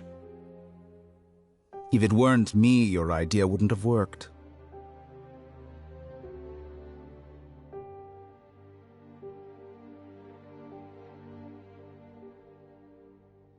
What did you see when you were imprisoned? You were observing me, and that's how you know I've long grown tired of their doubts and endless arguments. Like you said, it's difficult to make peace with yourself. Being as smart as you are, have you managed to do that?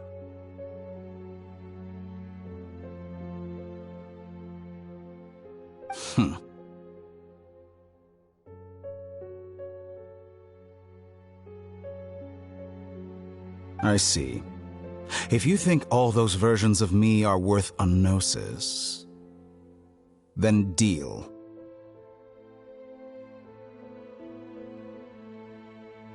You sure didn't hesitate much. Is the relationship between all the versions of you really that bad?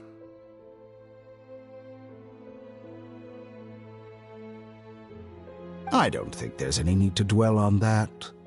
The surplus versions of me can be exchanged for a gnosis. Do you think anyone can offer themselves at a higher price?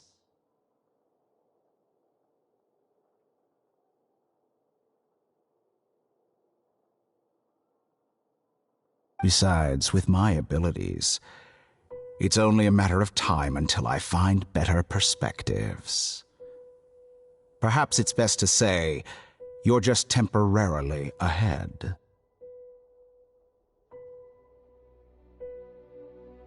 But what I'd like to know is, how can you be sure that I've really erased them?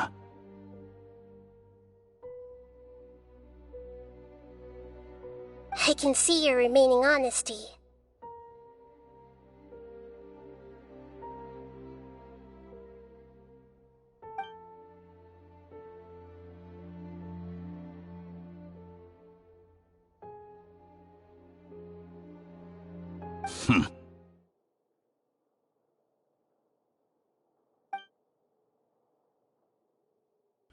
What a ridiculous decision! You can't be serious! How could I have been so short-sighted? You think this is the end? Wait, I'll have Wait! You'll make Good this moment riddance. count. You will regret this! Well, have you confirmed that it's complete?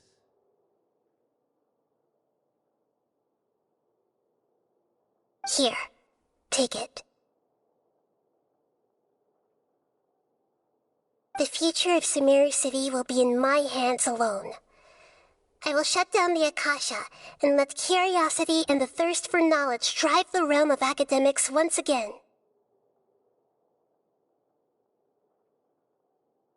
There won't be any further gaps for you to exploit. It truly pains me that my academic achievements have never been appreciated in my homeland. Of course, I have no interest in being rejected by this city for a third time.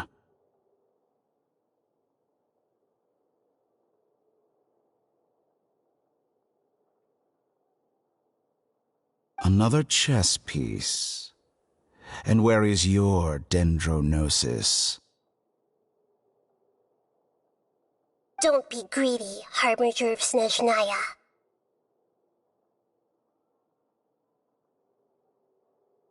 No, this is a different transaction.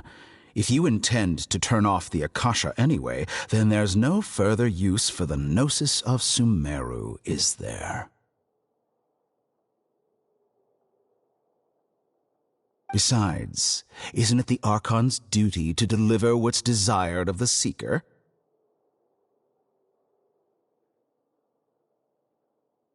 Oh, judging from your expression, you don't seem to find the idea very agreeable. Then let's think of it this way. Since you're the god of wisdom, how about I exchange some knowledge with you? People exchanging knowledge with the God of Wisdom is the stuff of legends. Yet here you wish to exchange knowledge for the God of Wisdom's property.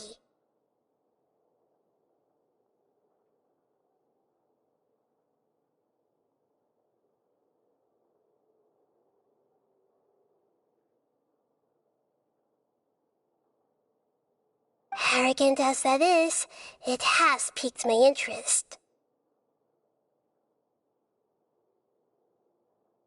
Let me ask you, have you in all your mighty knowledge ever heard the rumor that the skies of Tevat are fake?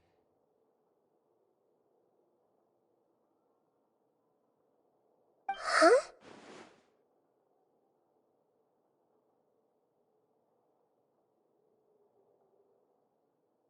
That's the secret hidden by Irminsul concerning the truth of this world.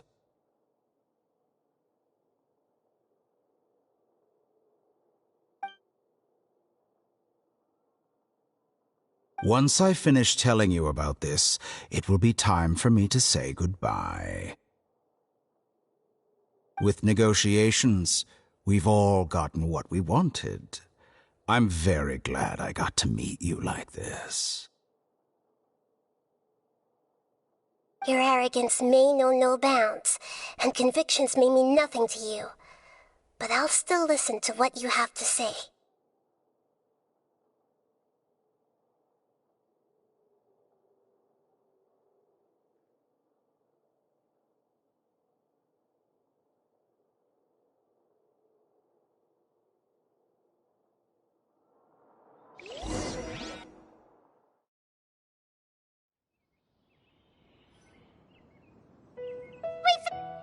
Together! Okay. Wake him up.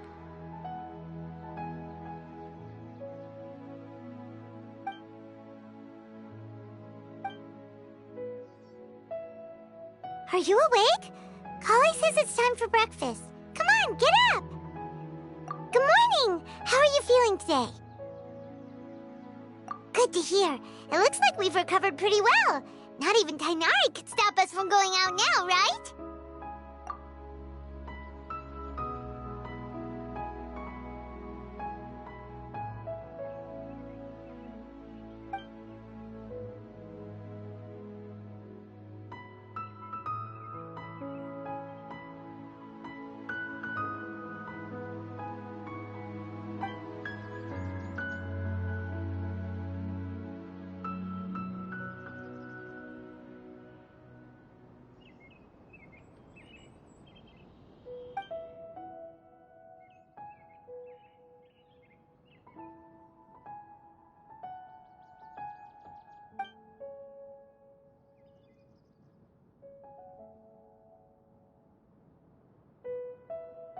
Come on, Traveler, let's go!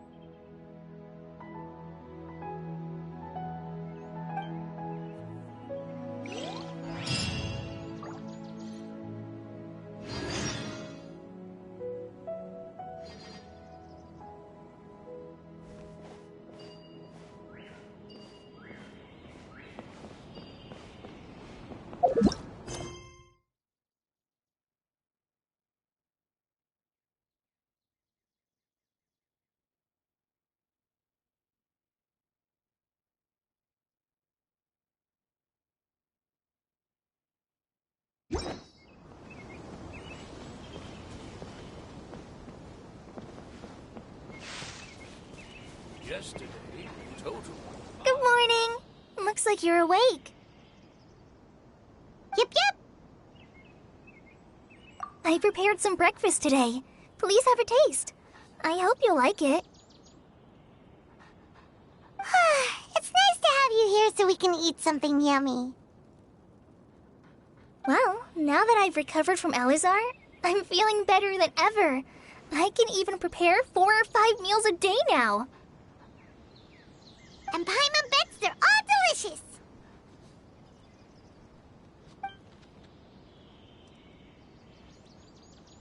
Oh, by the way, someone brought a letter for you after you went to sleep last night. Nope. Paimon wanted to read the letter with you after you woke up, so Paimon didn't open it. All right, let's read it now. Oh, it's from Milu. Ahem. We're going to hold a feast at the Grand Bazaar and celebrate Cyno's reinstatement as the General Mahamatra. As heroes of Sumeru, please be sure to attend. I'll wait for you. The date of the banquet is written on the back. It's in 2 days.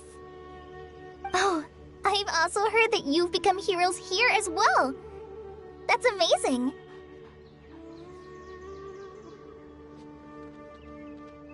Everyone's aware of your abilities. There's no need to be modest. Anyway, let's go to the Grand Bazaar to have a look. Oh, before you leave, be sure to inform Master Tainari.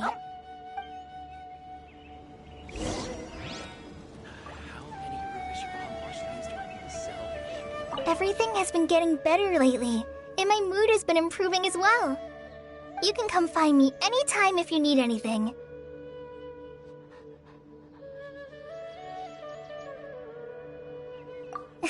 You're welcome. I was just doing my duty.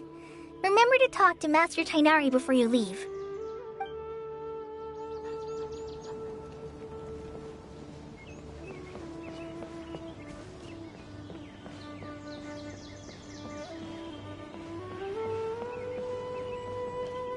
Tighnari!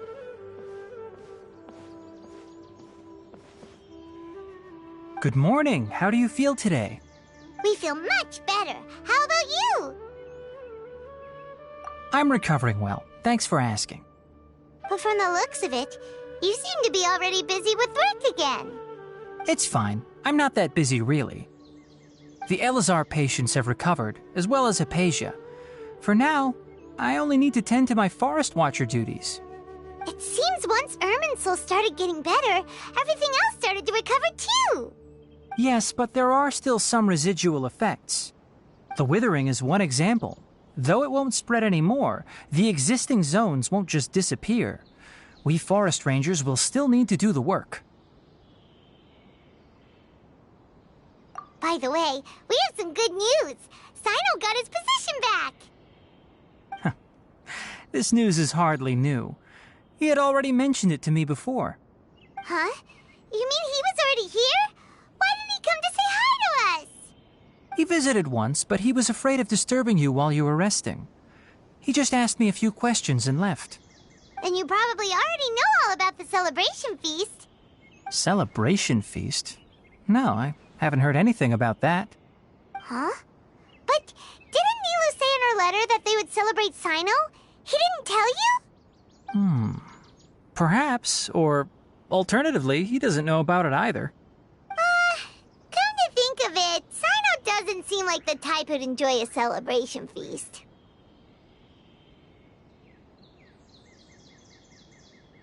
You and Kale are both Sino's close friends.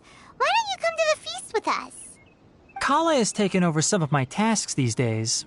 I don't think she'll have time for it. Not to mention me.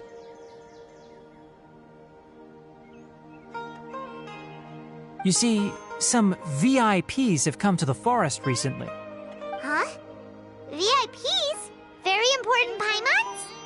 Well, technically speaking, they are former VIPs. The sages involved in recent incidents have begun their training in the Avidya forest, and the people they had previously imprisoned have all been released. Huh? Yes, he's a little weak, but he isn't injured and his condition is stable. Lesser Lord Kusanali, in her boundless mercy, has decided to spare Azar and the other wrongdoers. Supposedly, they were ashamed of their shallow ideologies and have decided to dedicate the rest of their lives to cultivating wisdom in the Avidya forest. When they learned that Lesser Lord Kusanali had defeated the Balladeer and saved Irminsul, they were shocked at first, but also became happy, feeling that the sacred light guiding them on the path of discovering wisdom had begun to shine once again. As a result, work has increased for the forest rangers. That sounds really exhausting. There's nothing we can do, really. But that's another topic. Back to the matter at hand. Are you two planning to head out? Ah, right! We're here to request permission to head out. Would that be okay? You've recovered well. You may go, but be careful. Yay! Will do! Is there anything else you'd like to ask about? Ah, yes. Thanks for remembering her. She continued her training in the forest after she recovered. As a scholar, she never slacks off. A lot has happened lately. Kale and I have been busy, but don't worry, we'll take care of ourselves. As for Sino's reinstatement, the more I think about it, the more I suspect that he just doesn't have a single clue about this feast. But this does remind me that Kale and I should find an opportunity to celebrate him as well. He has helped me a lot during this time. And you as well. Thank you. Take care. Please, find me if you need anything.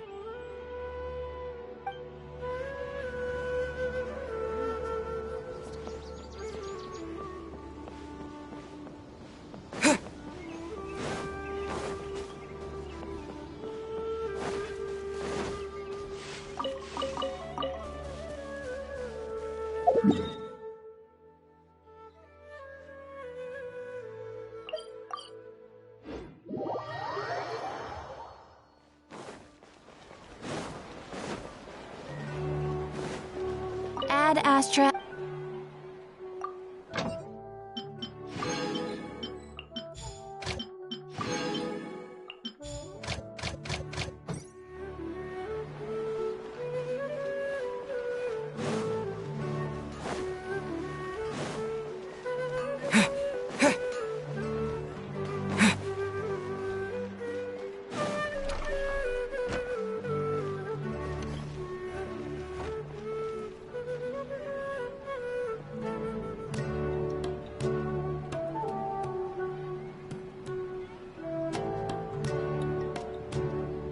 I've got great food and great drinks that everyone can enjoy. Life is so dull here. Well, there won't be any problems if the feast starts at that time. Everything has already been prepared. Mr. Zubair, I finished telling things up here. Well, except for the guests. Is a simple reply really that much to ask of our guests? It's affecting our arrangements. Oh, it'll be fine. Besides, it never hurts to get things ready in advance. I was thinking the same thing. The feast will be held sooner or later, right?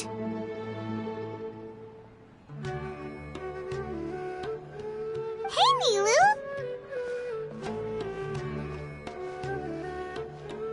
Traveler, Paimon! We got your letters, so here we are!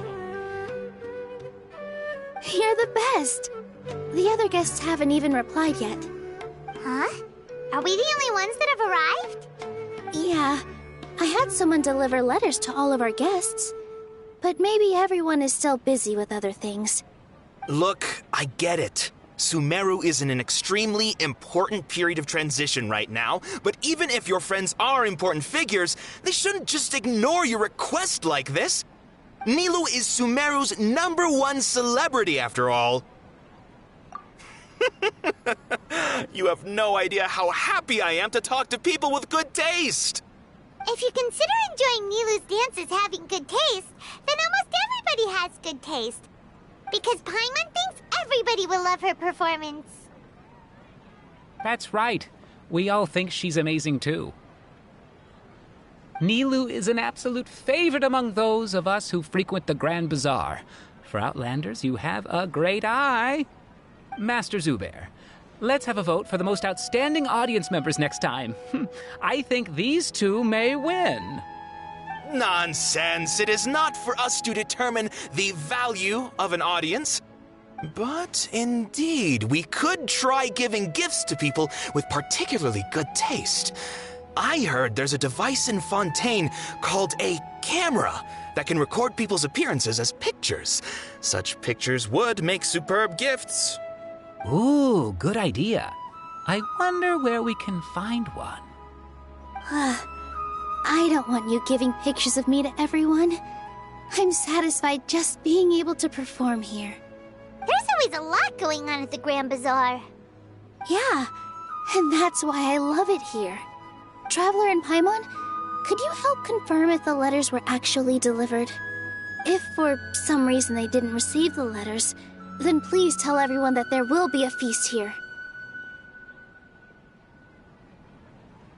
Yeah, we can also check out how everything in Sumeru is going now.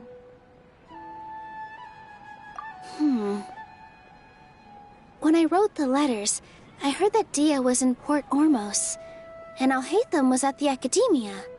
As for Sino, we've only heard that he appears at the Academia from time to time. I'm not too sure about Rahman's whereabouts. My guess is that he's with Dia. As for Dunyarzad, I just hope she's feeling better. I sent her a letter, but I was afraid of disturbing her. If you have time, please ask about her for me. Okay, got it. Let's go, Traveler.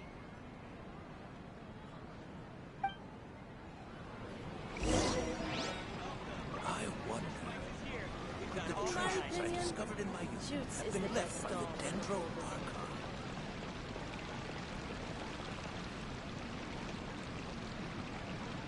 I'll go to the Adventurers Guild later and ask Miss Catherine if she knows how to get one of those cameras. Yes, please do. I'm sure the audience would be thrilled at the chance of receiving commemorative gifts. It could be our special surprise that we prepare for everyone. I think it's an amazing idea. Who knows? If we take more pictures, they might even become the signature souvenir of the Grand Bazaar. And Nilou will become even more famous. Ha! It won't be long till people are fighting for front row at your performances. I've heard that this camera is not just something anyone can use as they please. It must be aimed properly, and subjects should pose for the best results. Oh, should we get ready then? Perhaps we should wear something a little more appropriate. No. I think we look absolutely fine. If anything, when we pose for this, clever invention, we should just be ourselves, You really think so?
treasures I discovered in my youth have been left by the Dendro Archon.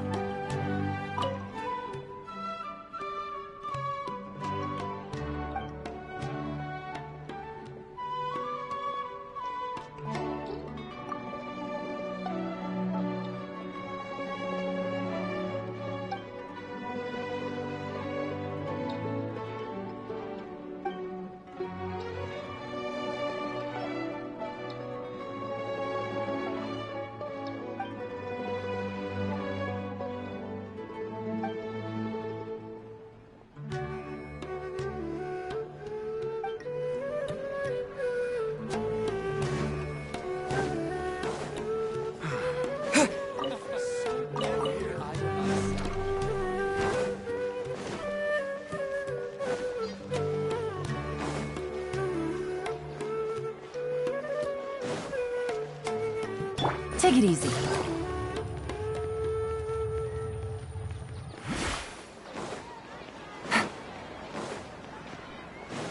Take it easy.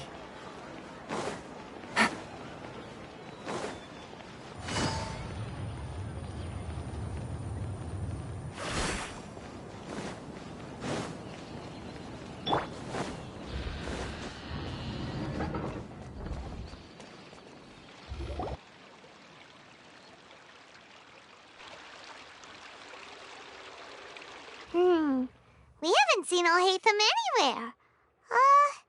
Let's ask that person over there.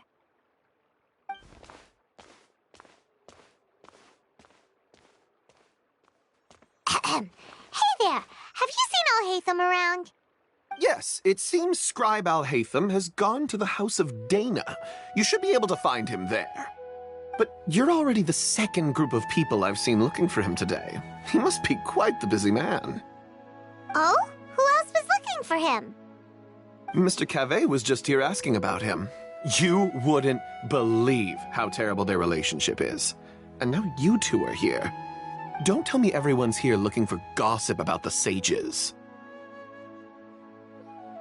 No way! We're strictly here on business. Ah, I see. Sorry, I thought maybe everyone's as interested in rumors about the sages as I am.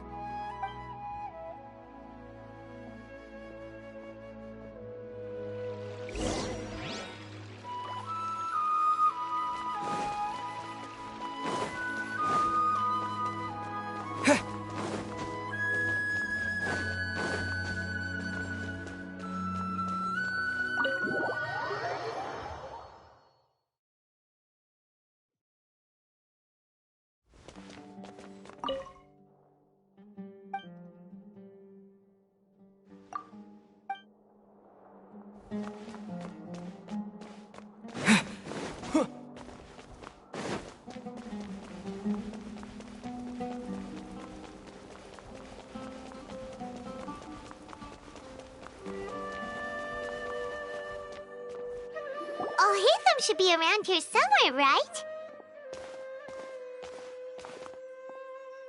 Oh, he's over there! But it looks like he might not have time for us. Just put down that worthless book and tell me what happened in the academia. This is not just some worthless book. Do you have any idea how difficult it is to find a physical book like this in Sumeru? It doesn't matter. It's probably just another thing that you used your authority to get your hands on anyway. Just put it aside. Listen, I came back today only to hear that the sages have disappeared. Oh? You sound surprised. I thought you would already know the inside story. Would I be here asking you if I knew? You're the scribe, not me. So just tell me what you know already. Well, I almost became a sage. Huh? Oh, don't sound too surprised now. You're the renowned Kaveh, light of the Ksharawar. Besides, as a master builder and craftsman, chances are you'll be appointed as a sage too. Why do I feel like you don't really mean it? Huh. What makes you say that? Why would you question my heartfelt sincerity? Maybe it's because you've never said anything good about me before. Yeah, well, I share a similar sentiment, and anyone who knows you as well as I do would surely do the same. Oh, you...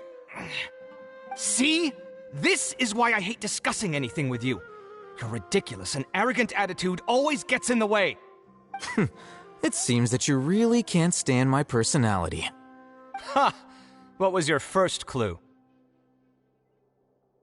Well, then you might as well move out of my house. Are you threatening me? Stooping to a new low, I see. Ugh, and don't change the subject. You, a sage? What a joke. The academia might as well just close tomorrow. Are they having a fight?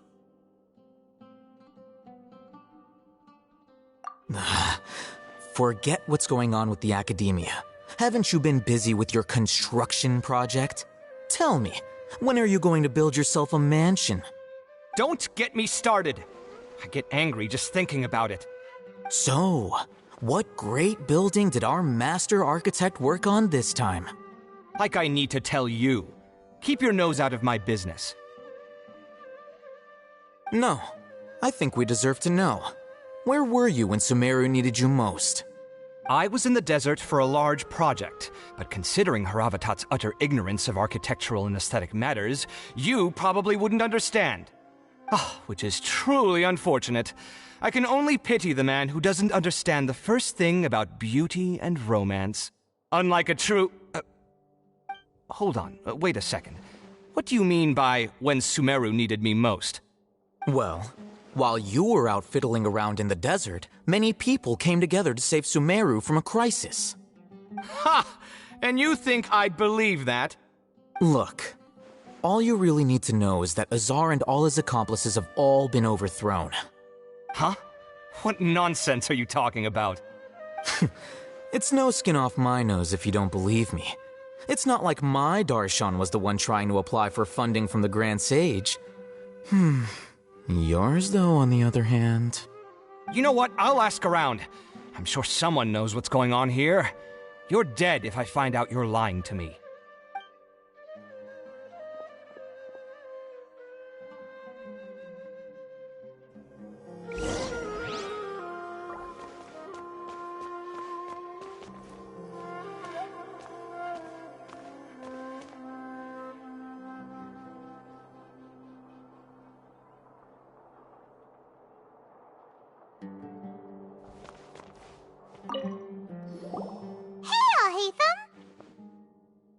Oh, it's you two.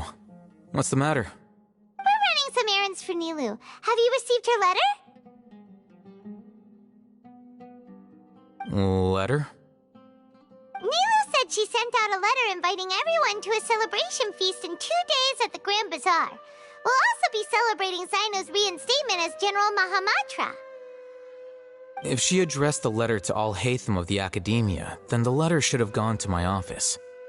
I've been busy these days, so I haven't had time to check for any new mail at my office. I only now have some free time to attend to personal matters. Have you always been so busy with your work? Of course not. I'm only busy these days because several sages have been dismissed recently and the whole academia was practically turned upside down. Tainari told us they all went to train in the Avidia Forest. Apparently they will spend the rest of their lives there.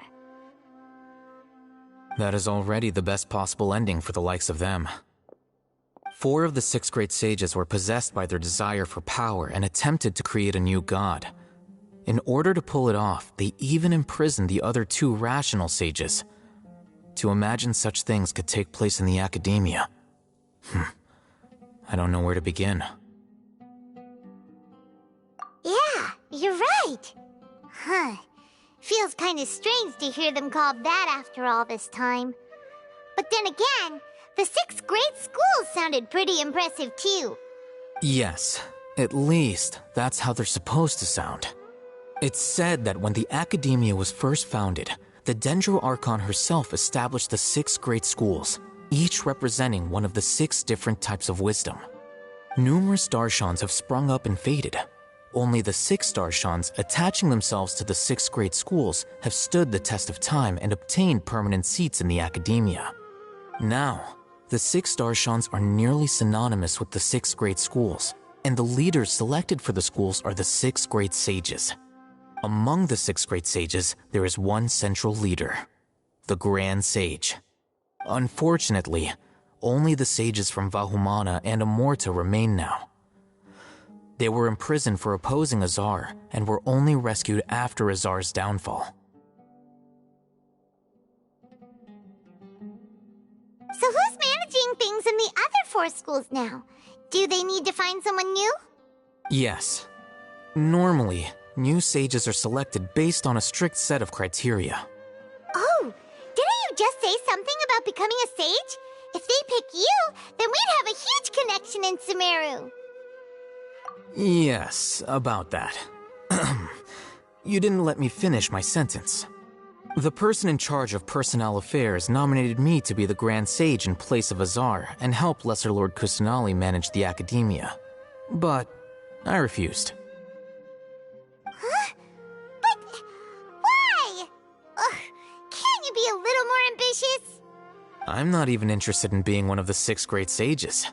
Like I said before, I don't like being a leader. Oh, all right. So are you busy these days trying to find others to take the job? That's not my job either. I'm only responsible for handling important affairs within the academia before the new sages take office.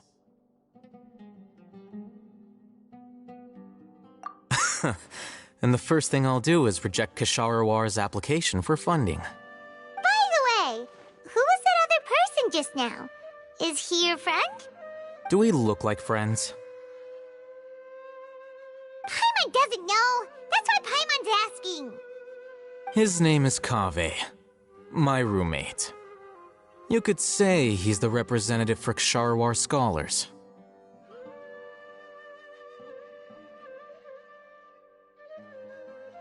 Which is exactly why he always has so many problems. So everything that's happened recently must be a huge change for the people of Sumeru. Such is the work of the Academia Scribe. Well, anyway, no matter how busy you are, since you are our planner, remember to attend the celebration feast in 2 days. Alright, I'll see you there.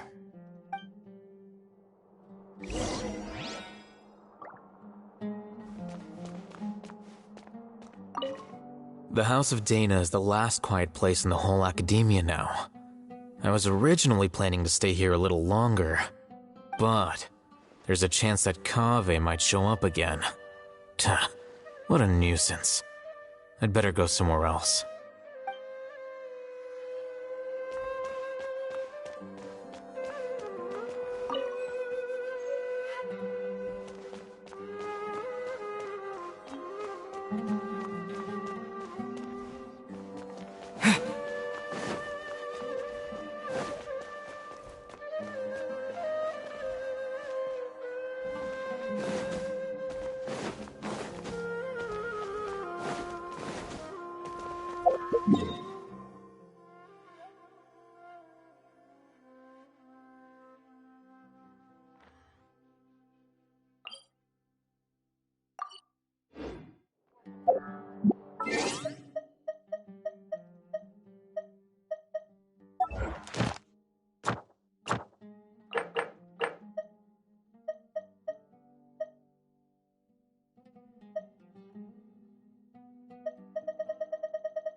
This is Port Ormos. Now where could... Is that Paimon I hear? Huh? Oh, it's been a while. How are you doing? Dunyarzad! It's been so long since we've seen you! I'm doing well. I can go as far as saying I have never been happier in my entire life.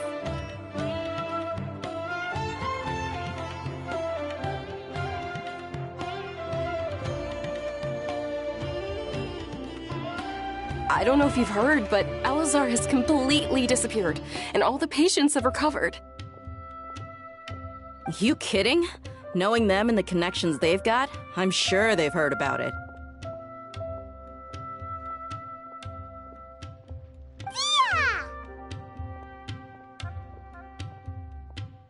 That's right. My lady is feeling better now, so I'm accompanying her for a walk. Why do you still call me that, Dia? You've already informed my father of your resignation. I guess I'm just used to calling you my lady. Old habits die hard. Resignation? You mean you're quitting? Yeah, I might start losing my edge if I keep being a bodyguard for the Homayanis. You know that my parents and I are fond of you, and that we appreciate you very much. It wouldn't be a problem if you wish to continue to be our bodyguard.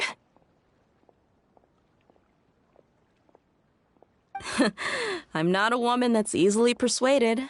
You should know that by now, my lady. When I took this job, I had already decided that I'd quit as soon as you'd recovered. It's time for me to get back out there and chase that horizon. So what are you gonna do now if you're not gonna be a bodyguard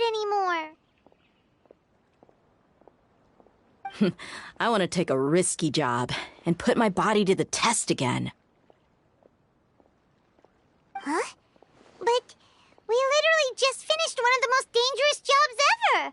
Are you getting bored already? I know. If I hadn't joined in that plan with you, I wouldn't have come up with this idea. I guess I still get fired up by that feeling of going all out in a fight. It made me realize that I'm still a mercenary through and through. Life is short, and I'm happy that I got to be a part of that operation. But the whole thing also made me realize that there are still many problems in Sumeru. And as a desert dweller, I'm still not completely ready to settle down on this side of the wall.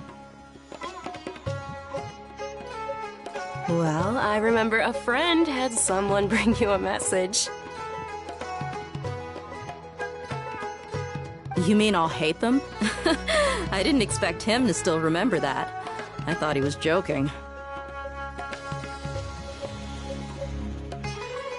We just came from talking with Alhaitham at the Academia. Did he tell you that he suggested that I come work at the Academia? What? I heard that Azar and his cronies fell from power, and Alhaitham told me that now was a good time to find a job in the Academia, but only if I wanted to. Whoa. Paimon can't see you being anything other than a mercenary. Me neither. But I think Dia would look great dressed up as a scholar. Ugh, forget about it. I wouldn't last 10 seconds in there. Alhaitham probably just liked the way I worked and knew I'm good in a fight, so he suggested I find some work in the Academia. But you know, if you take him up on the offer, Sino might actually agree and let you become a Matra.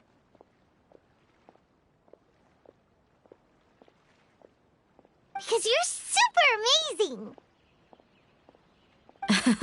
The Matra have all the talent they need as long as they have Sino. I prefer to be free to live however I choose. In fact, I chose this job from the very start because I knew it'd be right up my alley. Even if being a mercenary means facing all kinds of danger. A lion has to return to the wild sooner or later.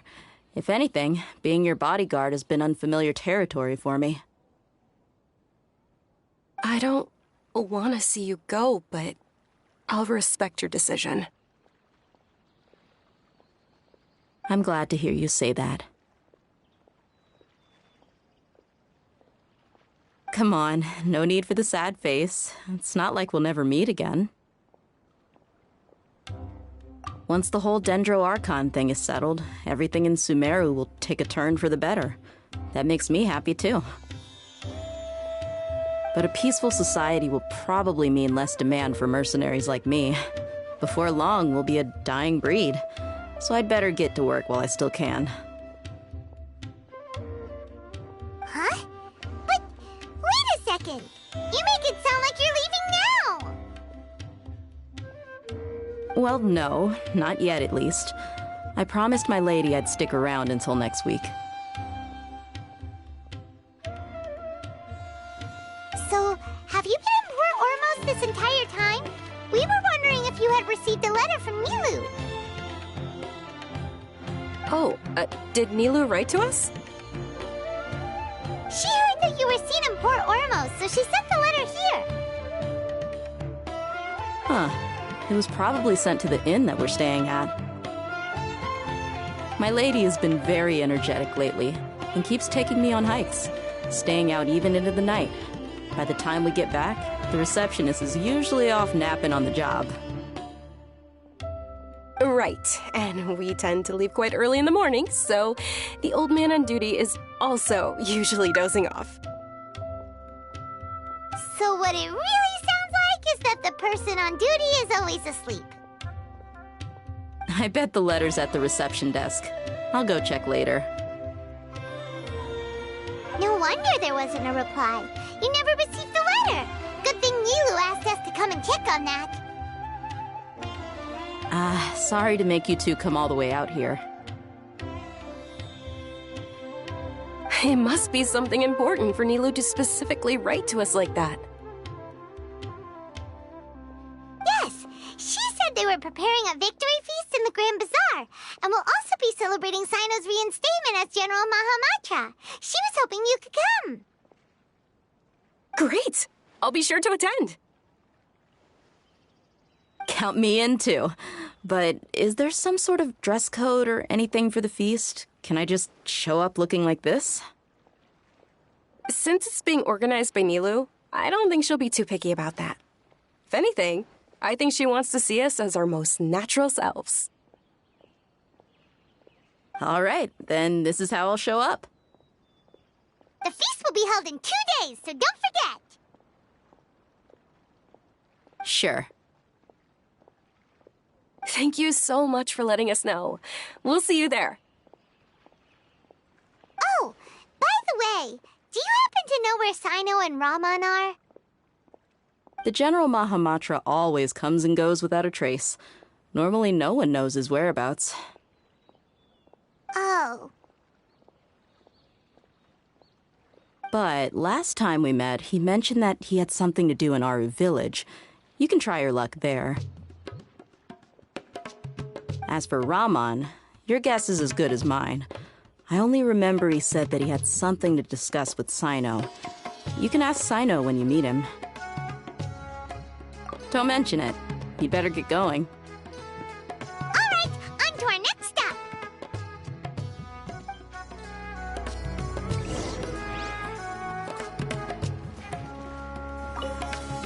After recovering from Elazar, everything seems so different to me.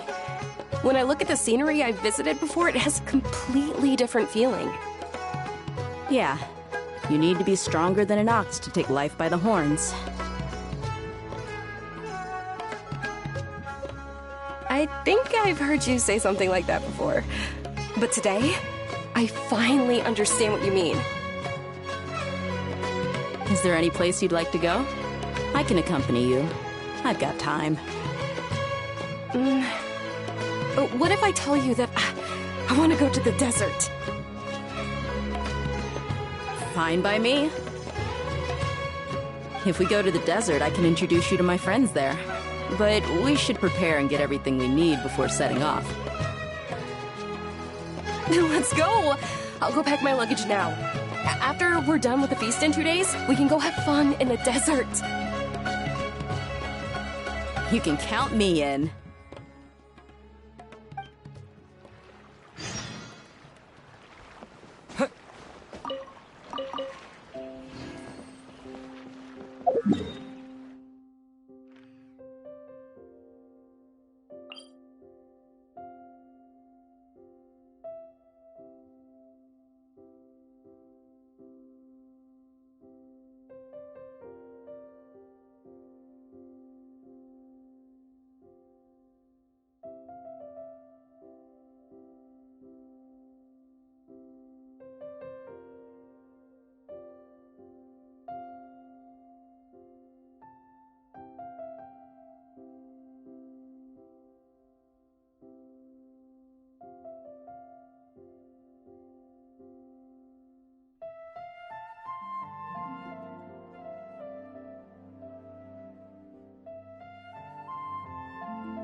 I'm not going back there at my age.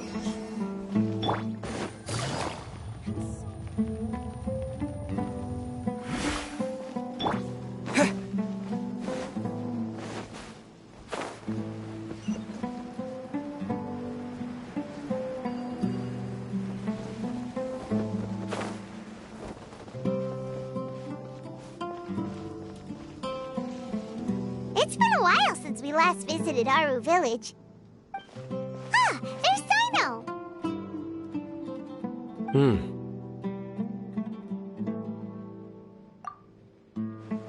What brings you here? We recovered well, and Tanari agreed to let us leave, so now we're out and about again. It seems Gandharvaville's medical treatment is still as good as ever. Mm-hmm, and Tanari is recovering well, too. That's good to hear. Yeah, you're the one who brought us to him when we lost consciousness, right? Thanks for that. You're welcome. Tainari has excellent medical skills, and Kale is quite attentive. It was the best place for you. But why are you just standing here like a dead tree? I'm meeting some people. Oh, you mean Candace? I've already talked with Candace and the village chief. They're still at the usual place. You can go there if you'd like to see them. But you know one of the people I'm meeting as well. Oh, by King Deshret's blessing, my friend suddenly appears in the desert. Don't tell me you've run into trouble and need us to help now. Roman! And... huh? Sataria? Oh, you know me? Oh, well, you're pretty famous in the academia. Don't worry, these are our friends. No need to be so guarded. I see. I'm doing well. Many good things have happened recently. Same here. Really, I feel that my whole life has started to shine after suddenly finding a new direction. Oh, tell us everything. Yeah, you go ahead. Alright, well, I suppose I should start by saying I've decided to leave the academia. What? It's not that I've given up on being a scholar. Instead, you could say I've found a new identity. I will no longer pursue research like a typical scholar, but I have not completely given up on my relationship to knowledge either. I can see what you're saying now. What do you mean? I plan to leave the academia and return to teach here in the desert. Wow, so you want to become a teacher? Sataria will return to support education here and teach people from the desert. She can't teach everyone on her own, but there are many of us Eremites all over Sumeru. She came to discuss a collaboration with me and hoped that I could bring her ideas to the Eremites. Yes, it's my hope that the Eremites can help me select a group of smart people with the best aptitude for teaching. I'll teach them, and after they've finished learning from me, they can go educate more people. That is the true meaning of education and the spreading of knowledge. The people of King Deshret suffer from sandstorms, exile, and ignorance. Miss Sataria is more than welcome to come teach here. Her arrival is like a star shining in the desert night. The stars have always guided caravans, thieves, soldiers, and travelers who get lost in the night. They lead those in the dark out of trouble and back to safety. Oh, please. Where's all of this coming from? I'm starting to feel a little embarrassed. You deserve these compliments. Mercenaries are accustomed to danger and don't fear death, which is why we recognize extraordinary actions the common people would easily overlook. Sataria's idea will bring much good to many people. At first, I feared it was destined to fail. Everyone knows that the academia doesn't allow scholars to teach in the desert without permission. As you know, all knowledge is under their surveillance and control, and very few desert dwellers are as lucky as me. But what I heard at that time has been haunting my heart, as if there were lightning bolts constantly bombarding my soul. Sataria, you tread a treacherous path, and the longer you ignore it, the tighter the academia's grasp on you will become. Sataria, why haven't you gone home? Never forget that the desert that belongs to you lies elsewhere. Miss. These words sparked something in me, and I knew that I had to bring something back to my people after going home. I gathered up the courage to approach the Grand Sage, only to find that he was no longer at the academia. Lord Sino told me that Azar didn't belong there anymore. Azar has received much-needed punishment. Though, if you ask me, it may have been too light. You probably have already heard. Lord Sino helped me obtain permission to leave the academia for the desert, and accompanied me here to discuss collaboration with members of the Eremites. My plan was able to go smoothly thanks to him and Rahman. You're all doing so much for the desert. Aside from that, I also have some other business to discuss with Sino. Lesser Lord Kusanali has allocated many resources to support and develop the desert. I've done some business for her, and part of it required the assistance of the Eremites. I applied for a few batches of educational materials from the academia, and sent them to several groups in the desert, as instructed by Lesser Lord Kusanali. I believe the people will make good use of them. That's exactly what the people here need. Physical books and other related items. If it weren't for Sino and Lesser Lord Kusanali, I'm afraid we'd never be able to get our hands on them. Apart from this, the academia is also recruiting scholars that are willing to teach in the desert. I'll let you and Sataria know as soon as I have any more news. We must be persistent about this, and maintain these resources to ensure long-term effectiveness. This is the first time in hundreds of years we've had a glimmer of hope. I think this may be the turning point for the desert. Remember these words. Here lies our faithful priest, Kasala. His wisdom is a miracle among the people. deserving of high praise and admiration. I hope people with wisdom like that priest will rise again among the desert dwellers. Then we'll once again see the wisdom and glory that once shook the world. Enough about us. Are you here to discuss some business too? No, not at all. We're actually here on behalf of Nilou. Nilou wanted to write to everyone, but she wasn't sure where the letters should be sent, so she asked us to come find everyone personally. A celebration feast will be held in 2 days at the Grand Bazaar. She hopes that all of you will be able to attend. At the feast, we'll also be celebrating Sino's reinstatement as General Mahamatra. Although, judging from your appearance, it seems you've already been reinstated. Paimon thought you would only start working for the Academia after the feast. Celebration? Feast? It's the first I've heard of it. Tighnari was right. He really didn't know. This feast is for you, Sino. Sounds to me like you'll have to be there. It's rare to see that kind of expression from Lord Sino. You must not like feasts very much. No, not really. But I'll go. Well, I still have a lot to handle here. Besides, I need to look after Miss Sataria in the desert, so I'll have to pass. I'm afraid I won't be able to join you. Although, if you'd be so kind, please give a message to Miss Nilou for me.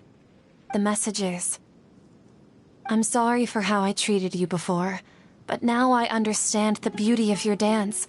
It's like a light shining in the sky. You and the art you symbolize are not only beautiful, but also lively and powerful, so much so that it was prohibited. Please keep dancing, and someday I'll be able to appreciate your art in person. Okay, we've got all that down. Our job here is complete as well. Oh, Sino, remember, party's in 2 days. Make sure you're there. Got it.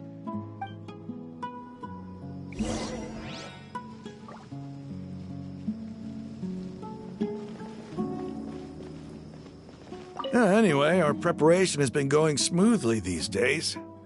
Can such good things really be happening in the desert? It's almost hard to believe. Yes, even if you can't bring yourself to believe it, you should at least believe in those of us who are working hard to make it a reality. Indeed. Take it one step at a time. There is still a long journey before you. What heartwarming words.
Traveler, it's good to see you again. Sino said you were resting in Gandharvaville for some time. How are you feeling now? Good to hear. I'm happy that you've returned safe and sound. Thanks for all that you've done. The villagers won't be exaggerating when they say heroes once passed through our village. If you ever have time, please come visit Haru Village again. I still want to go hunting with you.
Traveler, it's good to see you again.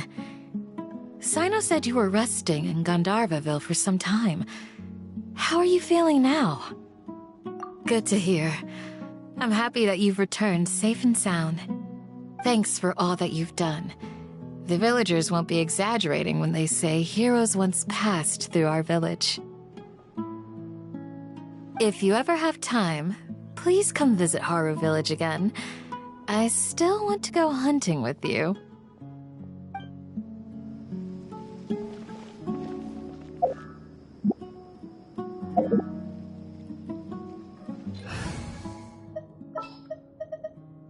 There are still so many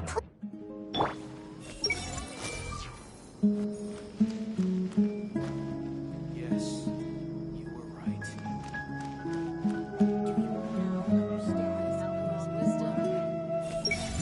Thank goodness the transport fees didn't go up by too much.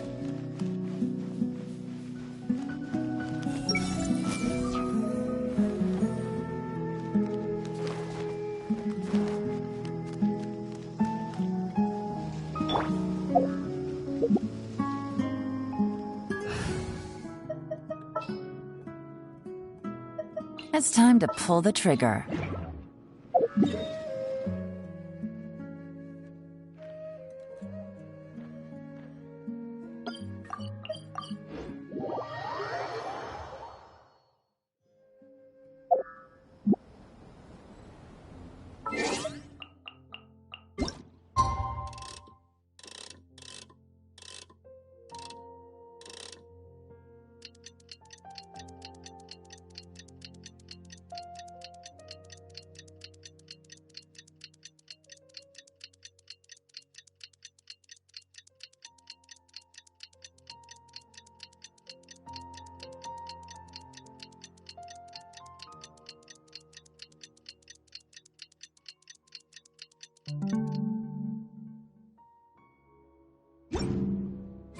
Today's the big day!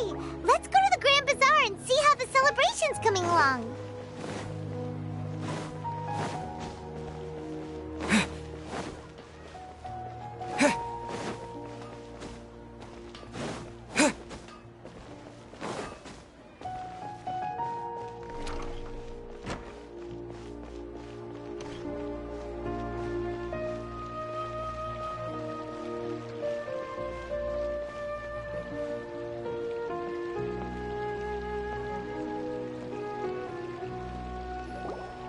Everybody's already here! Looks like we're the last ones to arrive. I'm here. Ah, there you are. Well, look who finally decided to show up. You look like you came here immediately after finishing up some work. I'm very happy to see you here. But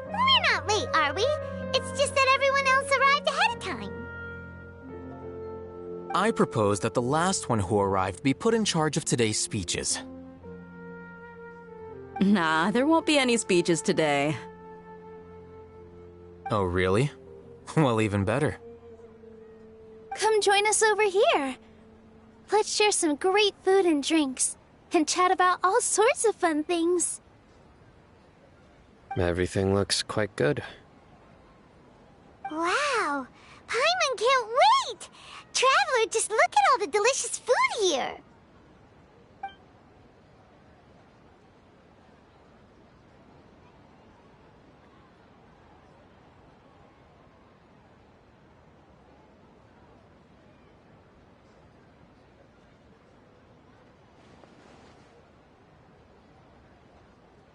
Whoa! It's so delicious! Oh, this grilled meat tastes amazing! The food was specially prepared for you by everyone in the Grand Bazaar. And we have gifts that were sent by the residents of Sumeru City when they heard we were holding a feast. Everyone that came said that you saved Sumeru and wanted me to thank you all on their behalf. Feels kinda nice to be seen as a hero. I could get used to this. Being a bodyguard is also a hero's job. You've always been amazing, Dia. My lady sure has a way with words. Thanks. I'm glad to hear it. And I'm happy to meet everyone that participated in the great plan. Don't mention it. Come to think of it, we've really done something impressive together. It's unbelievable. We owe it to our abilities. And luck. Really? Why do I remember everybody thinking that luck was against us and feeling like we hardly had a chance of succeeding? That's how I remember it too. It's luck that brought us together, and it was luck that let us form a team. Then, it took even more luck for us to formulate a plan and implement it successfully. Moreover, judging from the results, everything worked out well. Yeah, everyone gave it their all when it mattered most. It was almost like a performance. We took the stage and put on our best show. Everyone played their part, and thanks to everyone's efforts, the performance was a great success. So, would you say we're good actors too?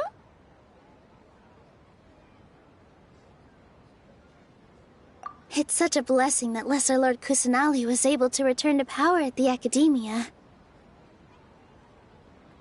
Yes!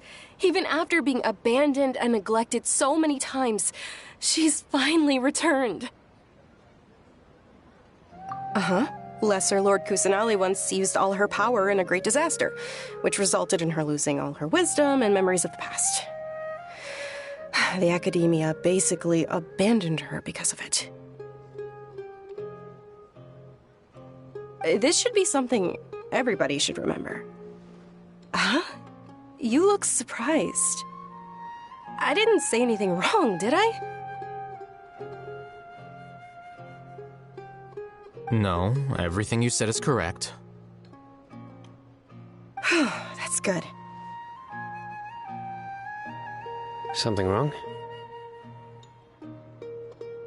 Yeah, what's with that face? You knew all of this already. Even if those two giants of the Academia are here, I still have to say it.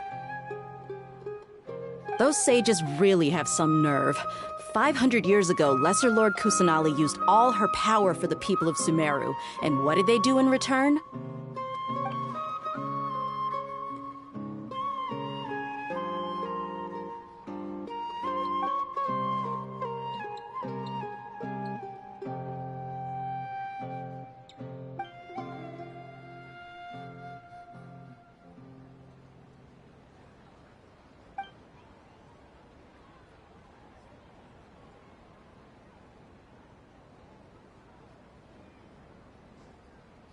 If you bite the hand that feeds you, don't act surprised when it turns into a knuckle sandwich, right, Sino?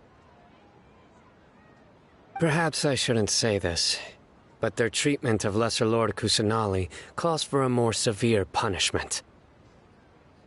You could simply tell Lesser Lord Kusanali that you wish to have Azar and his accomplices severely punished. I respect our deity's decision, and won't interfere in any way. While we're on this topic, why didn't you accept the Academia's invitation to become the Grand Sage? Are you trying to say that I'm fit to be a sage? Not at all. But every person handling the selection process has said that you are the most suitable candidate to lead the Academia right now. Why? Because he dethroned Azar from power? Could you try to put it another way? This is a good thing, yet you're making it sound like I overthrew Azar for my own personal gain. But seriously, though, I always wondered if you had some personal motives behind it. I did have my own motive, but it had nothing to do with being a sage. If the rules of our nation were suddenly cast by the wayside, then it wouldn't be long until chaos ensued. I had no intention of letting their dreams disrupt my life. By that, you mean your life working as the Academia's scribe. Precisely. Wait, is that all? So, that's the only reason why you joined us and came up with all those plans? It's reason enough. You've certainly got quite the personality. You flatter me. All right then. How about you? You've already resumed work as the General Mahamatra, right? That's right. Will you be happy with that life? It's not about being happy. There are merely a lot of things that I must do. Even so, keep your spirits up and try to be happy, okay? And try to smile more every day, just like I'm doing now.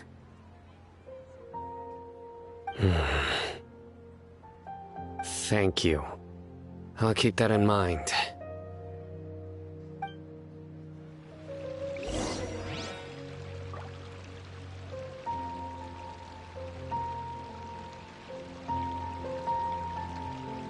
I seldom participate in such lively gatherings, but the atmosphere here is quite good. No, this gathering today has a unique meaning.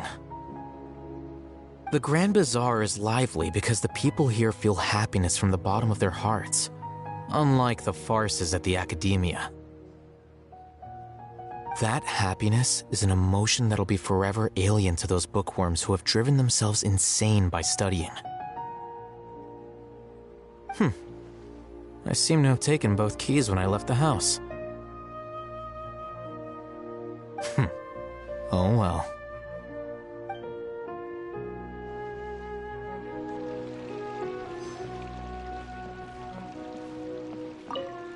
My lady, the grilled meat over there is delicious. Have you tried it? Yes, I also tried some fruit just now. Oh, they're very sweet. What an amazing place to relax. No wonder everybody likes to rest at the Grand Bazaar. You said it. Oh, look who else is here. Hello. Oh, I'm so happy Nilu invited everybody. Oh, now I have the chance to meet all the heroes. Hey, less of that polite chit-chat and more eating and drinking. The feast is about having fun, not stuffy formalities.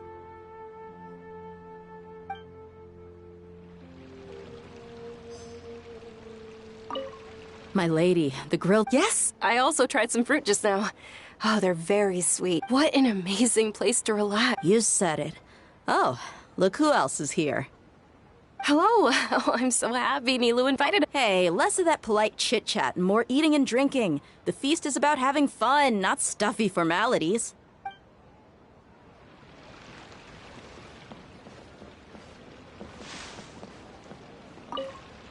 The atmosphere here is good, and everything is delicious. Yeah. I don't often come to such places, but it feels quite good. I have a lot to handle these days. Otherwise, I could show you around. There's always next time. We're friends after all. This feast is pretty good. I like it.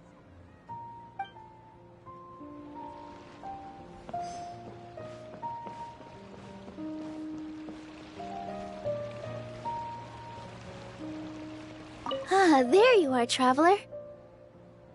Well, how is it? Are you enjoying the feast today? If there's anything you're unhappy with, just let me know. I'll be sure to take note of it. That's good. It's the first time I've ever invited so many exceptional people to one place. I was a little nervous myself. You see, every guest here is quite extraordinary. It's unbelievable that we've got everyone together here. Almost like a fairy tale. Make sure you live it up tonight. I'll be happy as long as you're enjoying yourselves.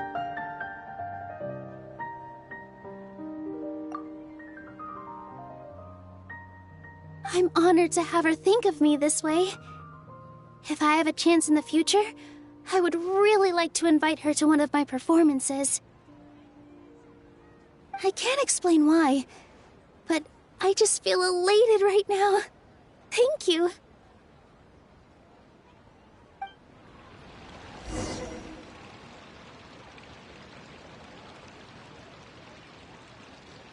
Hey, what's wrong? Your head is starting to droop.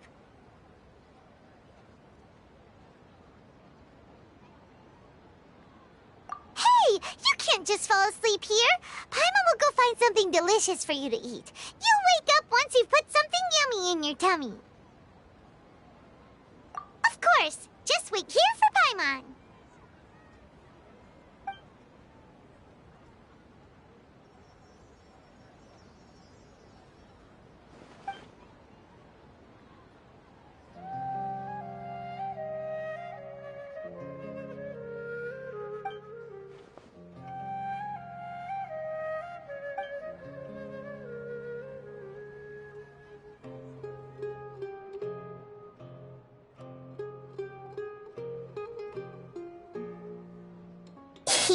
It's me.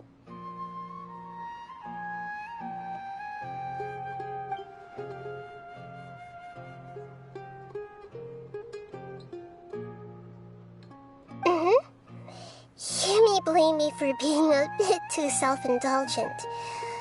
I was thinking about talking with you, and the next thing I knew, I had made a connection with you. The connection between us is amazing. It's like flora and the fence it grows upon.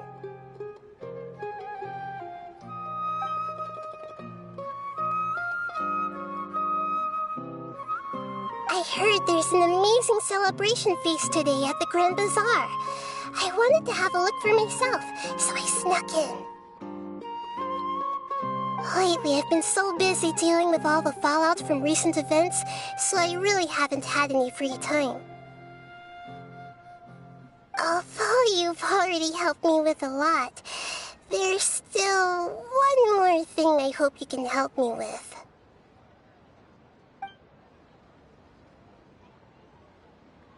Please say thank you to everyone for me.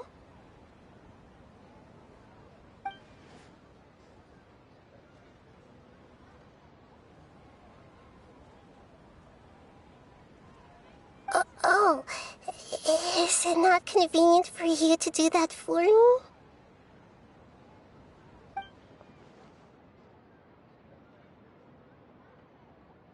But if I just show up all of a sudden, people will become all quiet and stiff, won't they? What if I end up scaring them and ruining this wonderful feast? That'd be the last thing I want.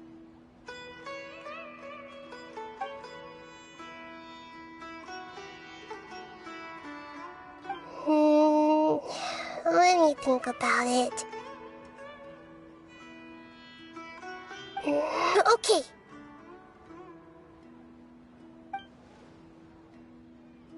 Yes, I have.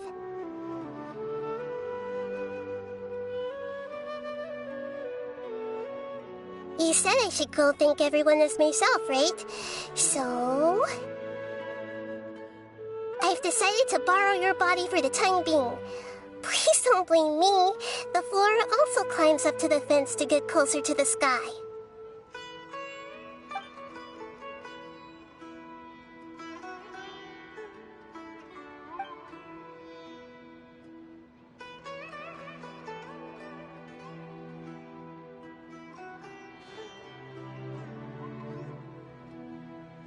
Everyone! Are you awake now? Paimon was just about to bring you the food. It's me. Huh? That voice. Nehira? Hold up. What's going on? I didn't expect to have a conversation with the consciousness of Lesser Lord Kusanali in the Grand Bazaar. Interesting. Is this also a part of the feast?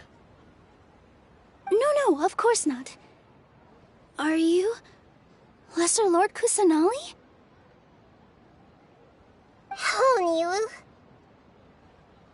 You know who I am? Yes, I already know every one of you. Nilu, I'll hate them, Sino, Dia, Paimon, and Dunyarzad. Lesser Lord Kusanali?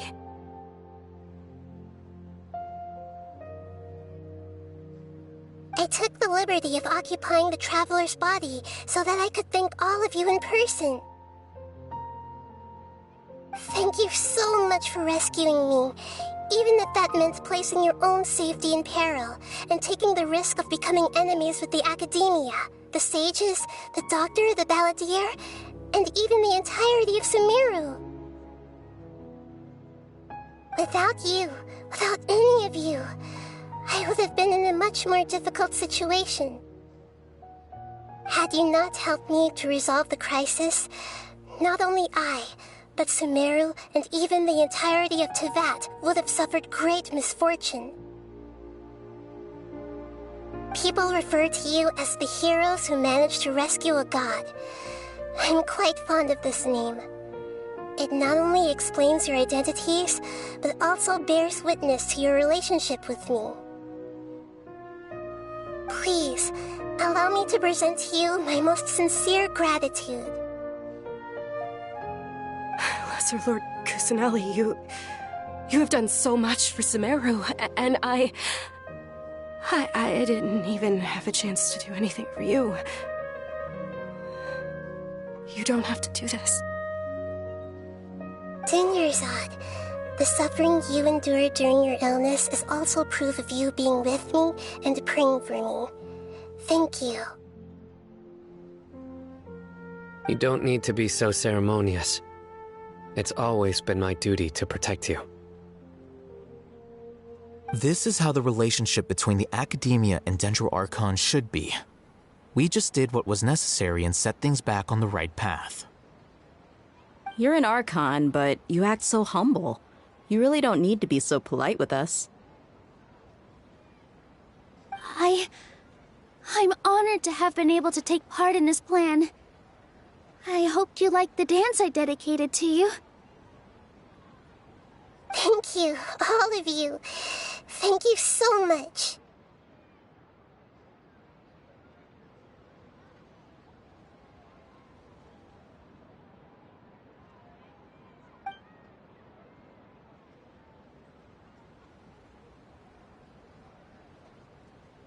Yeah.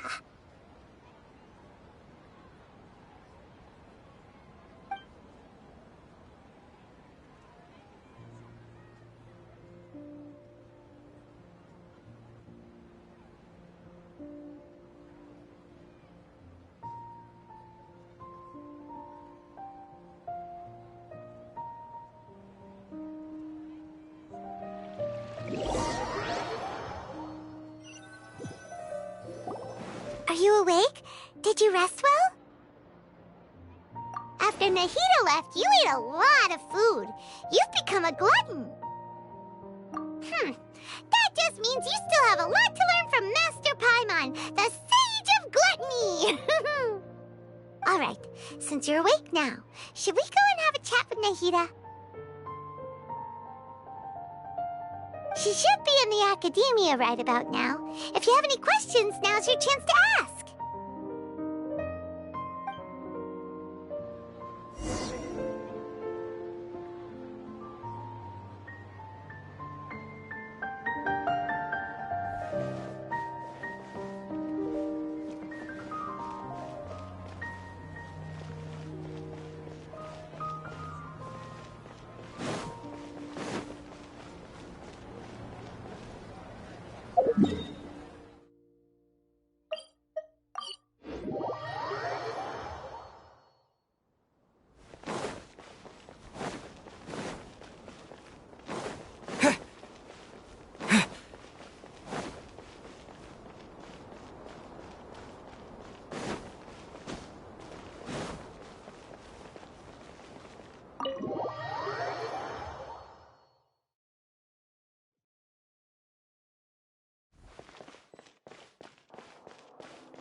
Hello, Traveler and Paimon. What a fantastic night. I'm still immersed in all the happiness and joy, like a candle floating on water. So are we, and that's why we're here to talk with you. Is there anything you want to know?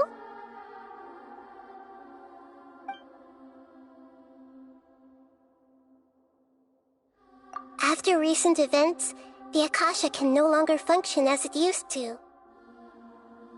I've given it some thought, and have decided to shut it down permanently. But this is definitely not a bad thing. Even from the beginning, I've been planning to shut it down.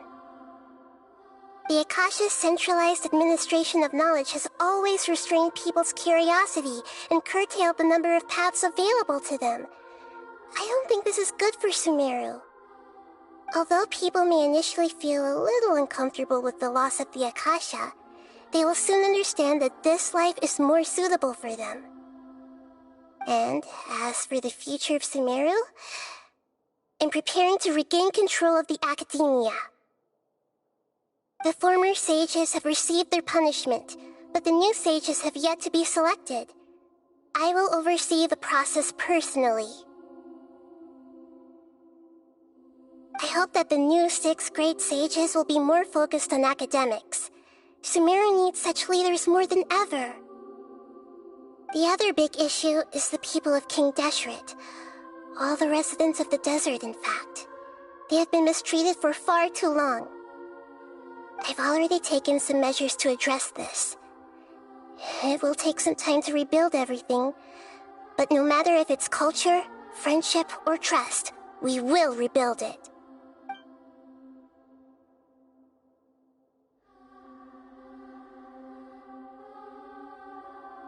You mean, what happened after the doctor put you to sleep? Not exactly. The top-ranked Fatui Harbingers, up to number 3, possess power comparable to that of gods. I was no match for him in that kind of situation. However, in spite of the bad situation, I still managed to make a fair deal with the doctor. I'm sure you remember the entity that changed your fate, the Heavenly Principles. In fact, the Heavenly Principles has been quiet since the Conria disaster 500 years ago.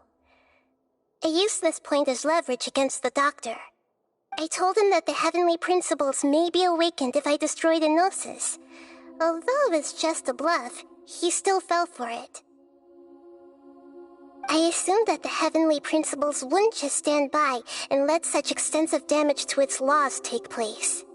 And as for what I exchanged for the Gnosis, The exchange served as both punishment for the doctor, as well as a boon of new knowledge that I couldn't refuse as the god of wisdom.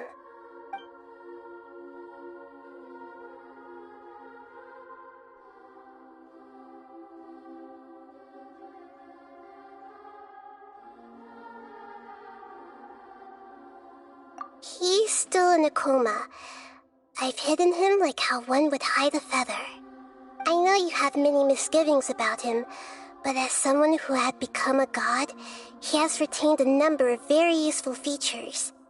Don't worry, I'll keep an eye on him and make sure he doesn't do any evil. In addition, there are still some mysteries left in him. Some things may be very clear from my perspective, but he is still yet to understand them himself. His future will be determined by fate.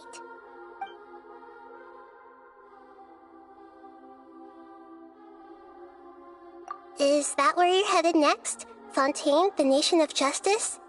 As far as I know, that nation operates on a judicial system. Does their Archon personally judge people? No, there's a Chief Justice in Fontaine. Generally speaking, the Hydra Archon, Focalor, won't preside over individual trials. However, even then, Focalor will still make herself present at just about every trial. It seems that she just likes to immerse herself in that sort of atmosphere. As Archon, she still reserves the right to influence the final verdict. Anyway, let's just say she's got, a very unique personality.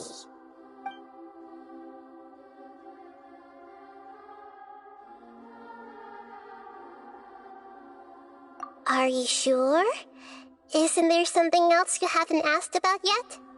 Huh? You mean... About your sister.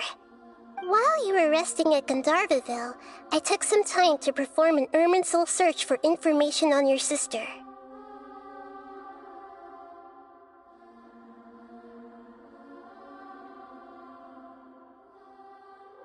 Yeah! Isn't Irminsul a repository for all the information and memories of Teyvat? So there shouldn't be anything on him or his sister. This is true in your case. Irminsul indeed does not have any information on you. However, there must be something different about your sister. Because, as it turns out, the world has recorded information on her after all. What? There is only one possible explanation. She belongs to this world.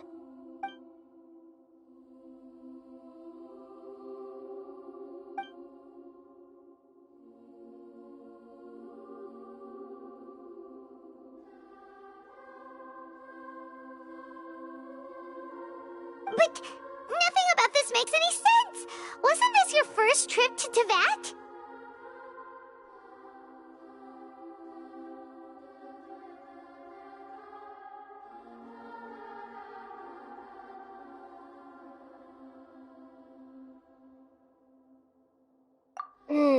According to the records I was able to access, your sibling suddenly appeared in Conria.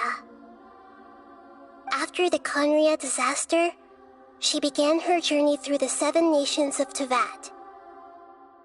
But just as her journey was about to reach its conclusion, the Irminsul records on her suddenly become fuzzy. What do you mean, fuzzy? Did something happen to her? All I know for sure is that somebody, for reasons only they can know, is deliberately obfuscating her fate. And whoever it is, if they can do that, who knows what else they're capable of. But even that wouldn't explain how she somehow comes from this world. Something else I noticed was that according to these records, the Fatui have not classified your sibling as one of the Descenders. What's a Descender? Paimon's never heard of it.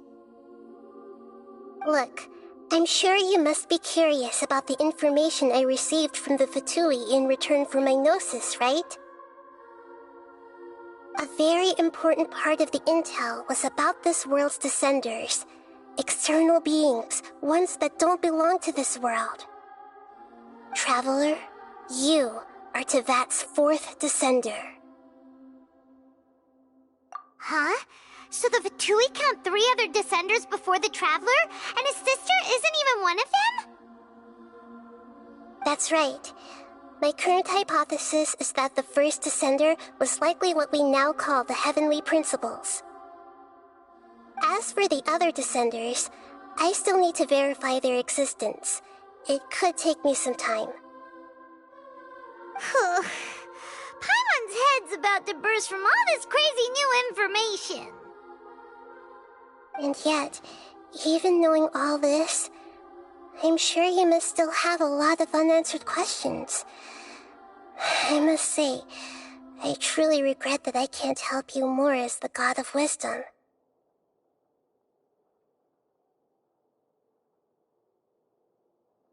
There are many questions in my heart as well. I will need some time to go through each one of them. And soon, you'll also begin your journey anew and depart from Sumeru. I'm very interested in your future. It's a journey that can't be observed or recorded by this world. If fate is the ultimate knowledge, then your future will be the ultimate fate.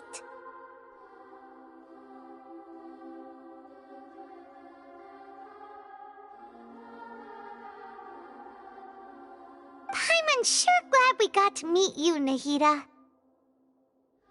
The pleasure is all mine. I can't thank you enough.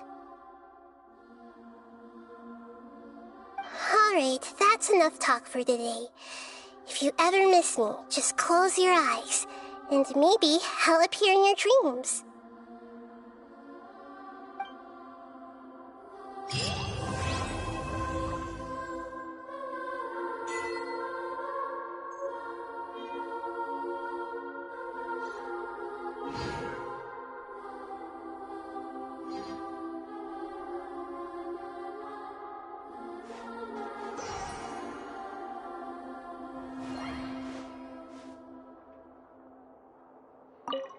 Is there anything you want to know?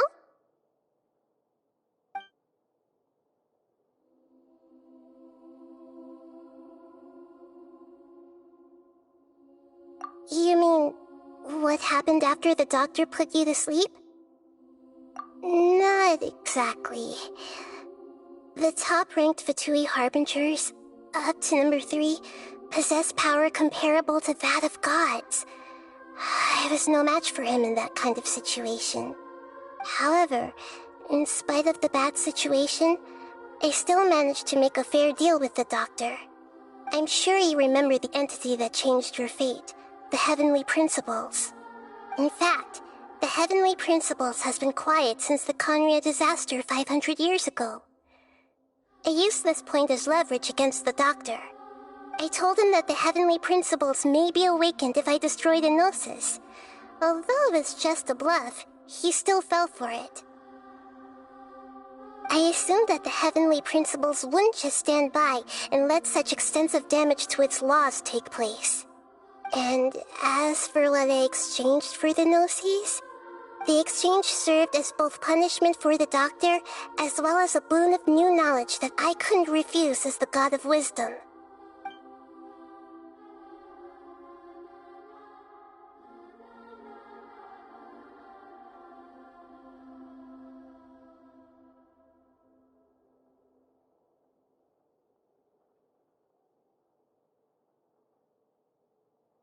Is that where you're headed next? Fontaine, the Nation of Justice? As far as I know, that nation operates in a judicial system. Does their Archon personally judge people?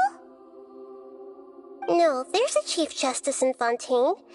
Generally speaking, the Hydra Archon, Focalor, won't preside over individual trials. However, even then, Focalor will still make herself present at just about every trial. It seems that she just likes to immerse herself in that sort of atmosphere.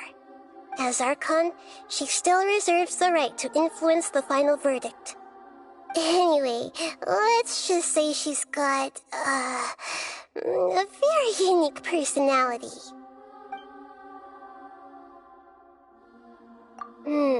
According to the records I was able to access, your sibling suddenly appeared in Conria.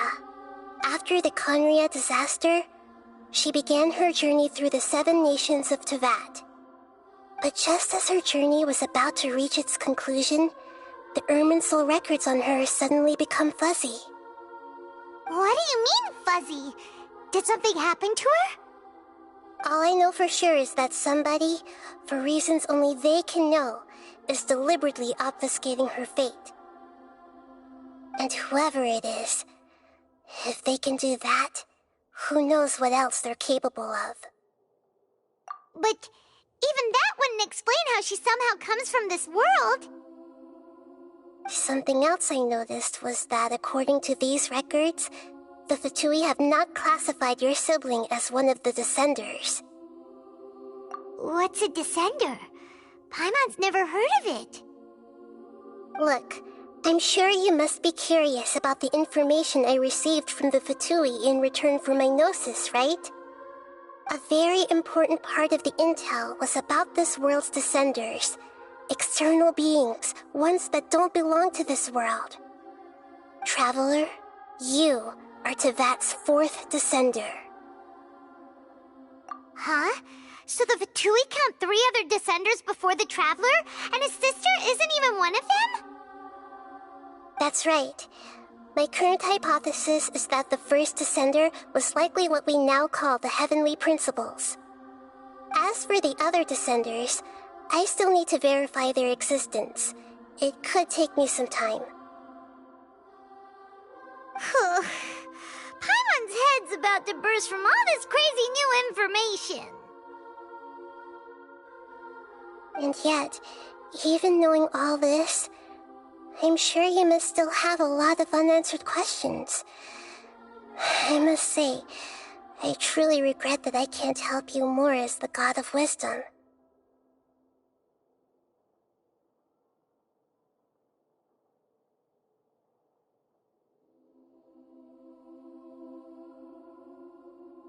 There are many questions in my heart as well. I will need some time to go through each one of them.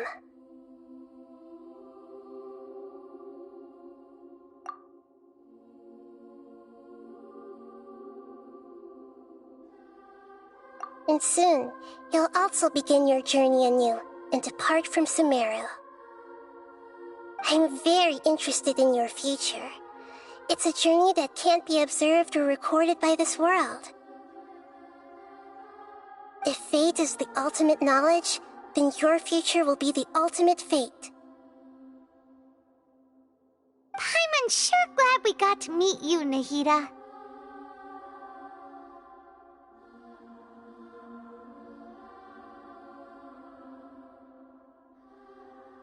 The pleasure is all mine. I can't thank you enough. Alright, that's enough talk for today. If you ever miss me, just close your eyes, and maybe I'll appear in your dreams.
Quietly now.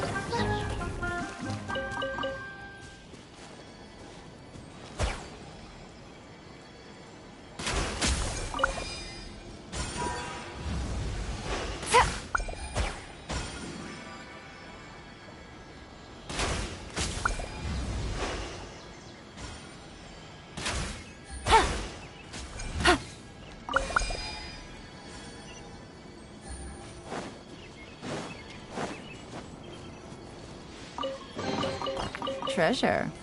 One way to draw your target out of hiding. Yeah.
for me, worm! Illusion shut. Hey! Churn! Emerge. Right now.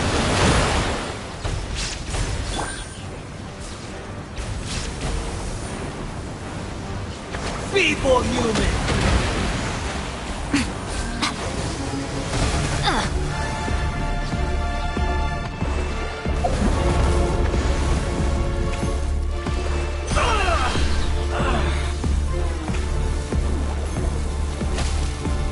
My body! It's...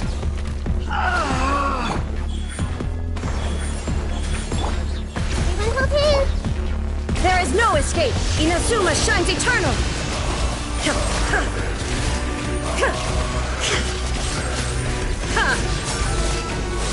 You cannot defy me, mortal! My endless cycle begins!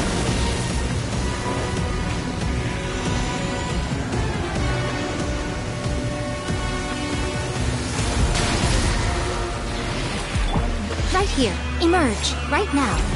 Insignificant pest!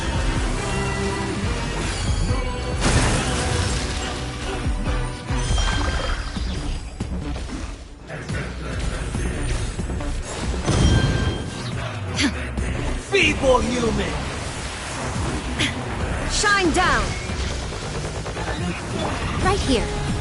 Emerge. Allow me! Hey!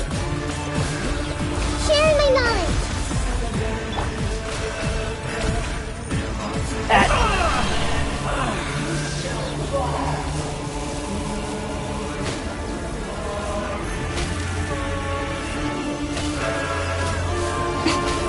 My body! It's...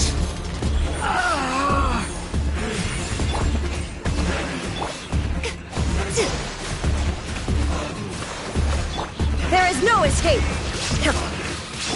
I see everything!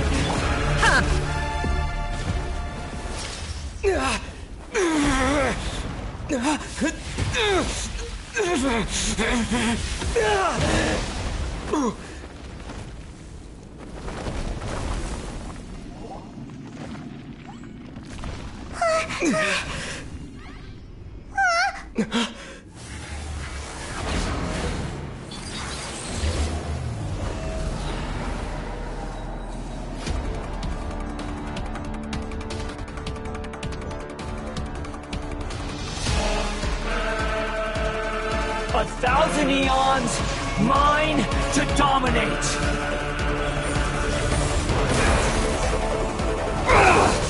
Emerge.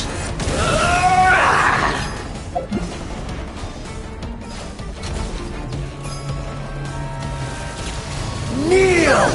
That's quite enough. Allow me!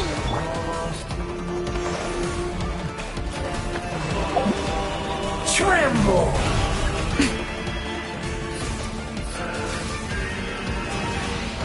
Burn to oblivion! Right here. Right now. Right here. Illusion shattered! Everyone hold hands!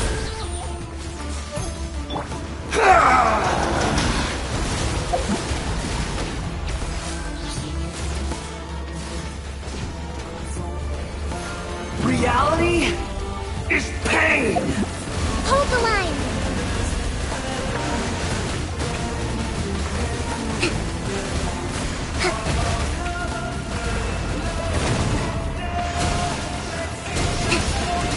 Let's move out.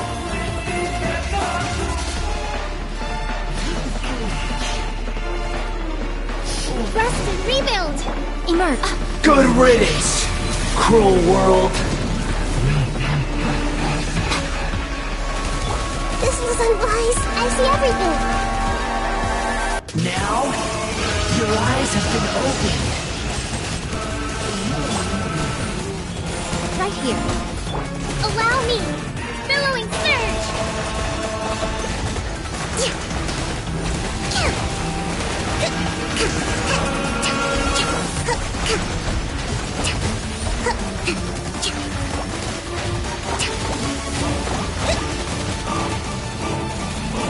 Emerge. Right now. Your new god awakens! So much for eternity. Now, your eyes have been opened to oblivion!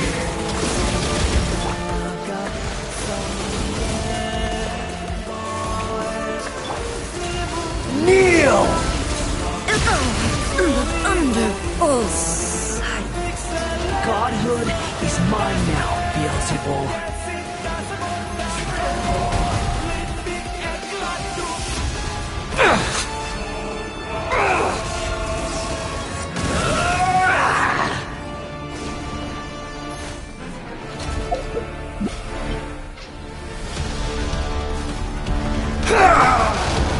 Let's move out. Allow me!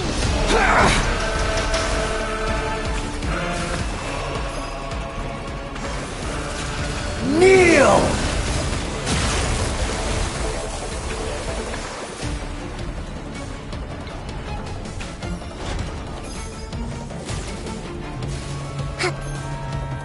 Let's move out. Reality is pain!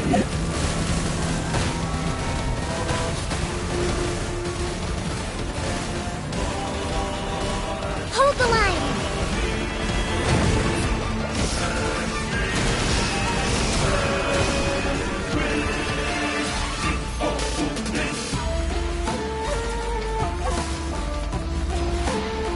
Burn to oblivion!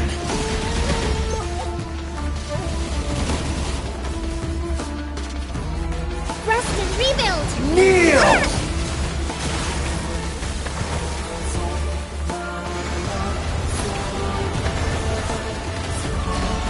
I was destined for more.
be epic!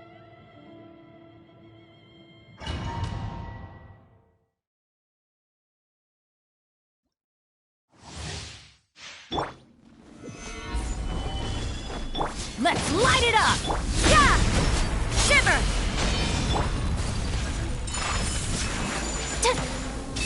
Yeah!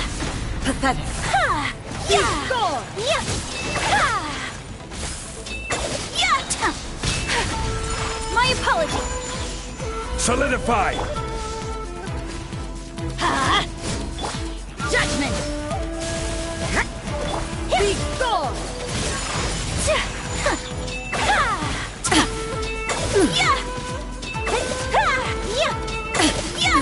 Absurd! Inferior! Gather! Let's light it up! Weak! Whirling snow! Lightning falls on the land of eternity!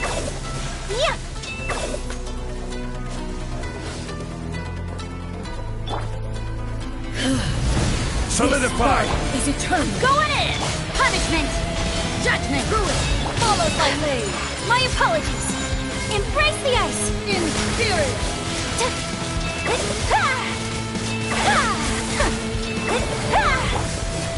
Perish!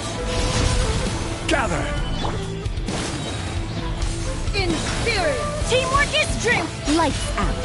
You can't run! Whirling snow! Witness the final calamity!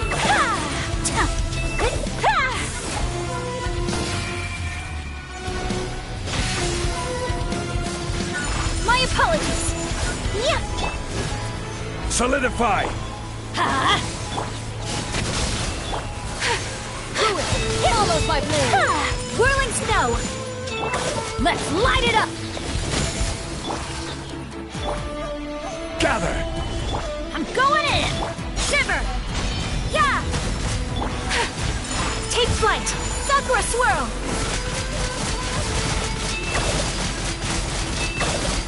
Yeah! Let be obeyed!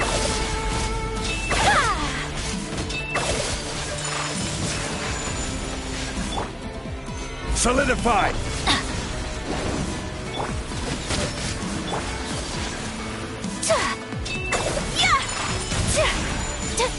Illusions are but distractions.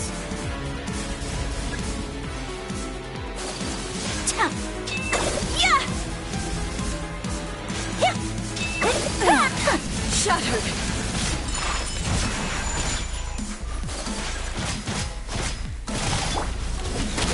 Lights out. Gather! This world, a fleeting shadow.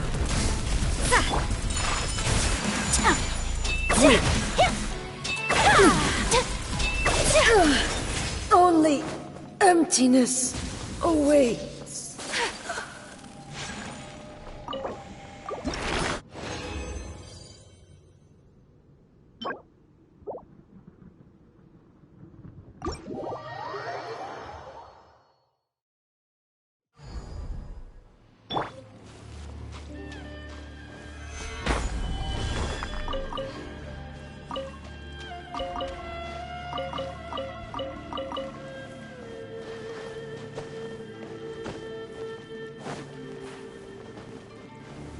Stabilize!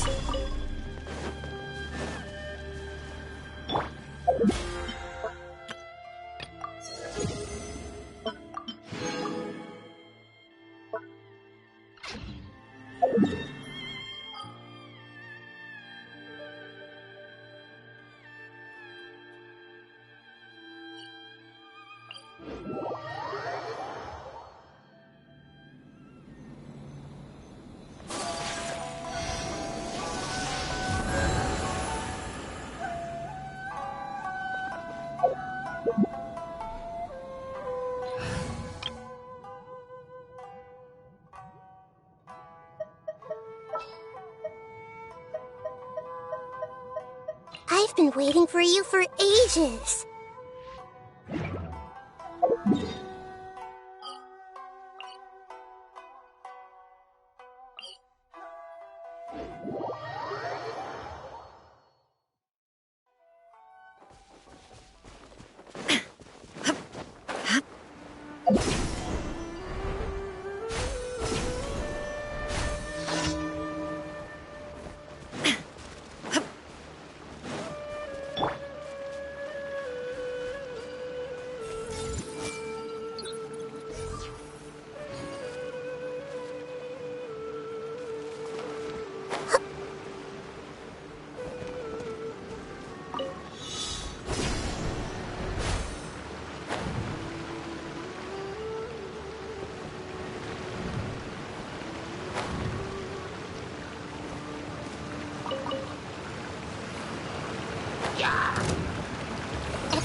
everything!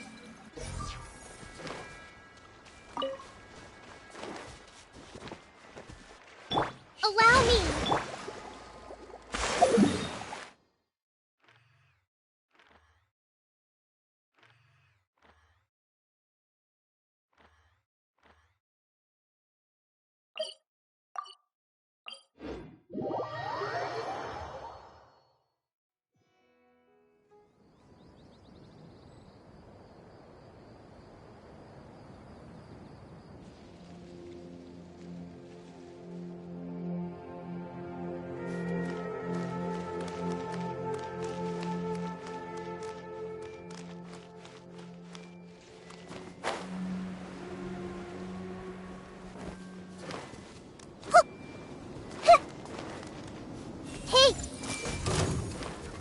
Shine down!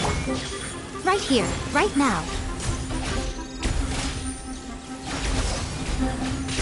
Ha!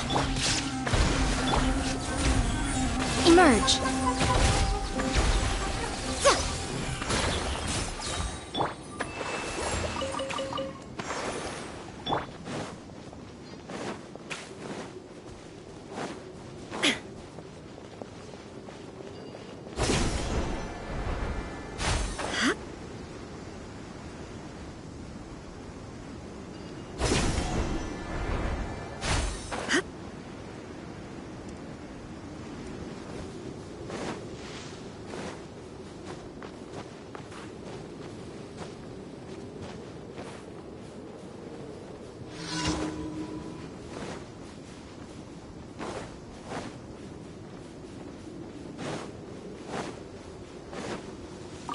There is no escape. Everyone hold hands! Rest and rebuild! Right now. Emerge. Illusion shattered. Hey! Hold the line! There is no escape.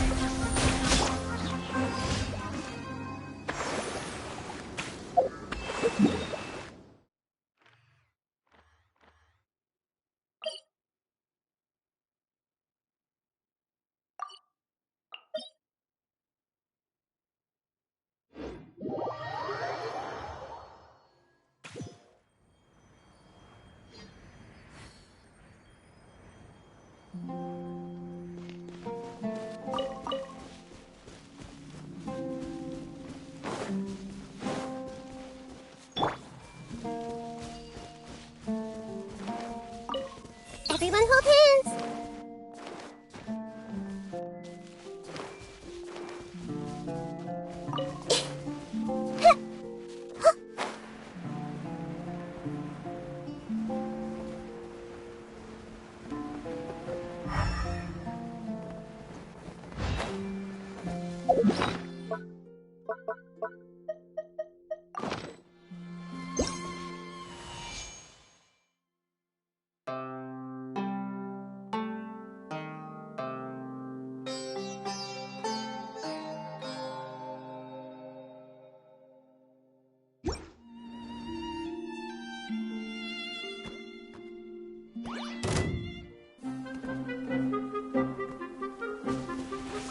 I see everything!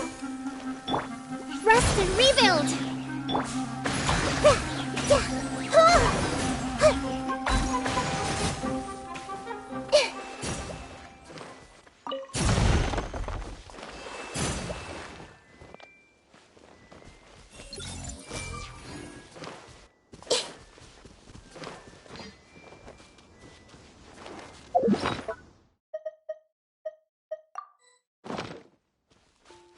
Hey!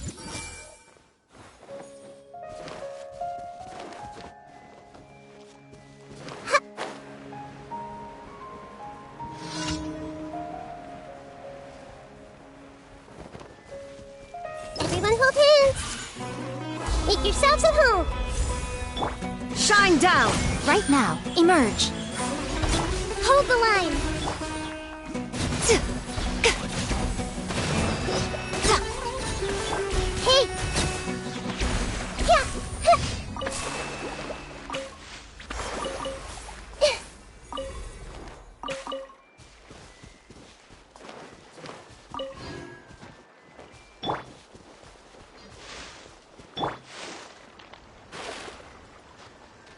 Everyone hold hands.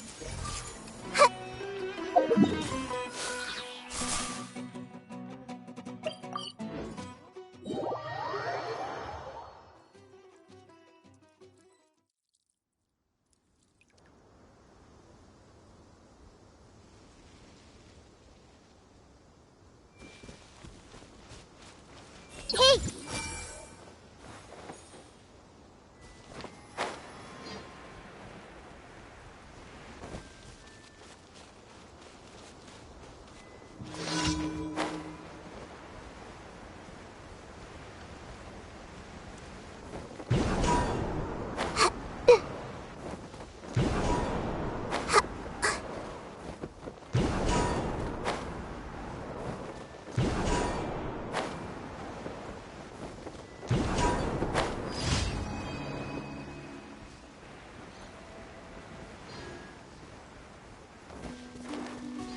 I see everything.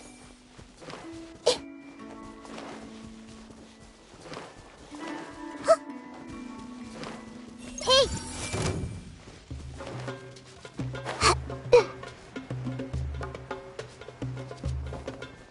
Everyone hold hands.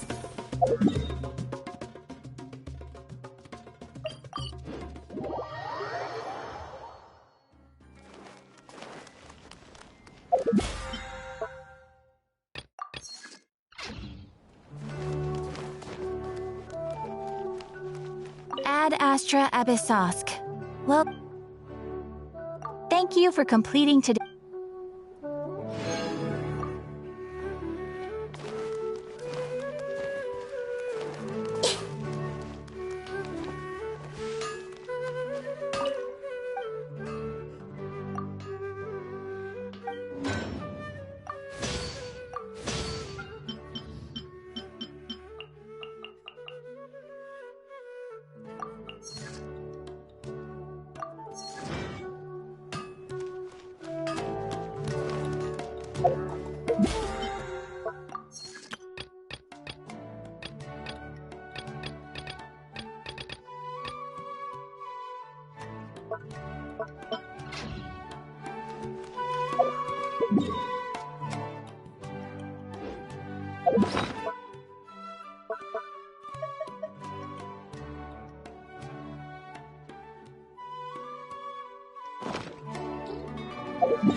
know it! Right now, right here, right now. Everyone hold hands. Sharing my knowledge. Rest and rebuild. What a nuisance. Nothing lasts forever. I'm getting right here.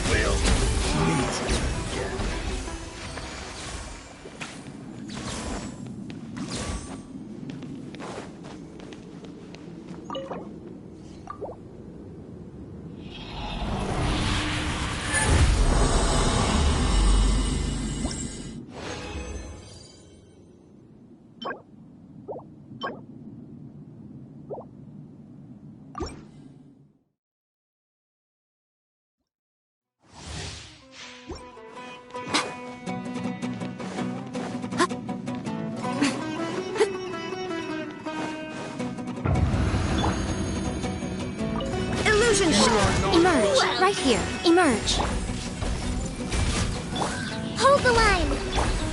Inazuma shines eternal! I'm getting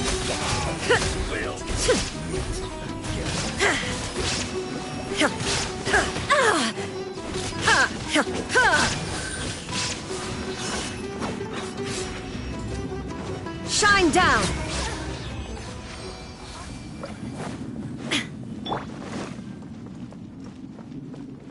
Rest and rebuild.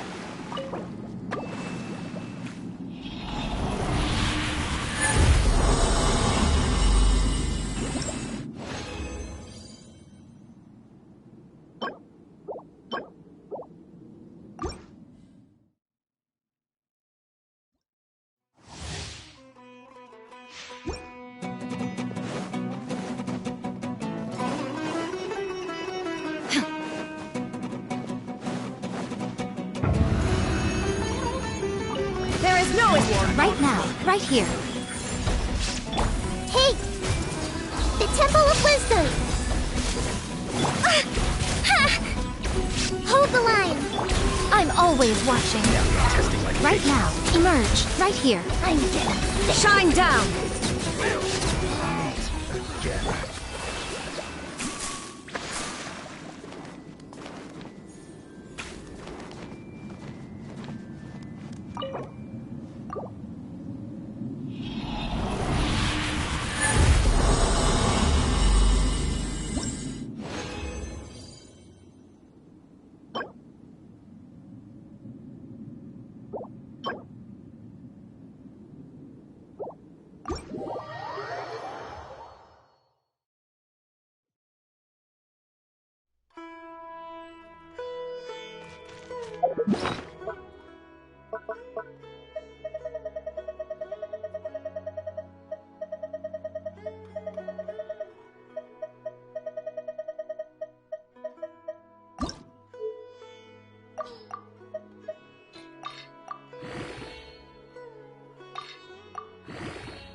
All is accounted for. Let's move out.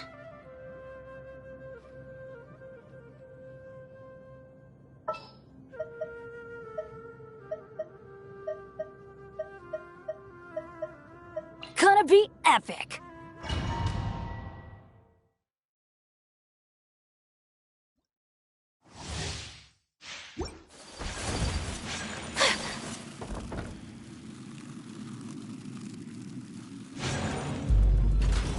Let it be known that divinity is mine!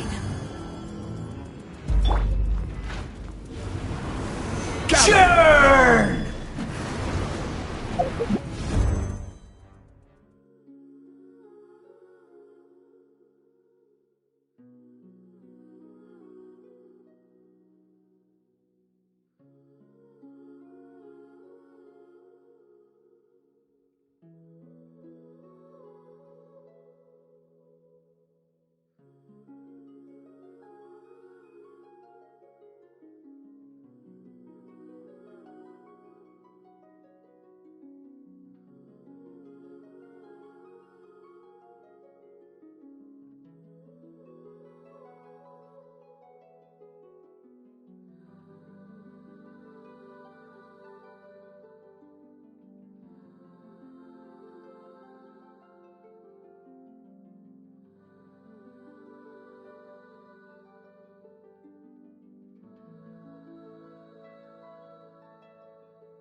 insignificant pest!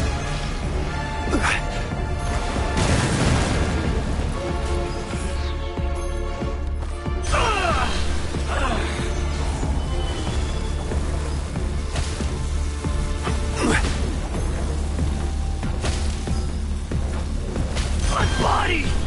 It's...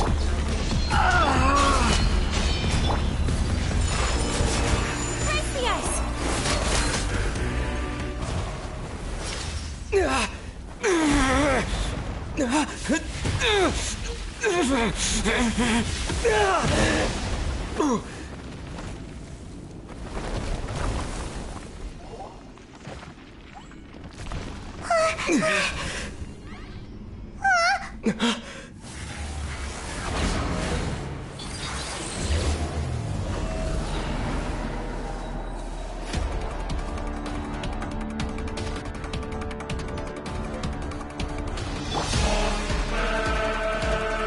A thousand eons, mine to dominate!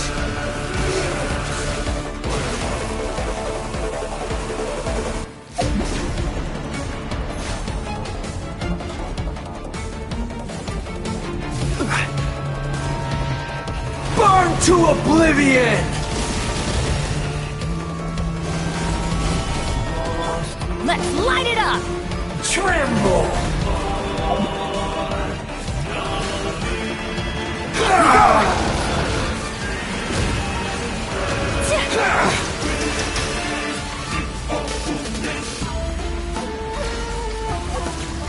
Kneel! Solidify!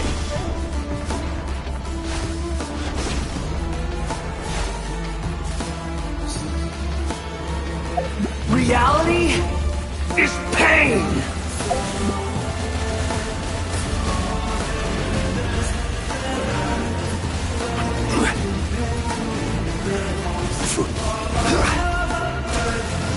Gather!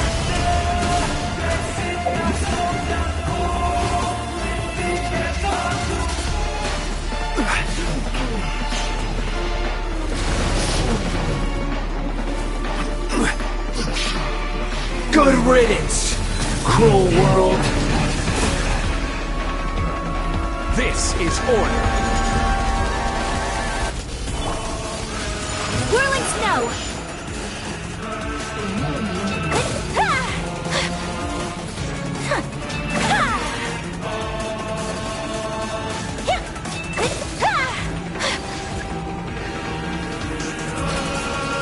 Not possible.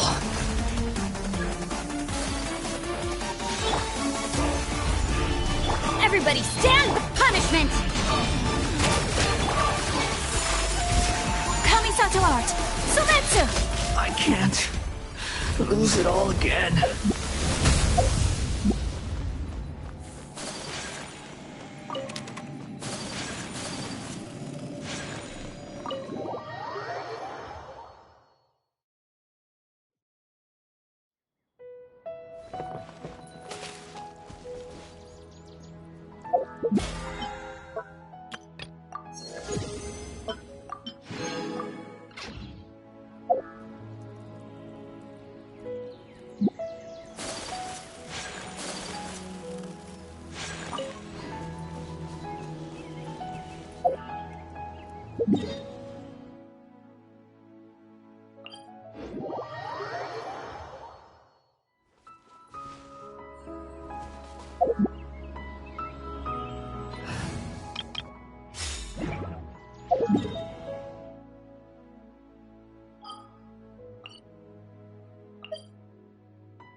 Take it easy.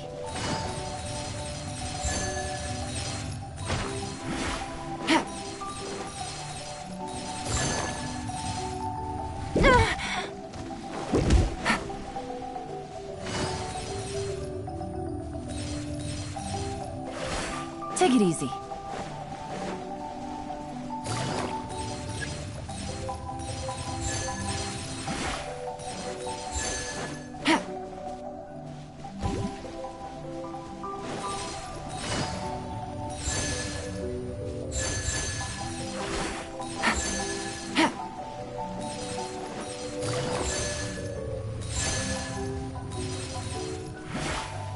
Take it easy.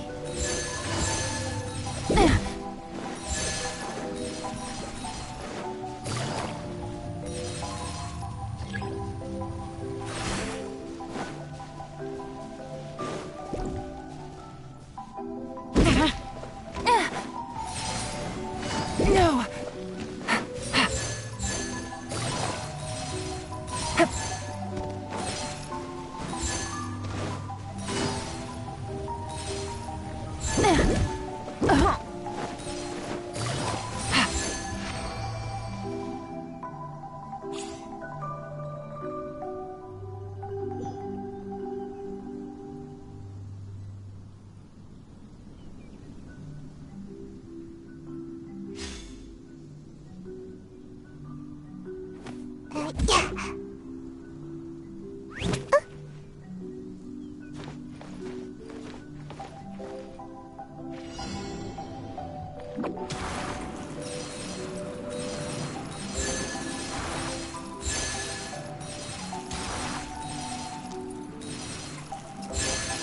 I'm out of here!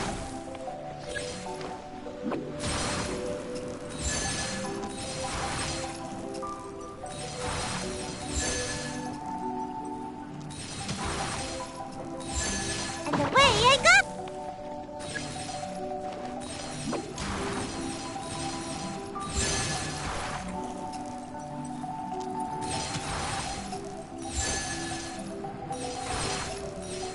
I'm out of here!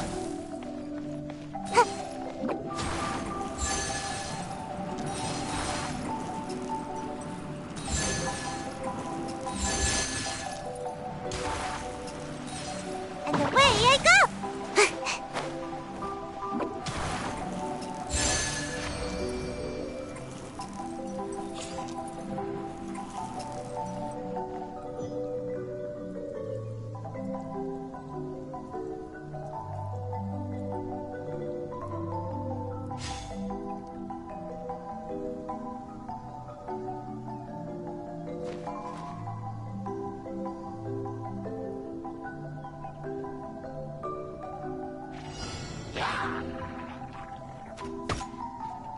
Everyone hold hands!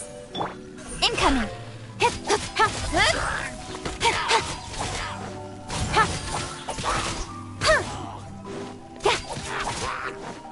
Speed of light! Hey!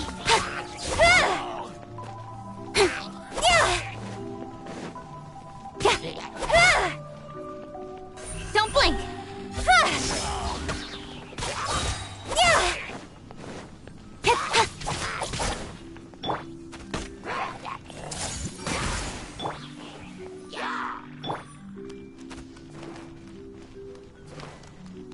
I see everything! Speed of light!